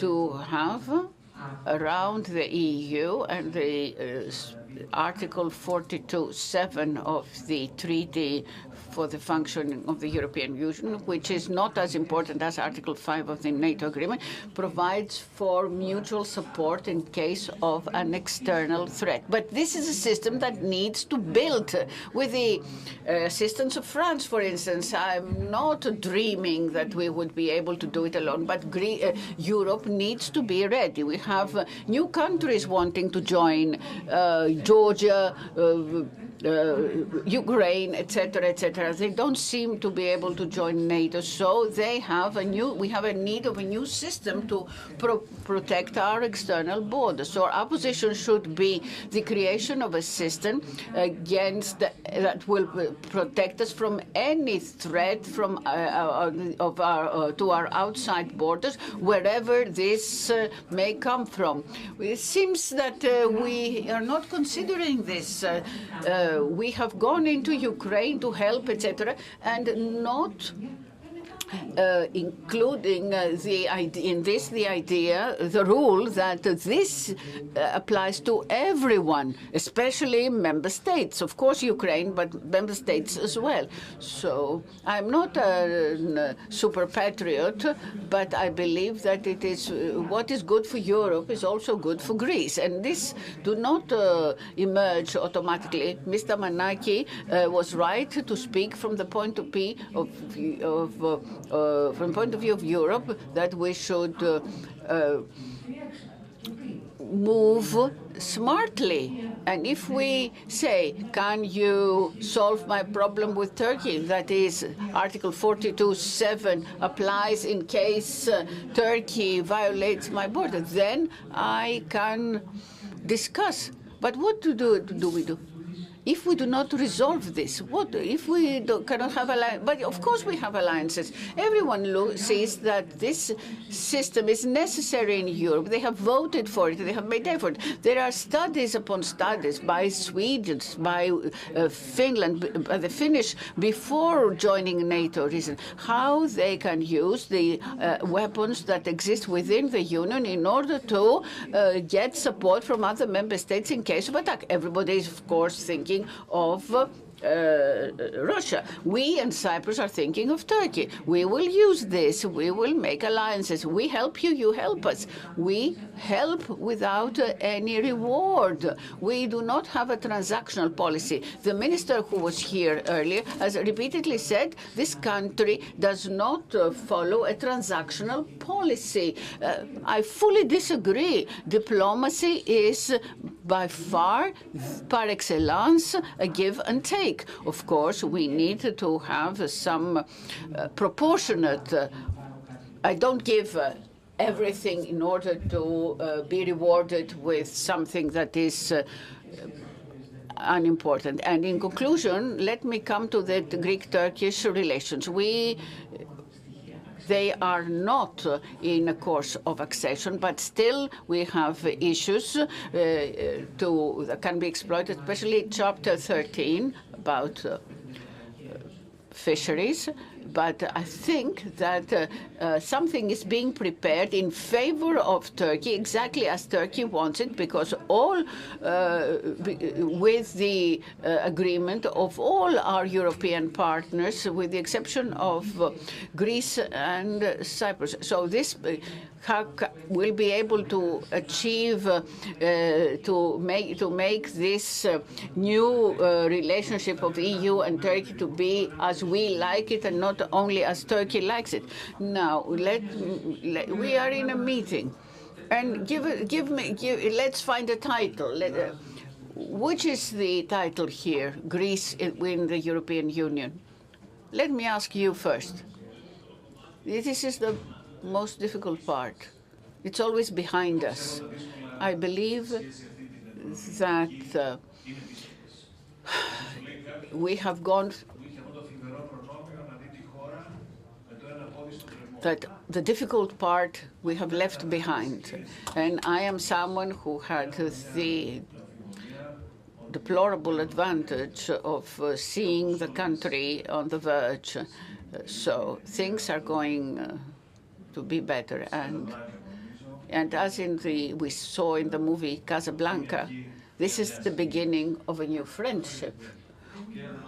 Mr. Manaki, my title would be We Are Europeans and we are going to move forward. As simple as that. Mr. Valinakis, I am not optimistic about the European, as regards the European unity in the coming years in view of the difficulties that we will see. So Greece needs to decide as quickly as possible to make use of the existing opportunities because they will not be there forever. So I will go back to what you said earlier, that the European Union is a gold mine of opportunities. The thing is how much you use them in order to proceed. So thank you very much. Let us thank Ms. Maria Damanaki, Mr. Margaritis Kinas, Mr. Valinakis. We will now have an interesting discussion between former Prime Minister Antonis Samaras with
Good afternoon.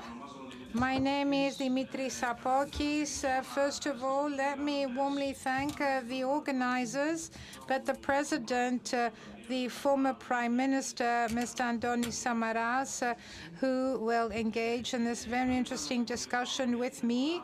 And in order for us to save time, because there's a lot that has to be said, let me invite the president to the podium. Thank you.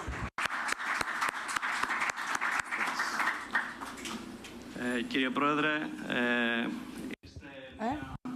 ζωντανή. President, you are a person who has lived extensively what has happened in foreign policy, so you're a living legend. Since 1977, you are a member of parliament.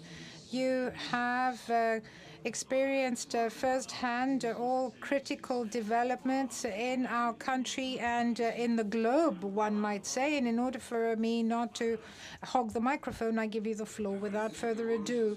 So let me thank you all very much. Thank you for inviting me to speak here today. We know that there are many developments in the world. So now I'm in front of a challenge. A lot has happened in these 50 years. A lot has changed. And we have experienced many changes, radical changes in Greece and abroad. So the Greek foreign policy, in my opinion, has three separate approaches. First of all, we had an ethnocentric policy. The main expressor was Andreas Papandreou, and we had the single defense doctrine of Greece and Cyprus. On the other hand, we had a foreign policy which ceded the protection of Greek rights to international organizations and mainly to United Europe. The main expressor was Kostas Simitis, and we had the Helsinki Agreement and the Madrid Agreement. And finally, we had the multi-dimensional policy of Konstantinos Karamanlis, which combined the two previous approaches, but it was able to strike a balance. The main example was Greece's entry into the European economic communities, despite the vociferous reactions by the opposition. And I remember this very well because I was there, then a young MP at the moment of the signing of Greece's entry into the EEC. So Karamanlis believed in the Euro-Atlantic institutions, but he was also trying to find a role for Greece. And he tried to look at all different, if you like, directions. He looked towards the East, towards the Third World, towards the Middle East. So this multifaceted foreign policy, allow me to say, was served by Kostas Karamanlis as well, and by me, by myself. During my career, I was very fortunate because I got to know most of the great personalities of the time, Mitterrand, Kohl, Thatcher, Delors, Andreotti, Genscher, González. So just a first comment, if I may. They had nothing to do with the politicians of today. They were different leaders. They were people of stature. So we can't compare the two. I lived dramatic moments. The one moment was the collapse of the Soviet Union. I remember after the collapse of the Soviet world, some people came to meet us in NATO, the former enemies of NATO. So all those who had been elected just a few days ago, the new, if you like, foreign ministers of these new founded states, and they were denouncing the now defunct Warsaw Pact. So this was the triumph of the West. But we saw that we had the dismantling of Yugoslavia, we had the Macedonian issue, we also had the collapse of the Hodza regime in Albania, then we had the wars in Iraq, the new architecture of Maastricht, and then I signed the political and the economic part was signed by Timos Christodoulou. I remember from a different position the Europe of Merkel, lack of solidarity, the fact that they wanted to be punitive, and there was a lack of vision as well. And we had the crisis in Greece. This was a case in point. First, they doubted us, and then we actually gave them some surprises. We were able to achieve the targets earlier than scheduled, but then they wiped the carpet off our feet. From under us, and then they agreed that we could at some time exit the bailout programs. I remember in 2014, ladies and gentlemen, under the Greek presidency, when I was the president of the Council of the European Union, which was the rotating presidency, I tried to make the others aware of the great problem looming ahead, i.e. migration. But I hit hit a brick wall. They pretended not to hear me. What I said fell on deaf ears. They were ignorant. One person would drop his pen. The other person would remember that they had something to whisper to their neighbor. But unfortunately, they understood the magnitude of the problem, because then they had to pay the price. And I'm talking about themselves, but also their countries and societies. It was the time when Europe had blinkers on and couldn't see what was happening.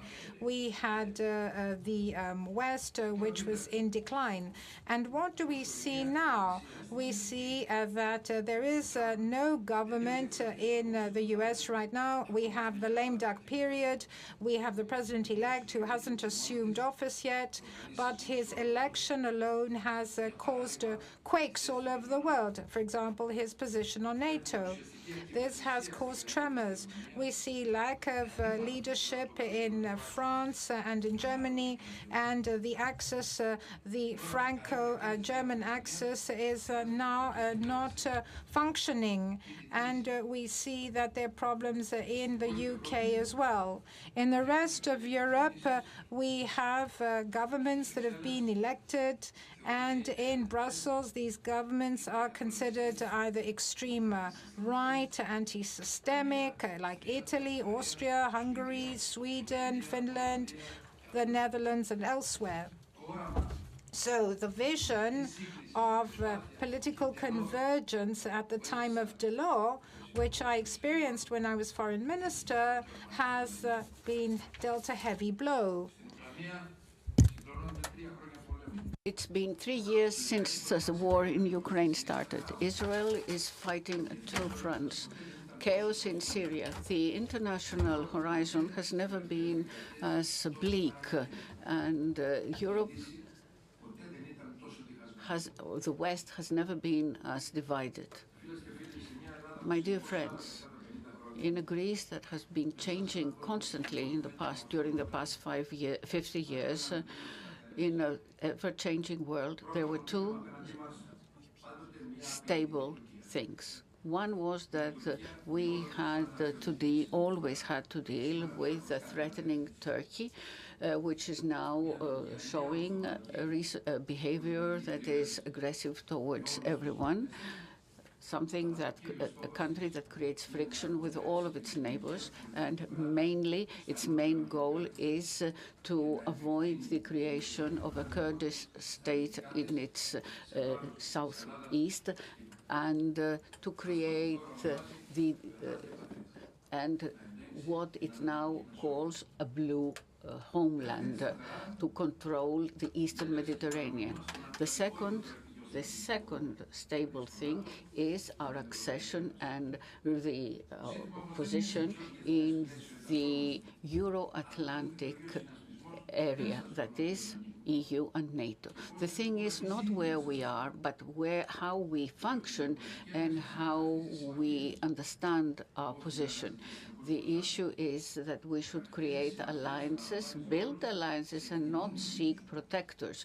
When you create alliances, your friends respect you and your friends help you. When you are trying to find protection, then you are a burden, you are an easy target, and in the end you lose your allies. So let's see what I propose that we should be doing. First of all, our concerns Turkey and its aggressiveness. We need to have a policy of deterrence, which means that Turkey should know that if they try to attack, their cost will be disproportionate and the risk will be disproportionate. Deterrence is the choice of those who are not, the choice of those who are not as strong. But deterrence requires to be convincing and credible. Convincing meaning that you must have the means to impose a huge cost and risk to the aggressor, and credibility meaning that you are determined to use the means in your disposal. But deterrence is not enough. Active alliances are necessary. real alliances against the common threat. In recent years, Turkey has opened a number of fronts around its borders, actually with everyone around them. Sometimes they win, sometimes they don't win, but still they insist. And it certainly advances towards an overextension. It creates more enemies than they are able to cope with. They are involved in more centers of tensions than they can manage. And this is the opportunity that we seized when we were in government in 2013, and we proceeded to create the axis with Cyprus and Israel, and then the other one, Greece, Cyprus, and Egypt.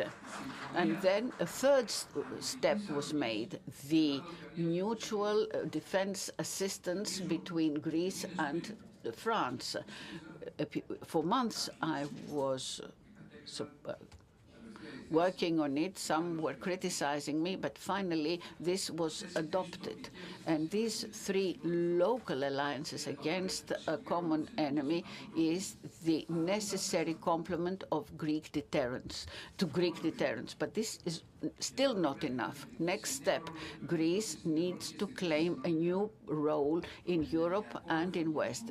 The energy supply, energy security, and energy autonomy for Europe, which goes through the Eastern Mediterranean, where there are huge quantities of fuels. But still, Turkey is trying to get everything for itself in Greece and in Cyprus, while they are an energy partner to Russia. They are building Russian nuclear plants.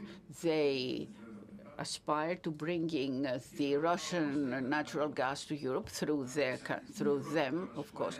And how is it possible for Europe to use the Russian gas and to depend on on Turkey's partner, Russia? This is a question that we should be asking to our friends and allies. And post-Trump election, this may be heard, because the return of Donald Trump is also a sign that we will return to the fossil fuels, where Greece has an asset that can provide energy security to Europe. But there's something else as well. Turkey protects Sunnist Islamists. They host them, they protect them, they move them, sometimes they instigate them, and these are the main source of the illegal people who go to Europe through Greece. And of course, Europe continues to finance it. After the election of President Trump, it is time for the borders to close and to start again the return of illegal immigrants to their countries, and not to provide them with asylum. You saw what happened in Rhodes and on other islands very recently. Israel is relieved that Iran's advance station was defeated. They are happy to see that Iran's corridor to the Mediterranean has been destroyed. But there is a threat that we might have a new Gaza, much more extensive, and a new Hamas, much more certainly. And now they started the new talk about conquering Jerusalem. In Syria, the regime collapsed, but all hell broke loose, and we are still celebrating. And Europe is concerned about the millions of Christians in Syria. And in this liquid situation, one thing is true. One way or another, the Kurdish issue is coming to the forefront. I'm not sure that everybody sees that, but Turkey is fighting the Kurds, and Israel is threatening the jihadists and supporting Kurds. Where are we? Where do we stand in this scenario? With one, we have a strategic alliance, and with the second one, we have recently signed a friendship agreement. Is this proper foreign policy? Ladies and gentlemen, we are supposedly adopting the deterrence policy, but we are exercising its opposite, appeasement. We sign with Turkey when Turkey has created an acquis against us, the Turkish-Libyan memorandum, and not only that, outside Casus, they are violating our sovereign rights, the exclusive economic zone that we have declared with Egypt. And we are still talking about friendship with Turkey. So I'm asking, why did the Italian ship notify Turkey about carrying out works in the declared Greek EEZ? Could someone give us a proper answer, or is everything okay? And Turkish officials constantly talk about a demilitarization of our islands and the so-called stolen islands by Greeks. But we still declare that we are friends. We state that for us, a red line is the 6-mile zone around our island. That is the sovereignty zone. And we forget about our sovereign rights. Therefore, we are sending a message to Turkey that if our sovereign rights are violated, we will not react. This is not deterrence.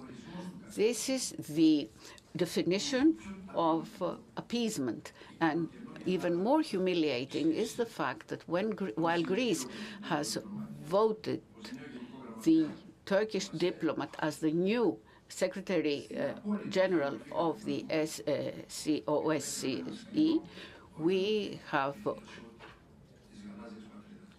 supported an organizer, the person who organized the Blue Motherland. So in the Organization of Security, we have elected the representative of the occupation forces in Cyprus, the person who speaks about demilitarized zones, etc. We vote for him to become the person to be responsible for security in Europe. And we even supported him by his actively. So is it Greece that decided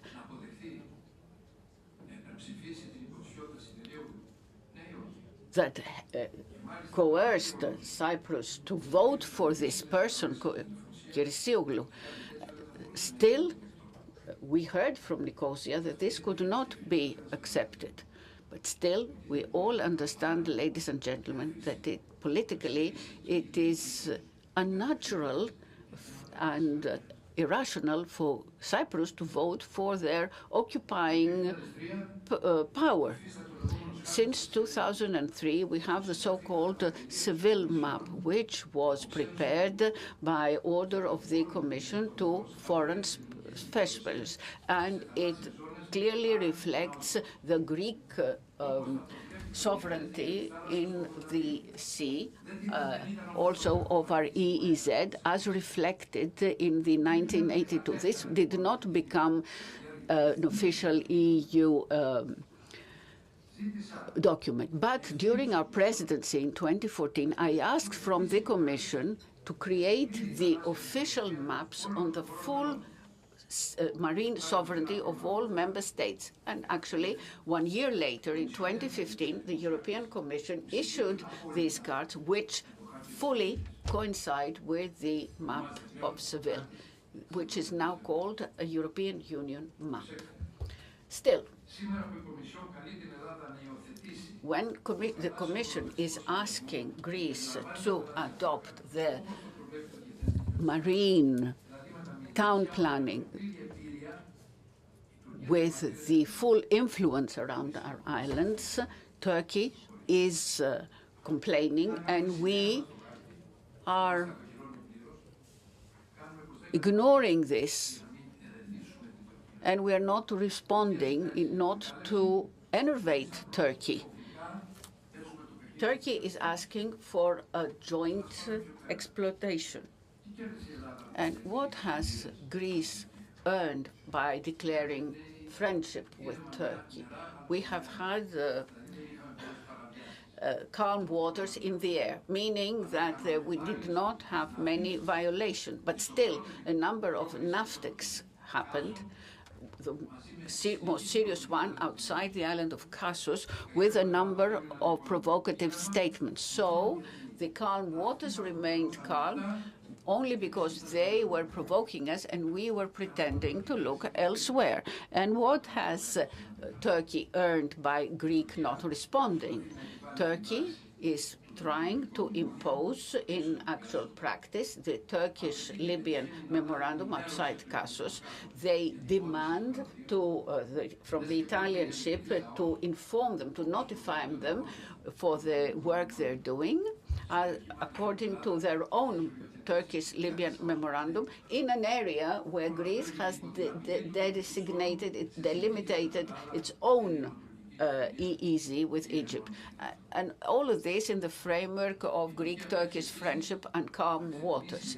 Turkish is always also asking to start the lifting of the embargo for the upgraded F-16. It is in discussion with Germany to buy the Eurofighters. And Erdogan said a few days ago that he is willing to purchase new S-40 systems from Russia. And it is to be expected that if Greece is not reacting to all these provocations, the arguments are weakening. The only difference which exists with Turkey is we are pretending not to understand. I'd like to say, as we have only this as an outstanding difference with Turkey, I mean the issue of the EEZ, the marine zones, which Turkey does not accept publicly. I have been the Minister of Foreign Affairs.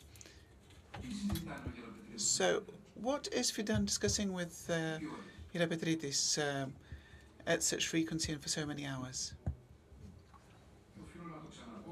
Let me repeat it. It is our Minister of Foreign Affairs who said that in order to ensure good neighbourly relations and quiet and calm with Turkey, I can even consider to be looking for fewer things. And he said it himself. So, we see that our red lines seem to be dissipating. And of course, this makes Turkey even more intransigent. And that's why I said that the Minister of Foreign Affairs should go home. In the last 50 years, Greece has had successes and it has made mistakes. It has done things well, but it has done things deficiently also. The rejection of the Annan Plan was amongst its greatest successes, and that Cyprus became a full member of the EU. And that means that Turkey does not control the whole of Cyprus, and Greece and Cyprus are all in Europe, and we see that Turkey is outside. So we see that we've actually abandoned Cyprus in this to the prospect of a multilateral conference with the equal treatment of this pseudo-state outside of the context of Europe and against the acquis. But we see a multilateral conference is, in fact, necessary for the recognition of the pseudo-state, and we see that it results in the solution of the two states, doing away with the resolutions and community acquis.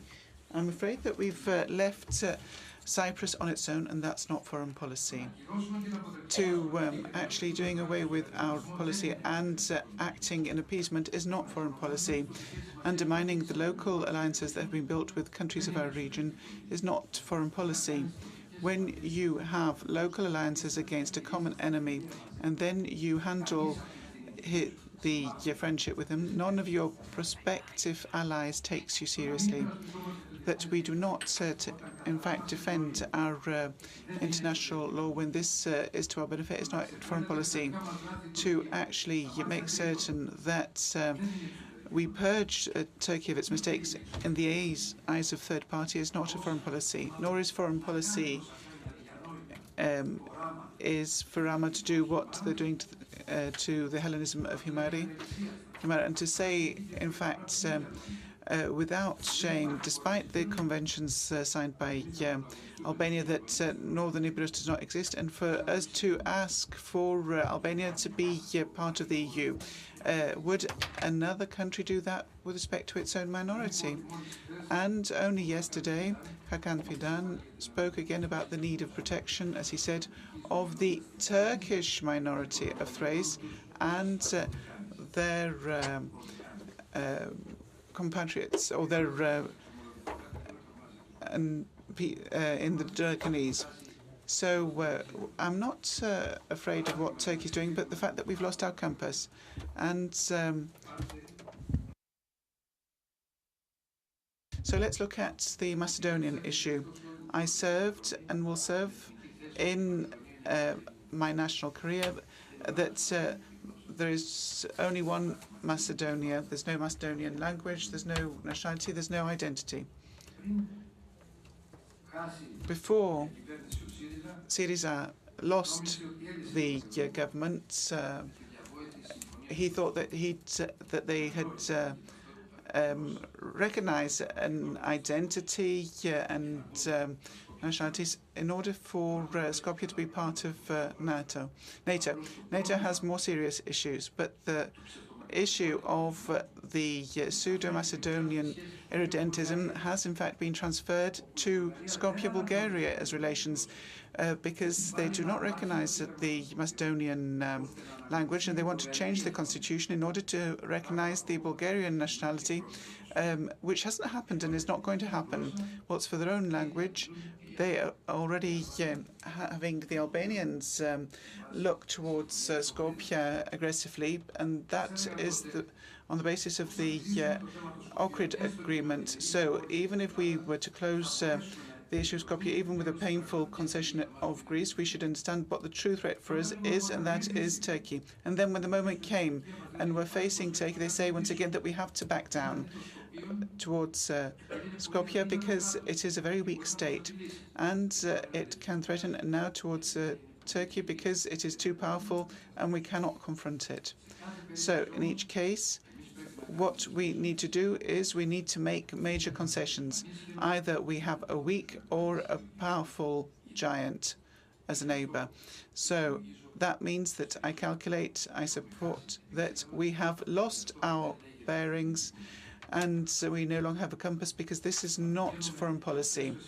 To go to Prespes is not, in fact, a foreign policy. It is doing away with foreign policy. We are, in fact, doing away with our alliances against common enemies, and we seem to be setting our backs to the international law, and it seems that we have the Commission on our backs because we are not abiding by the Marine Spatial Plan in order not to confront Turkey, and we have seismic disruptions in the Middle East, whilst we are maintaining ties of good neighbourly relations with the greatest disruptive force in our neighbourhood. And that is a full abandonment of foreign policy.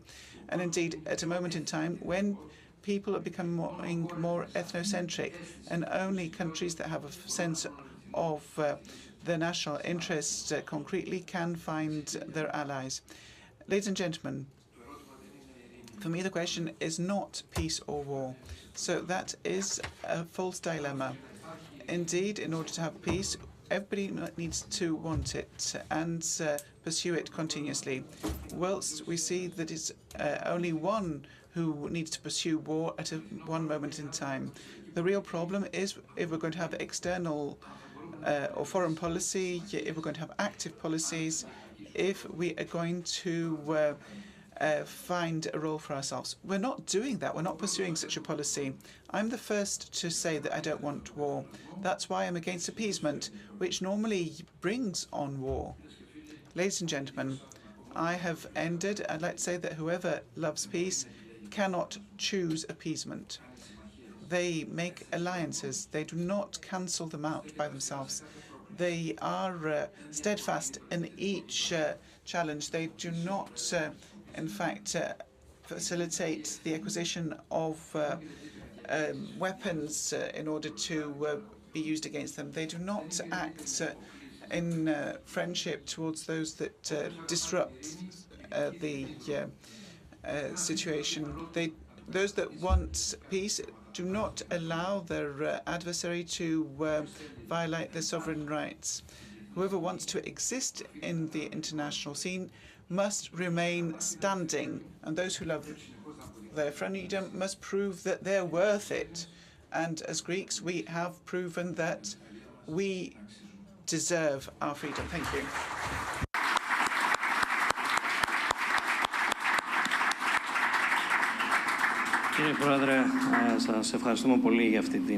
Thank you very much for this very interesting speech for the present and the past and future. Of course, as a journalist, I can't avoid it. I want us to take the elephant of the room and to, in fact, say this is your first speech after you were struck from New Democracy. Can you talk about this? I don't think that was the subject today. Well, I cannot avoid it.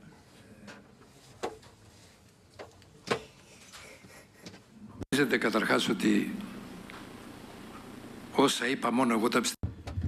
you think that what I said is something that only I believe?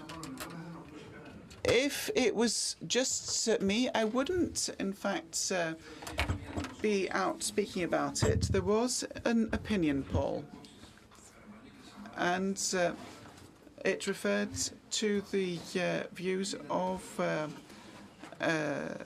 Samaras and Karamanlis were espoused by 50%, and 40% of New Democracy was against me being struck. And that was, in fact, in a recent opinion poll, 40%, despite the organized media army that we face whenever we say anything. It's organized with super trolls. Why so? I believe that I spoil the broth of rightism. When I spoke before Parliament, I spoke my mind, and everybody heard a different point of view. The broth of appeasement, of high prices, security, the problem of the middle class compared to the flow of money from Europe, and only a small amount actually reaches the SMEs. And I would say the broth of mutation. And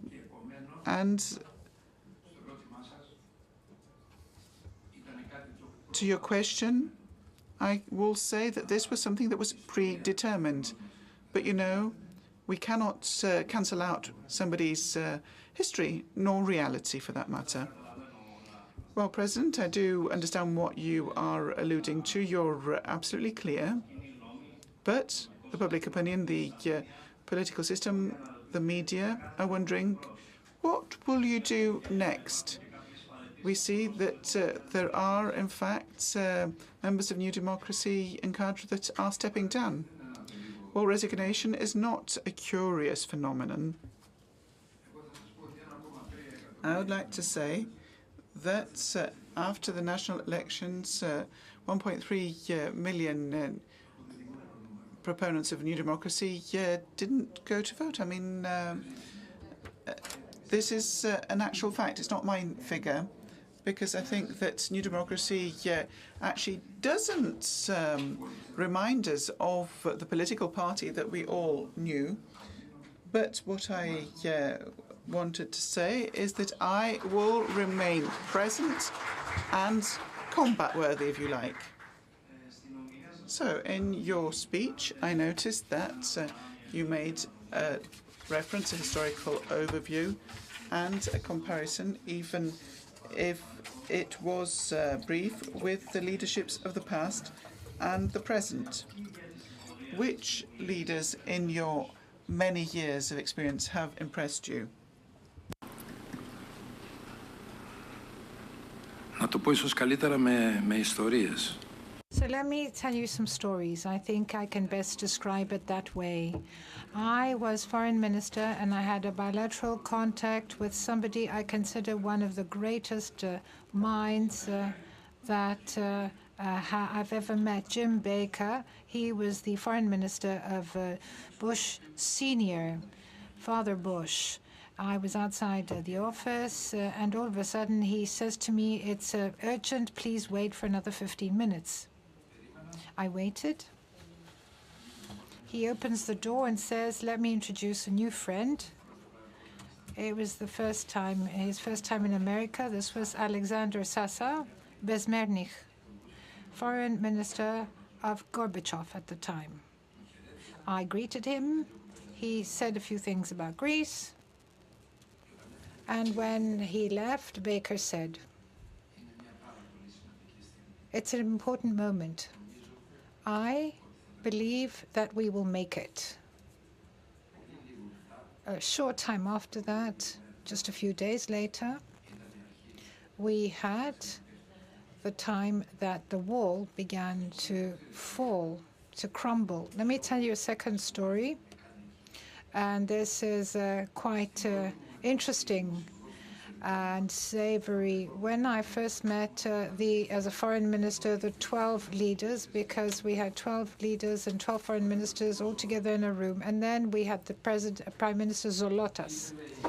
So the UK, England wanted to have this opt-out.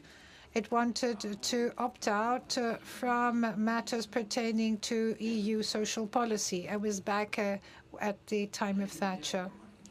And then there was a huge fight, a dialogue rather, between Thatcher and Mitterrand. And I remember the following, since you asked. Thatcher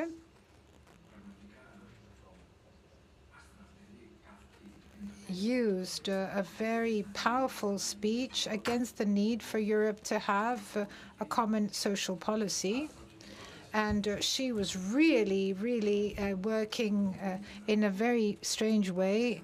And Mitterrand said, this is important. We're talking about some things that are important. And he says, "Madam, before I answer, let me say that tonight the dress you're wearing is really stunning. It really suits you. And I dare say that red goes nicely with your eyes," because her eyes were red, bloodshot. And he had achieved his purpose. He was able to use a red herring to distract her, and Thatcher kept shouting, "Get to the point." So let me tell you another story with Father Assad, Bashar's father. So when I met him on behalf of the European Union, hoping that as a union we would help him side with the EU against Saddam Hussein, and this is what actually happened in the end. In an auditorium twice the size of this one, there was one chair on the one end of the room, the other on the other. There was Father Assad on the one side, I was on the other side, and we were opposite one another. So he took the floor and said to me, "Foreign Minister, this morning and every morning when I shave and when I drink my coffee, I listen to the radio. And I heard that Mr. Genscher will go to Israel in order, obviously, to supply them with money against the war that you want me to participate in against the Muslim Brotherhood." So you understand that this is very difficult. So tell them that I cannot discuss this like this unofficially. So he just took off without even saying goodbye. So this cannot be done quickly and rashly. So let me tell you that I've experienced a lot with Gorbachev. We don't have time. I can't recount it all, but let me tell you that you could read the history when looking at his face. And I went a year later. He was still president. I went with Mikis Theodorakis to pay him a visit. So Bush, Clinton, Obama, well, they are also special. And they are very friendly and very amicable, and they do this without any pretenses. They're very different from one another. And as for Putin, let me say that he always had a poker face. You never knew what he was thinking. You couldn't tell. So now the Chinese, they were very hospitable, very civilized. I got to know Li very well. He died 2 months ago. And see who still remains at the helm of China. I don't want to say more because we'll get confused. So let me stop there. As I said in the introduction, before you spoke, you have been an MP a whole life, since 1987. So which matters of foreign policy do you believe you have contributed to significantly? Well, so we're talking about usurpation of the name. I'm talking about the Macedonian issue with our neighbors and the identity as well, the Macedonian identity. Well, I've been actually keeping a straight line. I never strayed from my beliefs. I never went off on a tangent. So let me say that when I was Prime Minister, with the help of everyone, particularly Vangelis Venizelos, we stood up. We were upright. We remained standing, even though we had to work for many hours. It was very grueling from morning to night. And it was unthinkable. I mean, we were very, very hardworking. So we remained upright in Europe. We still are standing, despite the fact that back then Erdogan knew that we were in turbulent times. However, I would say that Erdogan did not do what he didn't do because he knew what type of people we were.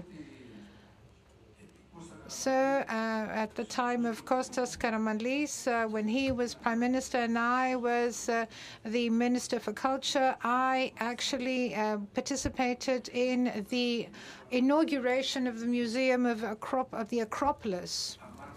So the marbles are calling the marbles to come back home. They're calling to them.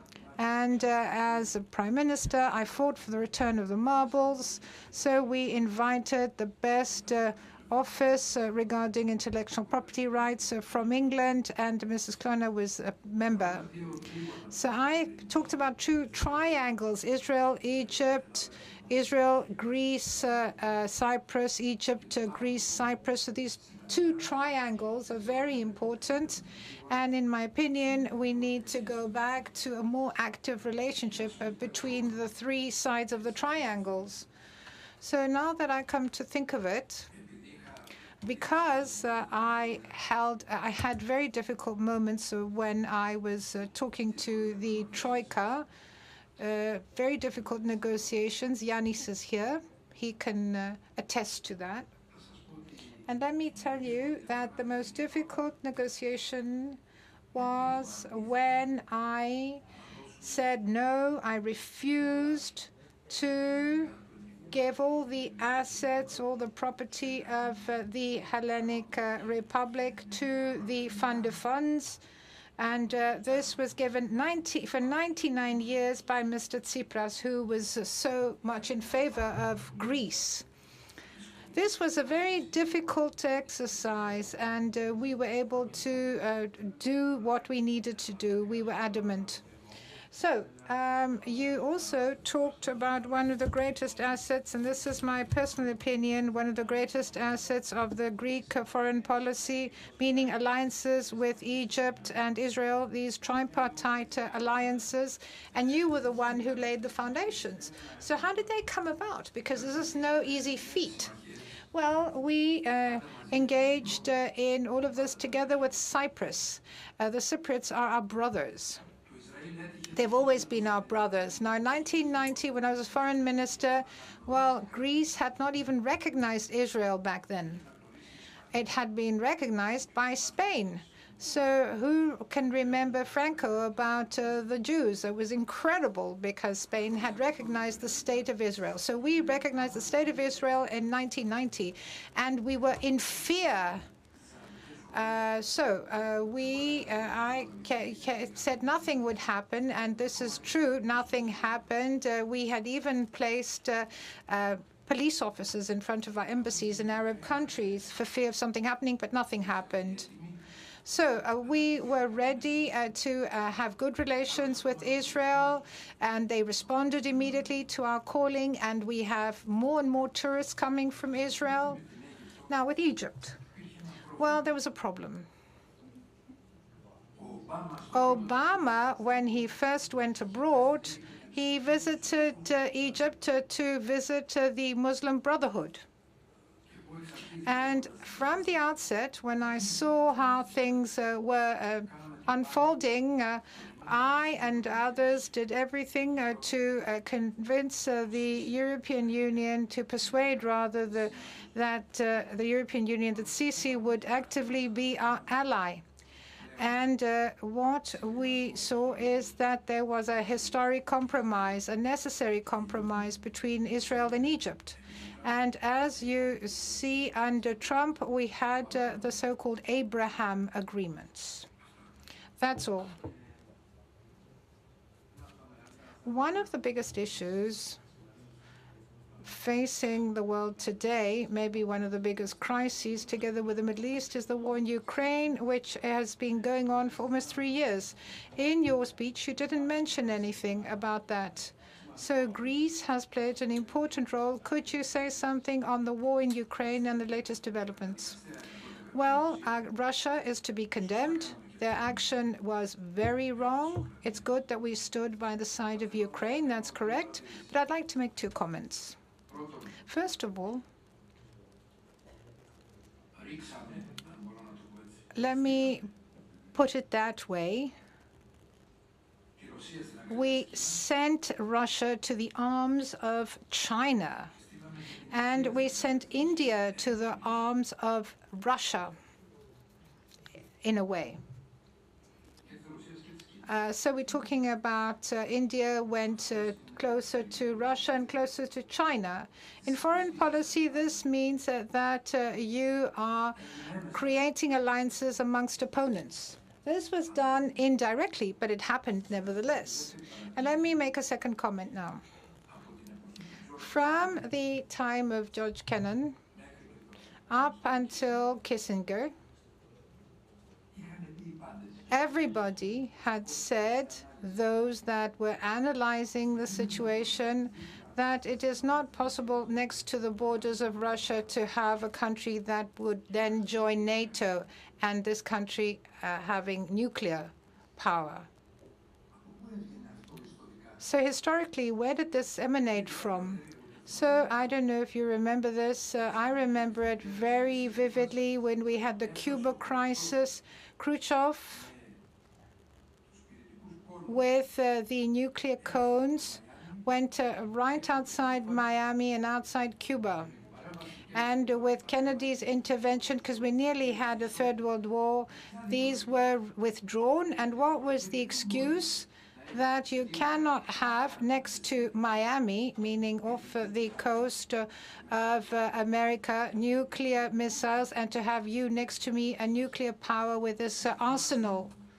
And if you remember, the consequence of this weakness of the Russians, meaning the decision not to place nuclear missiles there, then the US withdrew, in turn, nuclear missiles from its bases in Incirlik, Turkey, because they had nuclear missiles there. And I'm saying this because this would lead to future problems. I don't know what will happen and what Trump will do. But I do know that we must condemn all this. We must condemn Russia. We must condemn what it did against Ukraine and invaded Ukraine. But let's not forget that this is also very bad in the case of Cyprus, because we're talking about the same problem. Now, let me say that very few people protested about Cyprus, whereas for Ukraine, we actually said a lot. Holier than thou. So you talked about President-elect Trump, who will soon take office, Donald Trump. So this election, because everybody was against Trump, but we see that it created quite a situation, and everybody's trying to see what Trump will do. So what do you have in common with what is on Trump's agenda? Because we see that in his pre-election campaign, the president-elect said a lot of things that we've seen in the past under your term in office, but also from your statements. Well, time is running out, so first of all, guarding the borders, illegal migration, protection of our national identity and our social identity, and I'm talking about the woke agenda. People made fun of me. They made fun of me regarding surrogacy and also marriage. And they said that we cannot, being in the majority, hit those who are the minority. So we have a tyranny of majority over minority. And now we see that things have changed, and we hear that the minority must not become the tyranny for the majority. Well, anyway, you can draw your own conclusions.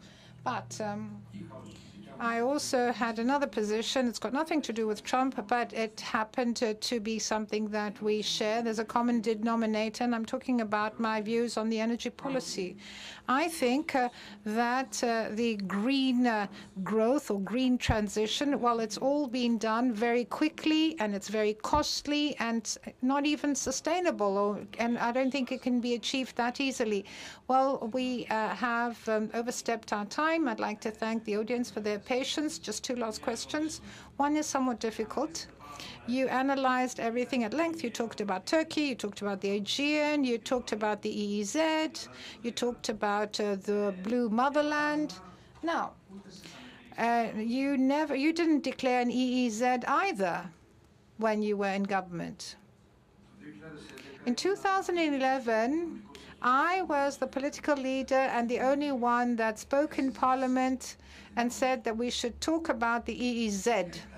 17 rights for exploration and drilling for hydrocarbons. This was given along the length of the EEZ. Yannis Maniatis, together with Yannis Paparioriou, did so in the Ministry of Energy. Since then, nothing has happened. So at the difficult time of the bailout programs, the MOUs in 2020, when I had just been elected, I did not allow Turkish exploration to take place off the coast of Kossos, the island Kossos. And Turkey then did not dare do anything. At a time when, and I remind you, there was no Turkish-Libyan memorandum. There was no problem regarding Famagusta, and they hadn't turned Hagia Sophia into a mosque. And there was no such thing as the Blue Motherland, Mavi Vatan, and there was no mention of demilitarization of the Greek islands, because this is their new hot topic. And there was no situation regarding Kassos, the island of Kassos. Back then, we had an anti-racist law against the genocide of the Pontian Greeks, and this is something that really bothers Erdogan. And I talked to you about the two agreements between us and Egypt and between us and Israel. And Kostas Karamanlis reminded us, and I thank him for that, that in January of 2015, we said to the UN that we do not accept the jurisdiction of international courts for matters pertaining to national sovereignty. I did not actually make any concessions, and I'm talking about the law regarding the muftis, the religious leaders, and their election or appointment. I'm going to say that Vangelis Venizelos really helped me. And we also signed 25 agreements, cooperation agreements in 2013 with Turkey in Istanbul. A fool actually wrote that we also signed to mutually support one another in international organizations, as if this signature was a carte blanche, something that could be used indiscriminately for any person, any personality, any candidate. I'm talking about Sinirlioglu, for example. And don't tell me that Turkey back then helped us to be elected to the Security Council as a non-permanent member, because this is done by rotation. So if Turkey didn't vote for us, it wouldn't have had any impact whatsoever. And I'm saying this because people are sometimes trying to hide the truth and to try and present a fallacy instead, a lie. So thank you very much, because a lot has been said. Mrs. Merkel was very laconic in her memoirs. I haven't heard any reactions from your part regarding Mrs. Merkel's reference in her memoirs about you. Well, let me say that I don't think that the Greek people forget the stance of Germany. Actually, they pulled the rug from under our feet, when everything would have ended. And there was a clear reference, a decision in ECOFIN that Greece was successful in certain measures. And for 900 million, we didn't come to an agreement. And of course, later on, dozens of billions were lost. I'm talking about the fact that we had been growing. We were almost out of the MOUs, so there was money that we lost and that our allies lost. Now, as far as migration is concerned, Germany always played the role of humanitarian, and now we see what's happening there. And let me say that I was under a lot of pressure every time in relation to Skopje. Let me also say that the Germans themselves kept talking about green growth, that everybody must go on this path of green growth, but at the same time they were signing for a second natural gas pipeline with Russia. So the rich people, the rich country came and told you how to get out of poverty, and then the rich country kept buying oil, natural gas at half price than the poor countries. For me, this is hypocrisy. It's very bad for rich countries to have cheap energy and for poor countries to pay a lot for energy. And I was devoured, says the speaker at the time, when I reduced VAT on catering. They thought that this would mean less money in the coffers of the state. Actually, it brought in a lot of money, a lot of revenue, but it just goes to show that this is the mindset, that they don't trust anyone and they don't want anyone to succeed. Why? Because they always want to be on top. They want to be in a position of power. Thank you very much, President.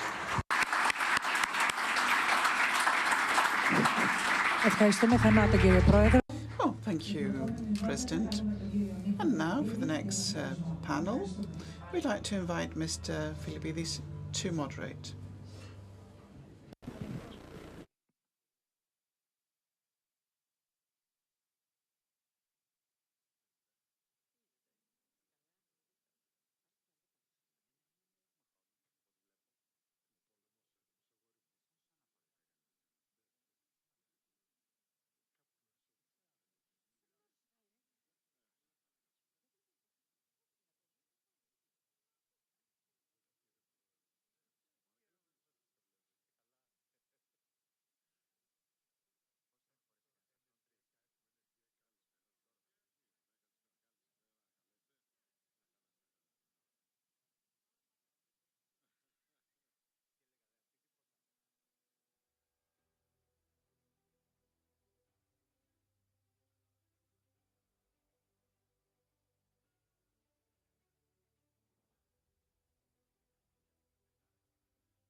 It was, in fact, a speech that many people were expecting. I think that you all know that we have been here at this conference from lunchtime. It is the conference of the Council, the Delphi Forum and the VIMA, and we've heard many things that we've been waiting for. It's been a great success since the very first day. Congratulations to Mr. Tsomokos. Congratulations to Yannis Rhodes and Periklis Dimitrilopoulos, the team from the VIMA. It is an excellent conference with amazing panels, and we see this on all sides. You perceive that it was going to be the Christos Dogas who was going to take this position, but I have stepped in, so I am going to hope to fill the editor-in-chief's shoes well. And energy, economic and military diplomacy, this is the topic that we're going to be addressing. And here we have people who distill a large portion of these 50 years of the Metapolitevsi in matters of governance, foreign policy, and what we all have been investigating in this conference, the Metapolitevsi. We are trying to understand what is happening in these 50 years, and we're trying to see more or less what's going to be happening in the next 50. So right next to me, I have Anna Diamantopoulou. She's the president of the network, the Diktio, Commissioner of the EU in Employment and Social Affairs. She's been the Minister of Education, and she's taken on different other offices. And Mr. Yannis Maniatis, MEP and former Minister competent for matters of environment. He was mentioned before by Mr. Samaras, and he's also been Vice President of S&D, and Panagiotis Romagliotis, who has served the Hellenic Republic from many positions in the Metapolitevsi, former Minister of National Economy and Professor Emeritus of International Politics at Pandion. And I think you're also at the IMF for quite a long period of time. And on the other side, somebody who's served our country from very important positions throughout his career, Mr. Konstantinos Floros, who's a retired general, and he is an honorary Chief of Staff, and we are going to be discussing 50 years. And we're going to be seeing to what extent Greece has managed to take advantage of all the possibilities, diplomatic instruments and opportunities. And I think that we all believe that we could have done better. Well, I would like to thank you for the invitation and the amazing organization of the conference. Well, we're not talking in a vacuum. We are following a specific speech, which was very interesting, as you yourself have termed it. I would like to make a comment. Mr. Samaras, of course, is a person who has lived through the Metapolitevsi, and he had two parts to his discussion. One small that had to do with Metapolitevsi, and another that had to do with today and his criticism towards the foreign policy of the government. And it is, in fact, the Prime Minister who's going to respond to that. But with respect to the first part, Mr. Samaras, and I'm sorry about this, has interpreted the entire Metapolitevsi through political and personal lenses. He referred to Konstantinos Karamanlis and himself as if there was nothing in between, or whatever happened was secondary to that. I wanted to note exactly with respect to what he said. The first, Konstantinos Karamanlis, yes, indeed, put a very important objective, accession to the EU. He achieved it, and we respect him completely for that. Andreas Papandreou didn't have a nation-centric policy. Let us not forget that we had entered the EU. We'd achieved the integrated Mediterranean programs. We were, in fact, the only ones that we see we were in the non-aligned with Uluf Parma and India, and we had the first great opening to the Arab countries. It was the first time that we spoke with the Eastern countries when there was the wall in place. His third reference was to Kostas Simitis, whilst he referred to the great success of Cyprus. It's as if that happened in and of itself. Whilst we had Simitis with two major successes, Helsinki and the accession of Cyprus and the EMU, and the great major objective after that set by Karamanlis.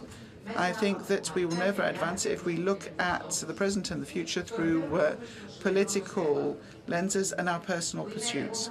I'd like to say that there are 3 points. We have economic and military diplomacy as well as energy diplomacy. Let me refer to economic diplomacy, and we said that there was going to be a short intervention in the outset. I will give you a summary. So there is not an exact definition, but let us say that it is for a country to use the tools of the economy for its stabilization and to attract invitation to advertise itself, but also for its geopolitical influence. Did we do well in this? I would say that we did all right in terms of economic diplomacy and our successes in it. What does success in diplomacy depend on? The size of a country. We're not a sizable country, we're a rather small one, but there are other small countries that had a very strong diplomacy. We have not invested a lot in economic diplomacy. There are countries that did so, but we didn't. We didn't. No. Yes, I'm going to explain this. You cannot expect a return on investment when you haven't made one. Yes, you're a bit general. That's why I wanted to make it more specific. Yes, we don't have results in this. It's true. So what does this depend on? Its history. Portugal was an empire. We won't actually compare it with Greece, which was 400 years under Ottoman rule. From its geographical position, it is different to be in the heart of tension all the time, which are adverse for investments and economic activities, and it's different to be the Panama Canal, where the whole fleet of the world goes through. The productive model of the country.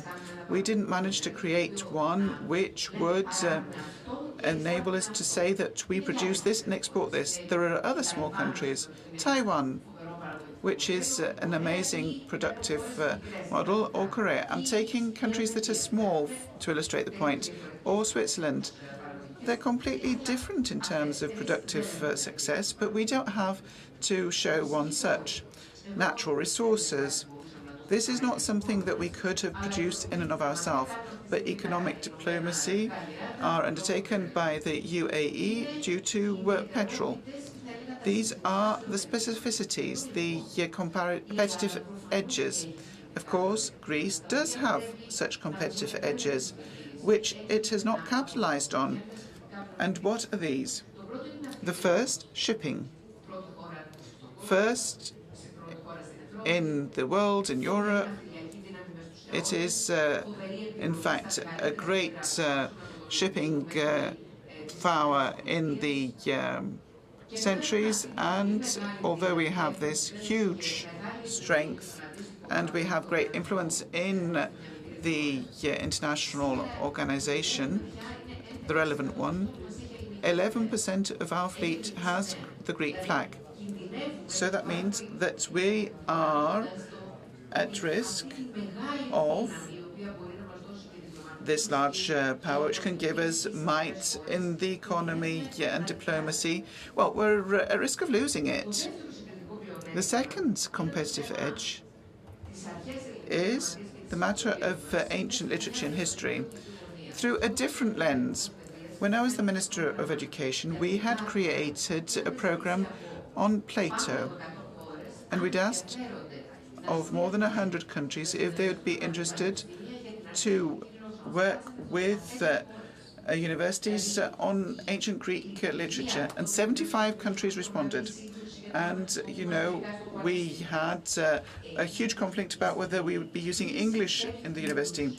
The use of such competitive edges is of key importance for countries, as were our networks. These were the major competitive edges that we did not use. And technology and digital prevalence is also such examples. Korea, Taiwan, in Asia, as well as Singapore and Estonia in Europe, have this competitive edge for this new era.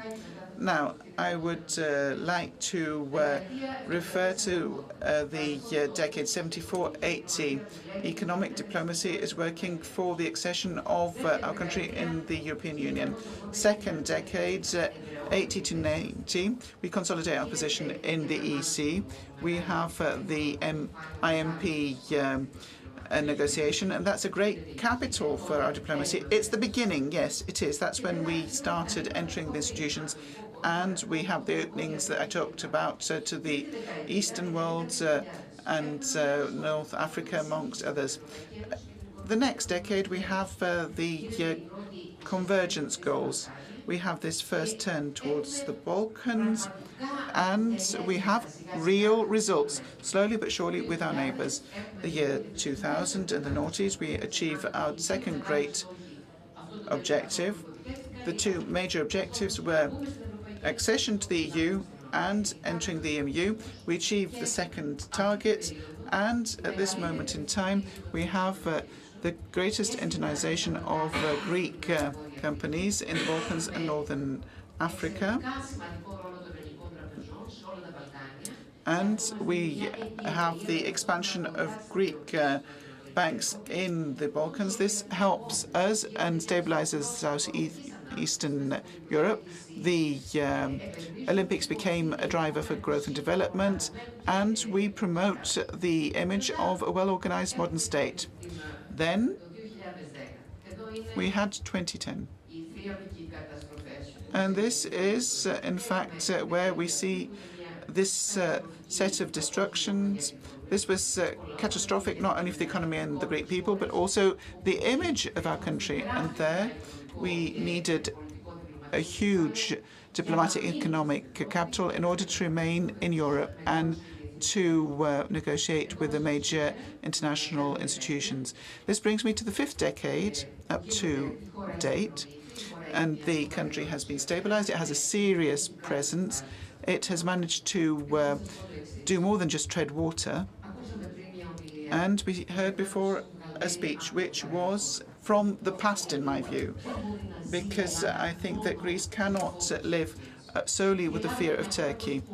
We have a lot of prospects and forces. We are in many international organizations, and we need to spread our wings and cover the entire breadth of the world, because the world is now very small. We've worked with APEC, and it is a collaboration of 21 countries in the Pacific. It's the two sides of the Pacific that are trying to create a certain union.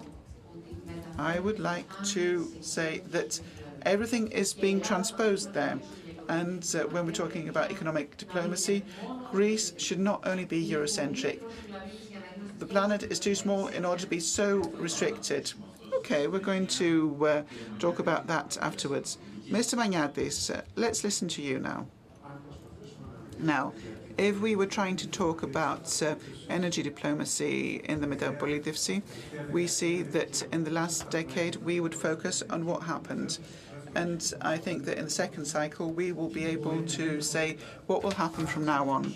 But if I was to commence with 74 and the decade of the 70s, this was the oil decade. Then we went on to the gas.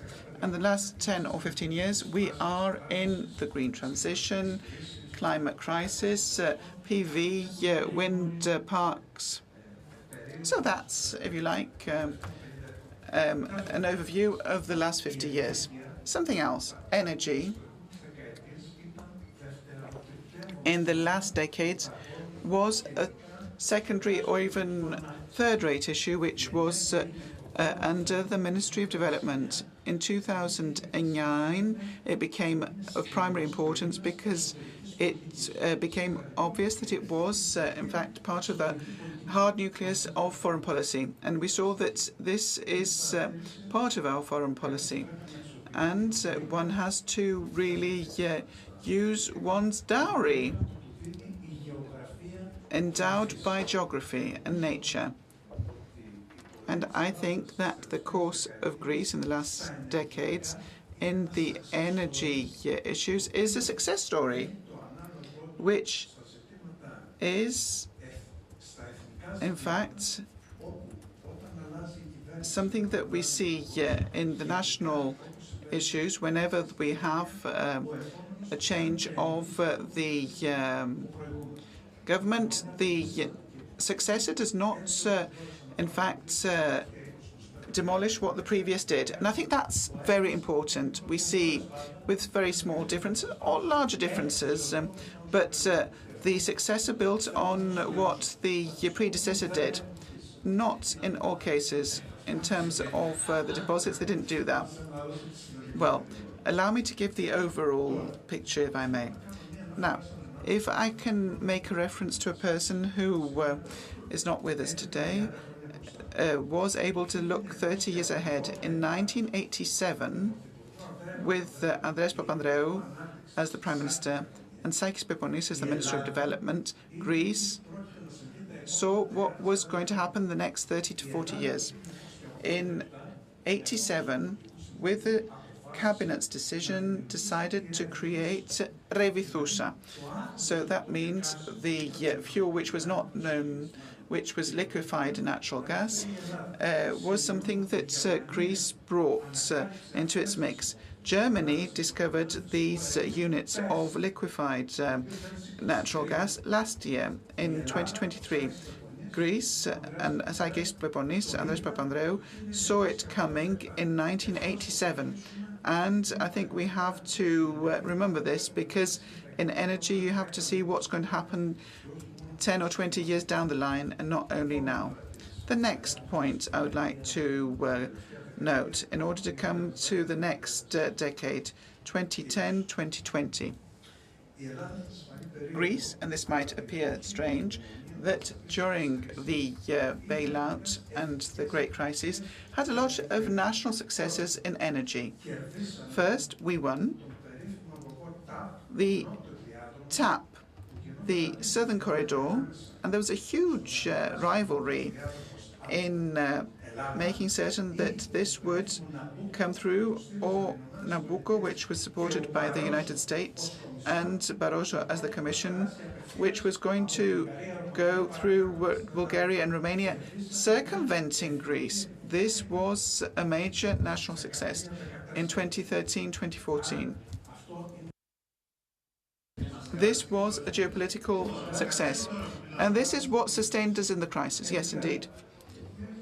In 2011, we started designing the projects which are being realized today. In 2011, design, and 2013, what I'm going to say as titles, were included for funding in the European programs. So not only did they secure funding, but they also became projects owned by the EU. What are these? First, FSRU of Alexandroupoli, which is already being under trial operation, and it is in fact supplying energy to the whole of southern Balkans, even Moldova, with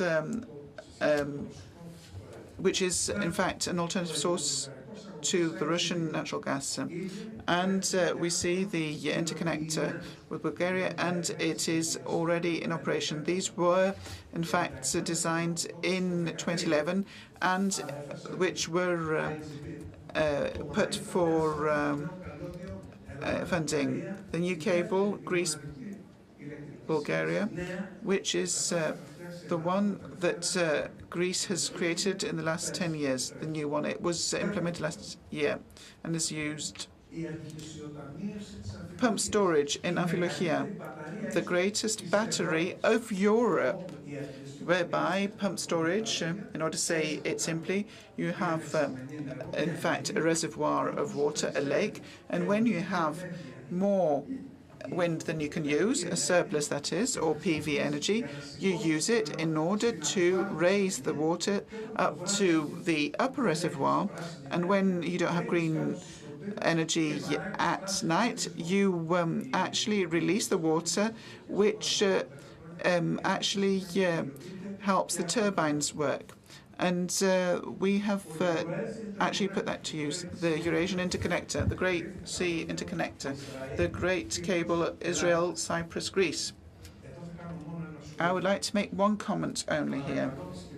I would like to ask of the governments of Greece and Cyprus not to publicize their disagreements. Let them resolve them in and of themselves. Whoever has fought for this project, do not speak publicly. The governments can resolve them. We have 650 million and more earmarked funding, and they can do their work in this great geopolitical project, which does away with the isolation of Cyprus and connects Asia to Europe. And we see that Israel, Cyprus, Attica through Crete. This will, in fact, provide greater energy security to Greece. And something which has been put to the test is the East Med corridor, the sole case of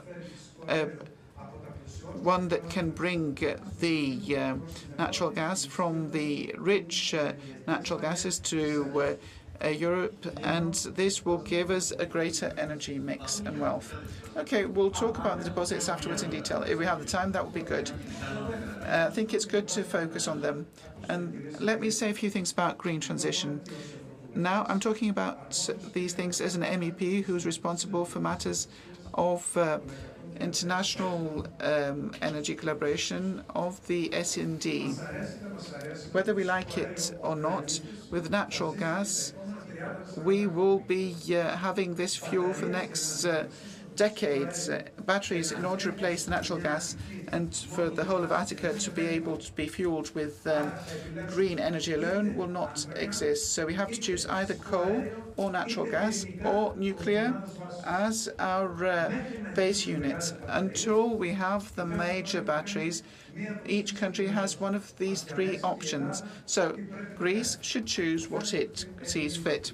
I think it's already chosen, but instead of importing a very expensive LNG from US, Qatar, Algeria, let us have our own in order for some money to remain in the coffers of our state. So, yes to green transition. It is the only one. There's no alternative. But when we go in that direction, let us not trip ourselves up, as we saw in Russia, where we paid 600 billion euros as European citizens in order to reduce the impact of the energy crisis. Mr. Roumeliotis, the floor is yours. Thank you very much. I would also like to thank the President of the Council, Mr. Platias, Mr. Tsomokos, and VIMA for the excellent organization of this two-day conference. And I'm sure that a lot of very interesting conclusions can be drawn about Greece's future.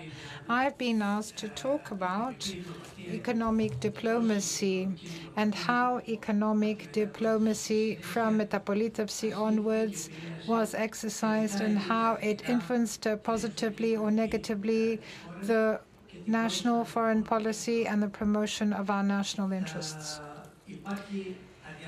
Undoubtedly, there is a two-way relationship between economic diplomacy and the exercise of foreign policy.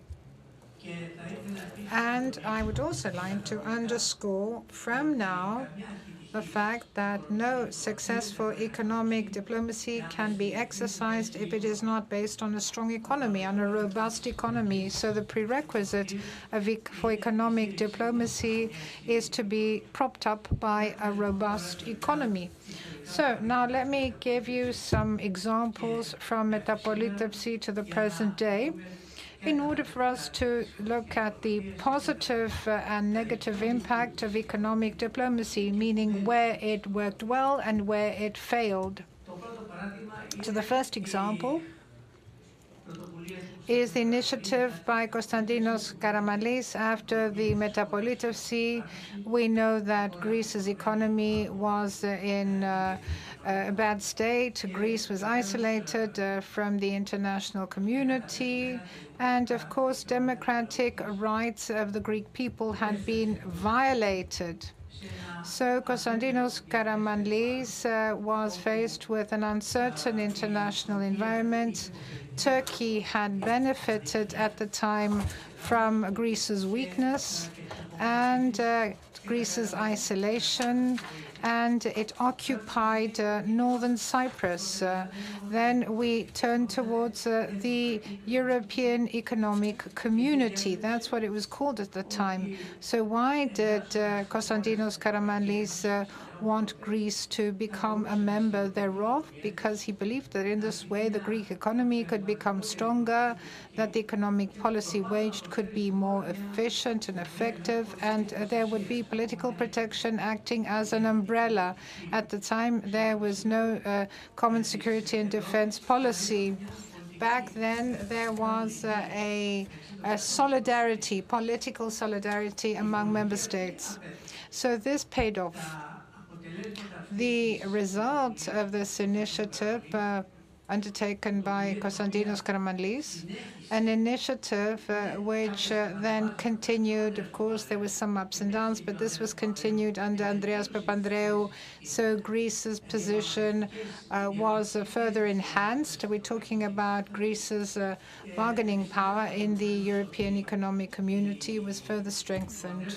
I'd like to say that Andreas Papandreou was able to get the IMPs for Greece. Let me remind you that Andreas Papandreou was the one who, despite the protection for 5 years of the Greek industry, I was responsible for a special tax which protected the Greek industry for a longer period of time than originally scheduled or planned. And at the same time, Andreas Papandreou was able, thanks to his stance, to have the support of Greece's national interests. And most of all, he was able to help to pave the way for the entry of Cyprus into the European Union. So what are the successes? First, we know that the EEC then recognized that the relations between Turkey and Europe are influenced by the Cyprus issue, and this position still stands today. Second success, that Greek-Turkish disputes were recognized as causing a disruption in the European Economic Community. So the European Economic Community says that EU law and international law should be abided by when the Council summits talk about Turkish relations with the European Union. So there's constant condemnation against Turkey. And here we're talking about the Blue Motherland, Mavi Vatan, or the Turkish-Libyan memorandum, and also Turkey's positions vis-à-vis Cyprus. So what we've had is a long-lasting success of Greece, and this continues to this very day. So we're trying to protect our national interests. So where did the economic diplomacy fail? So Greece, we see that there were decisions for Greece to encourage the initiation and onset of negotiations, entry negotiations of Turkey to the European Union. But this didn't stop Turkey from actually contesting Greek national sovereign rights. So everything was to the detriment of Greece. Now, a second example that I'd like to remind you of, Konstantinos Karamanlis and Andreas Papandreou both tried to have a multifaceted, multidimensional foreign policy. So even though Greece was a member of the European Union, they undertook many initiatives and engaged in constructive relations with the former Soviet Union. In 1989, Konstantinos Karamanlis visited Moscow. Then this policy was continued by Andreas Papandreou, so he strengthened economic cooperation with the former Soviet Union.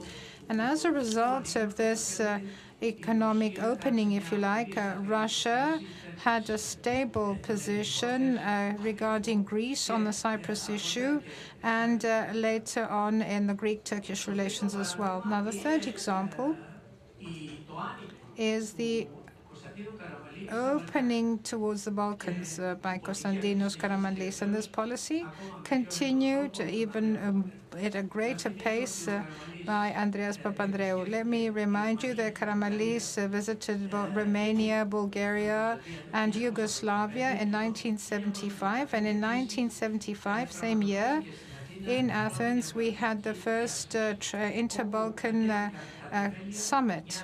And there, the foundations were laid for economic collaboration between Greece and the aforementioned country, despite the problems that existed at the time with Yugoslavia in relation to the Macedonian dispute. And Andreas Papandreou, of course, continued the same policy, and he signed an important agreement in 1982 and 1986 with Bulgaria. And the outcome of these agreements with Bulgaria is for Bulgaria to give up any claims, territorial claims against Greece. And at the same time, in 1987, a very important agreement of good neighborly relations was signed, which allowed Greece and Bulgaria to make use of this agreement at a very critical moment, i.e. the crisis of 1987, when both countries, Greece and Turkey, were at the brink of disaster, very close to an armed conflict. Now, this opening up to the Balkans and the economic policy of Greece vis-à-vis the Balkans became more intensive later on, and Greece in the 1990s undertook a series of initiatives. I was very fortunate. I was the special representative of the European Union. In the beginning, I was a coordinator, and then I was a representative. And I'm talking about the stability in the Balkans, where for the first time, Greece created in the foreign ministry a separate department, or rather a service of economic diplomacy, the funding of projects and initiatives in the Balkans in an attempt to stabilize the Balkans. And Greece played a leading role in the 1990s in beginning negotiations between Balkan countries and the EU. So the culmination of this was the summit in Thessaloniki 2003, if I'm not mistaken. Since then, all these countries, or most of them, have joined the European Union. So we have normalized our relations with these countries. Now, the ones that are still outside and are not a member of the EU are creating some problems. I'm talking about Albania, despite the fact that we did actually sign with them important agreements. However, Albania, well, economic diplomacy has not been so successful with Albania because there are two thorny issues. One is the delimitation of the EEZ, in the Ionian Sea, and the second issue is respect of the Greek minority rights in Albania. However, Greece has the position to refuse Albania entry if these two matters are not first resolved. And Greece has the same weapon vis-à-vis North Macedonia if it continues to refuse to use the term North in front of Macedonia, the word North. I'm almost done. So what I'd like to say today, where do we stand today? We are, in order for me to be able to pass the floor to Mr. Floros. As I said in the beginning, economic diplomacy is based on a very robust economy. Unfortunately, Greece has become weaker since 2010, and this is very bad. We keep saying that Greece is doing better. It is doing better after the crisis, but let us not forget that we've lost 25% of our wealth, as much as we would have lost during a war without actually going to war. And now our GDP is 20% less than what it was in 2007. Our standard of living is 18% lower than what it was in 2007. So we have a deficit. There is an investment gap of 4 percentage points compared to that period, and we have a difference of 10% of the GDP when it comes to savings.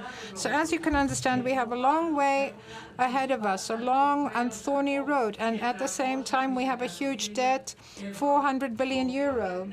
And this has to be paid off by 2060. So what does all this mean? And this is linked to what Mr. Floros will talk about. So the bigger the debt, the higher the debt, the more difficult for you to incur expenditure, and I'm talking about defense expenditure to meet your defense needs. So to conclude, our difference with Turkey is 5. So Turkey has 5 times the GDP of Greece, and 8 times, so we're talking about current prices, and 8 times, 8-fold in relation to purchasing power. So they spend a lot more on defense than we do, unfortunately. General, Mr. Floros, you have the floor.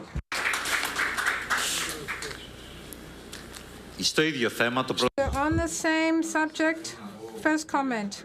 Before I begin and before I talk about military diplomacy, let me say that Greek foreign policy and economic diplomacy, well, this is taking place in a turbulent part of the world. It's not the same as waging foreign policy in the center of Europe and this part of the world. So we keep having problems.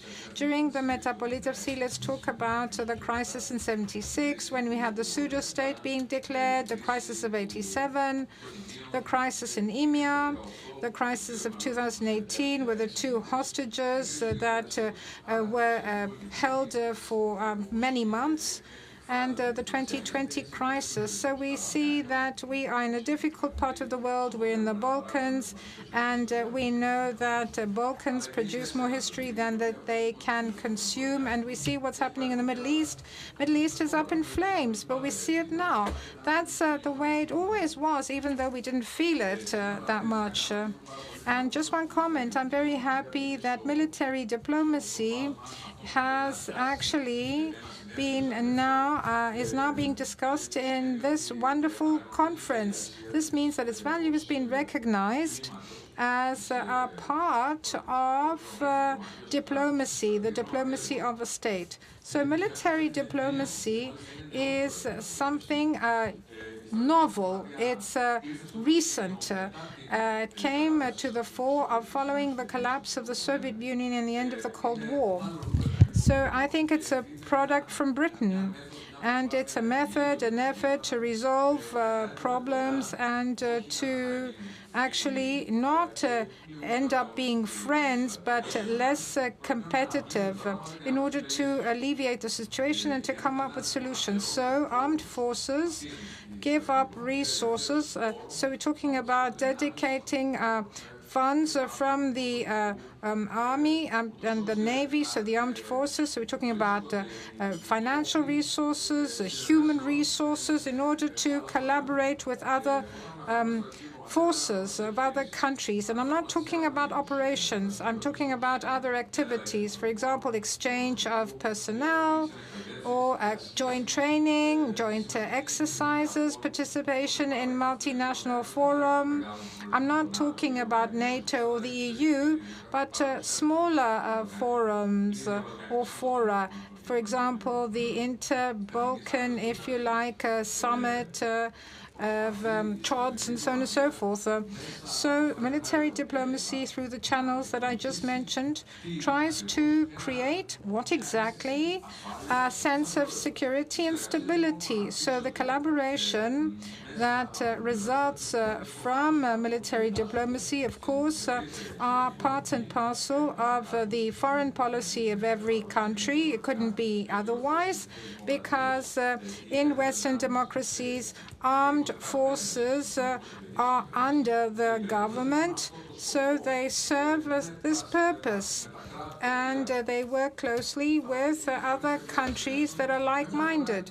So they facilitate, or rather military diplomacy is a facilitator without running the risk of failing. So we may try to do something with another country, but it's different if you have the official state, meaning the foreign ministry, doing something, and it's different if you have the hierarchies of the military collaborating with one another.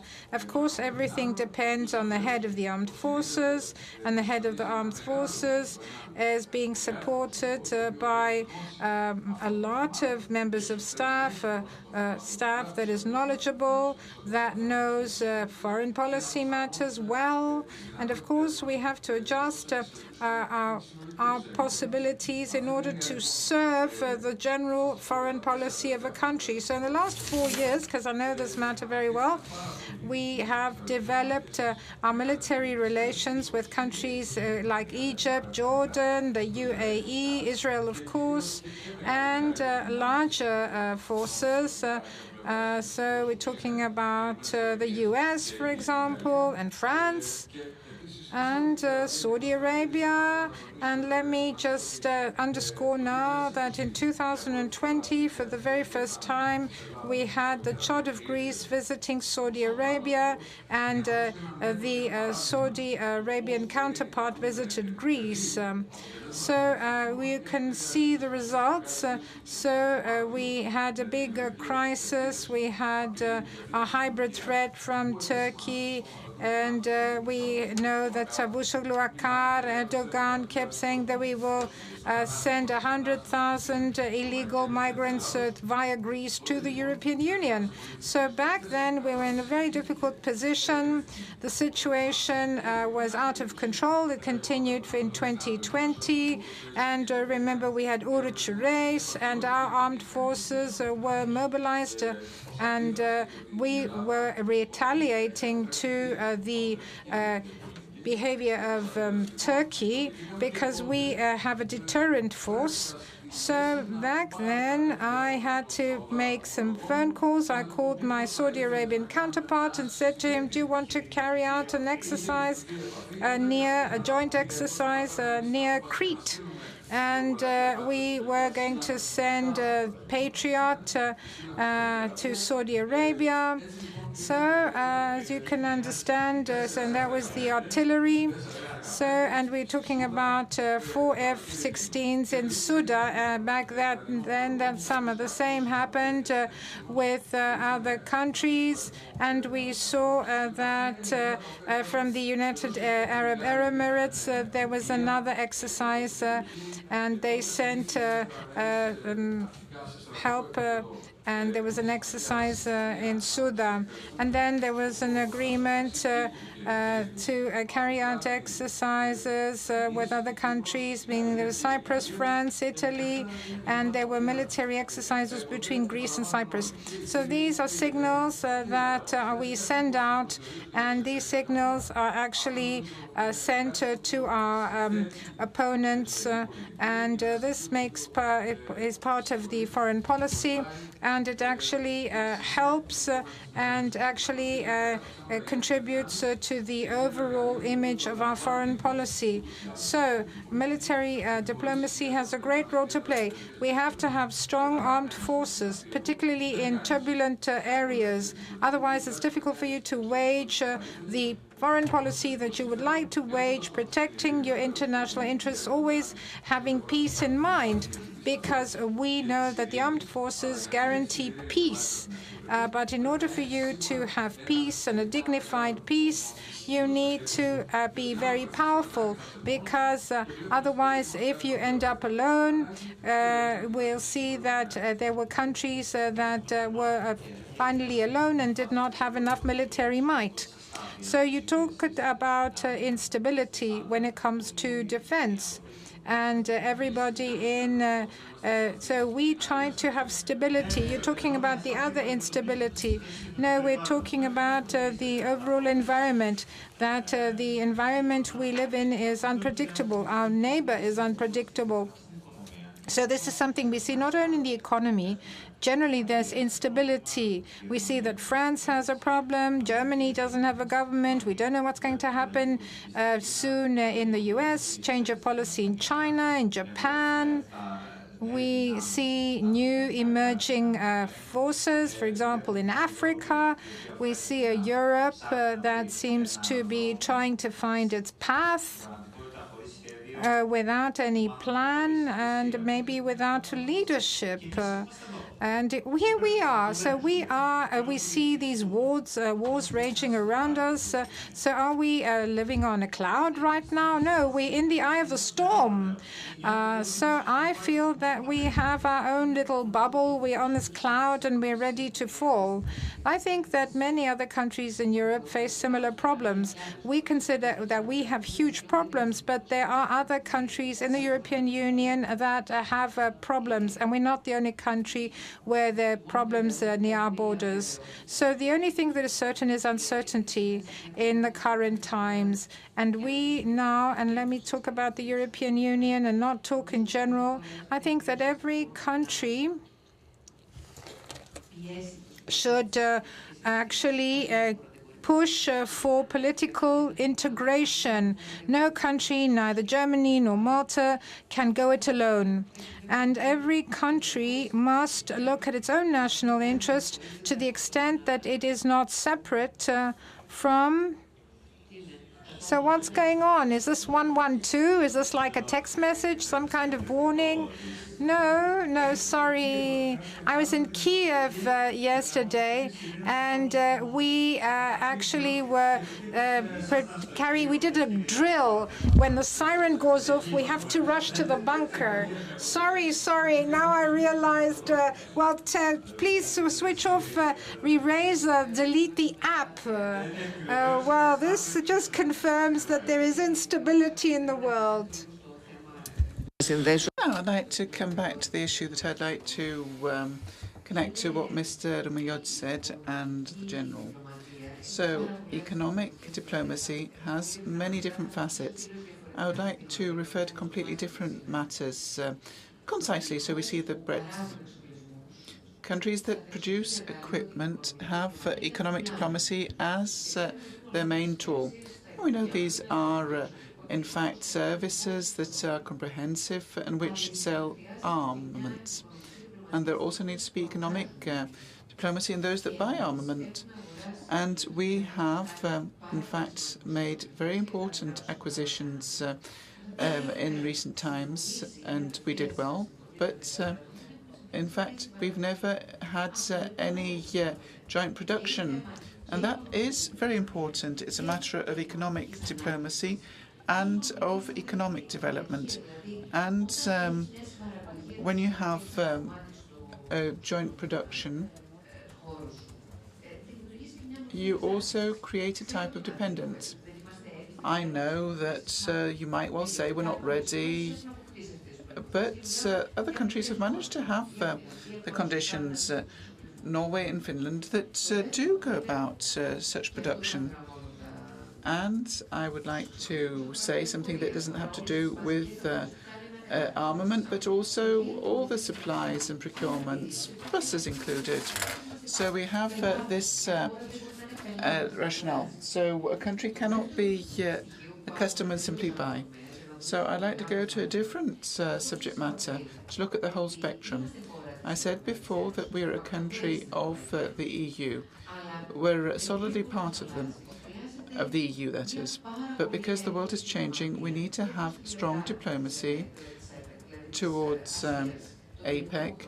These new countries, quote unquote, this new dynamic that is emerging in countries that double their GDP every year, to Latin America, because we worked in our network in both of them, and we see that what we are ascertaining is that there's huge populations. In Asia, we have 1/3 of the global population.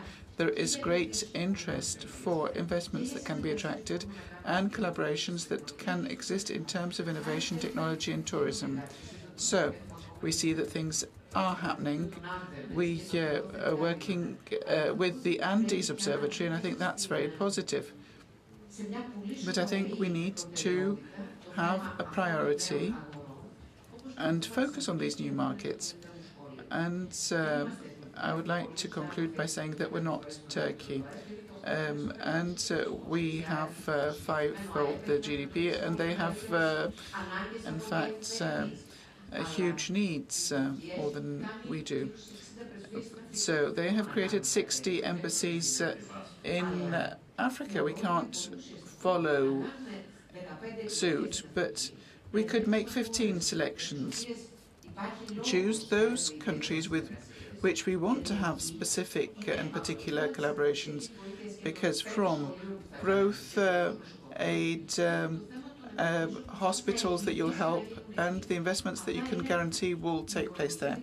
So that's economic diplomacy, where you actually say that despite our economic difficulties, we have the business capital and the might of Greeks abroad. I thank you, but I don't think we have such a large production, and I don't think we can actually be in the major markets. No, I think that Asia really holds Greek civilization in high regard. Mr. Maniatis, truth be told, we also need fuel. And I think that has become very evident.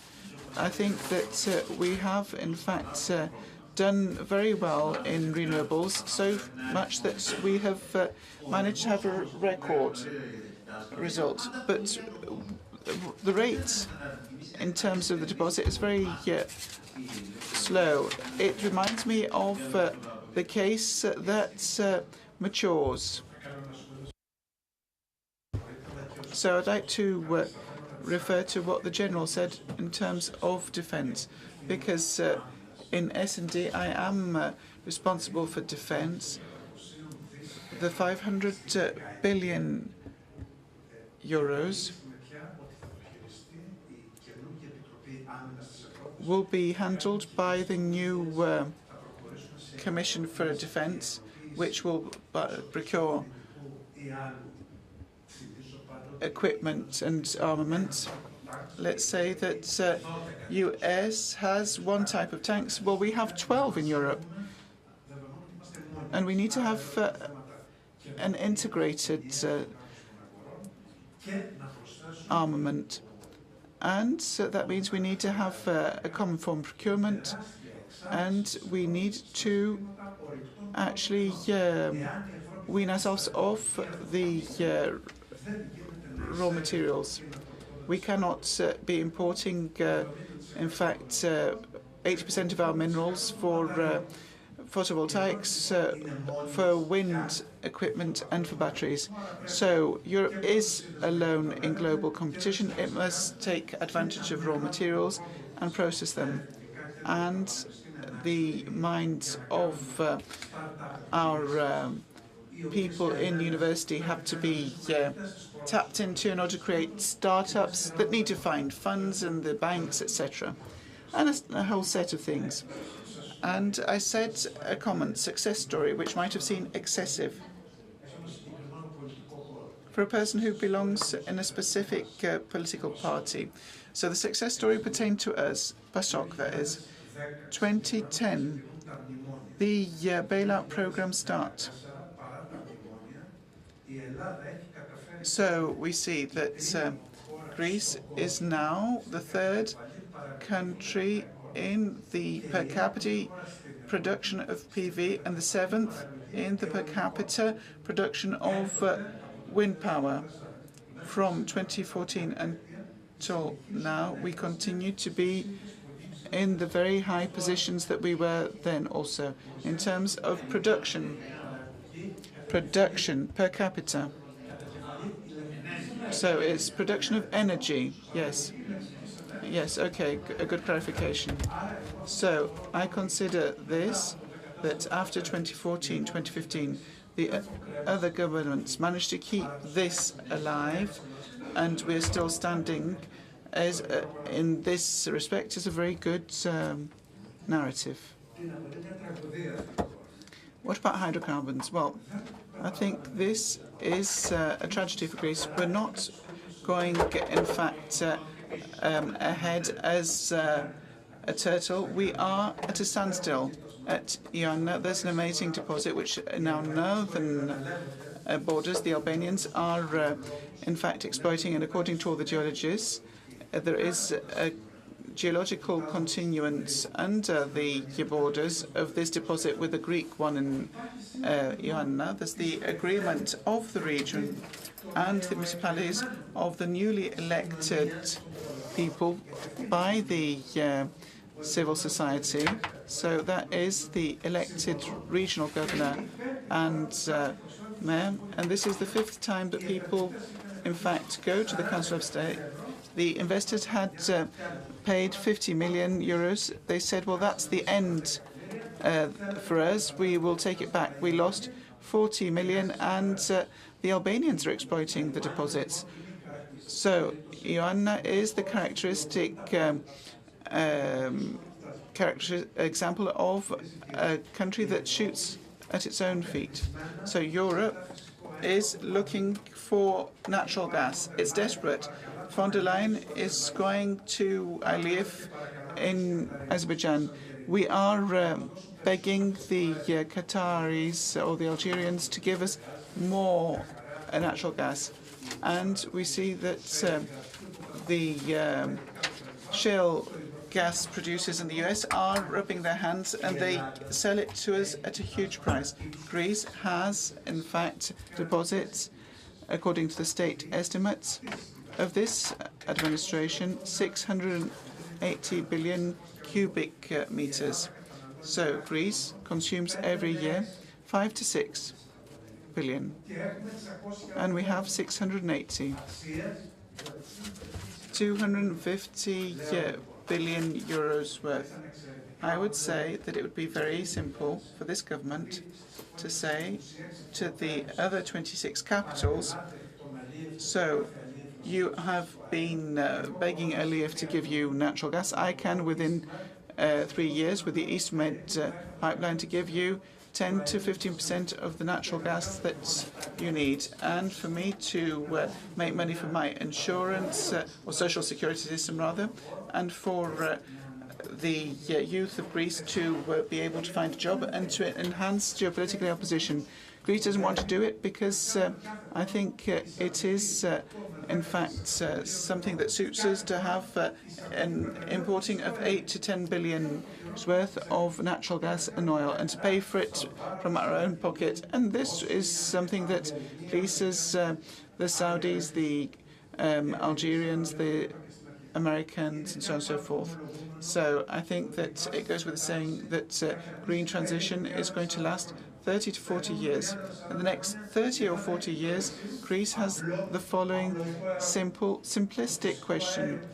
The natural gas that I will need as Greece and Europe is something that I'm going to be importing from third countries, and the European citizens will pay for this, or will I actually produce my own and I will keep the money for myself? And I'll have the sales to gain from.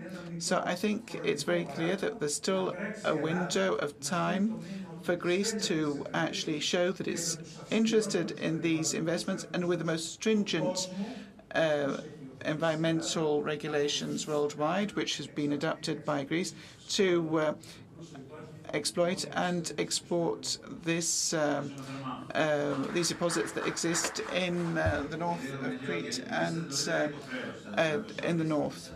So you talked about the debt. I remember that you said that Greece was sent like a sheep to slaughter. You had mentioned this in 2019 because there was no haircut to the debt, which is something that was always foreseen in debts in relation to the IMF. So, should we worry about the debt? Yes, I think so. Yesterday, I was watching YouTube, and I happened to see an announcement made by Andreas Papandreou in the cabinet in December of 1993, when he had won the elections for a third time. In relation to this matter. And he had said back then the following: it is either that the nation will do away with the surplus debt, or the nation will be wiped out because of this debt overhang. And back then we had 110 debt ratio to the GDP. Now it's 160. And we will go to 140 in 2028. So the debt will remain a weight which will not allow us to invest in other expenditures, in other activities, in education, health, defense, and so on and so forth. So Greece has become weaker from a defense point of view during this financial crisis. And when I talked about the correlations, it's true, whether we like it or not. Turkey has 5 times more money spent on armament and on defense than we spend. So what should we do? What should we do? So we should try to reduce the debt. How can we do this?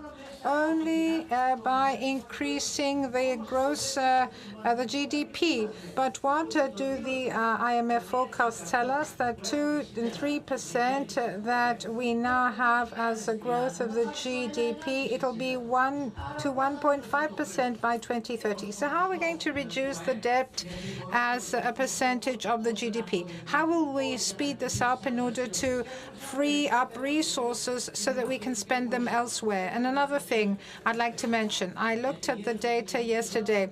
We're talking about aging population and population decline in Europe and in Greece. So in Greece, we have 27% of our population over the age of 65. According to the forecast, by 2050, 36% will be above the age of 65, whereas in Europe, it's 21 and 30% respectively. No government to the present day has discussed this matter seriously. Why? Because if we don't solve this problem, and this problem, even if tomorrow we were to make decisions, it would take decades for us to solve the problem. So we would have a drop in the living standards, whether we like it or not. We are in Europe second to last, and I'm talking about per capita GDP, and we're talking about purchasing power, of course. So we are the only country that is worse than us is Bulgaria, but according to forecasts, Bulgaria will do better, and it will overtake us. So when I was working for the European Union and I was negotiating, well, I was proud. You know why I was proud? Because our GDP and our per capita GDP was one of the highest. It was higher than Ireland. So, but Ireland is doing better than us. It's overtaken us. When we had the second wave of enlargement, we were then very proud in the government that I happened to serve. And why were we proud? Because we were better than Portugal. Portugal. We were better off than Portugal, but Portugal has overtaken us. Then we were proud because we were in a better position than the Balkan countries. And now all Balkan countries, with the exception of Bulgaria, have passed us. They're better than us. And what about enlargement to the north, Estonia, Latvia? All these countries, according to statistics and forecasts and according to their dynamics, have overtaken us.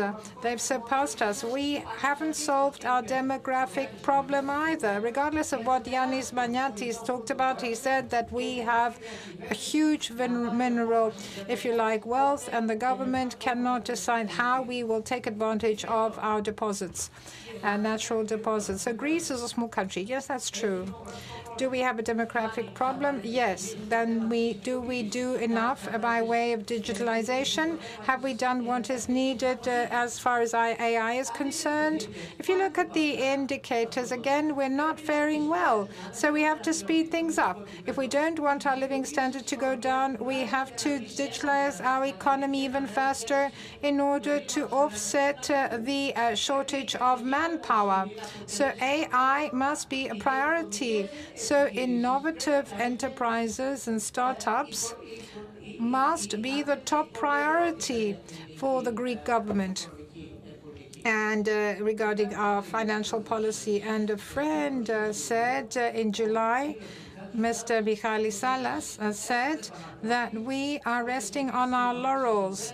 We are under the umbrellas of Mykonos. We are on the Cheslong, and we are admiring the sunset in Santorini. So that's what we're doing.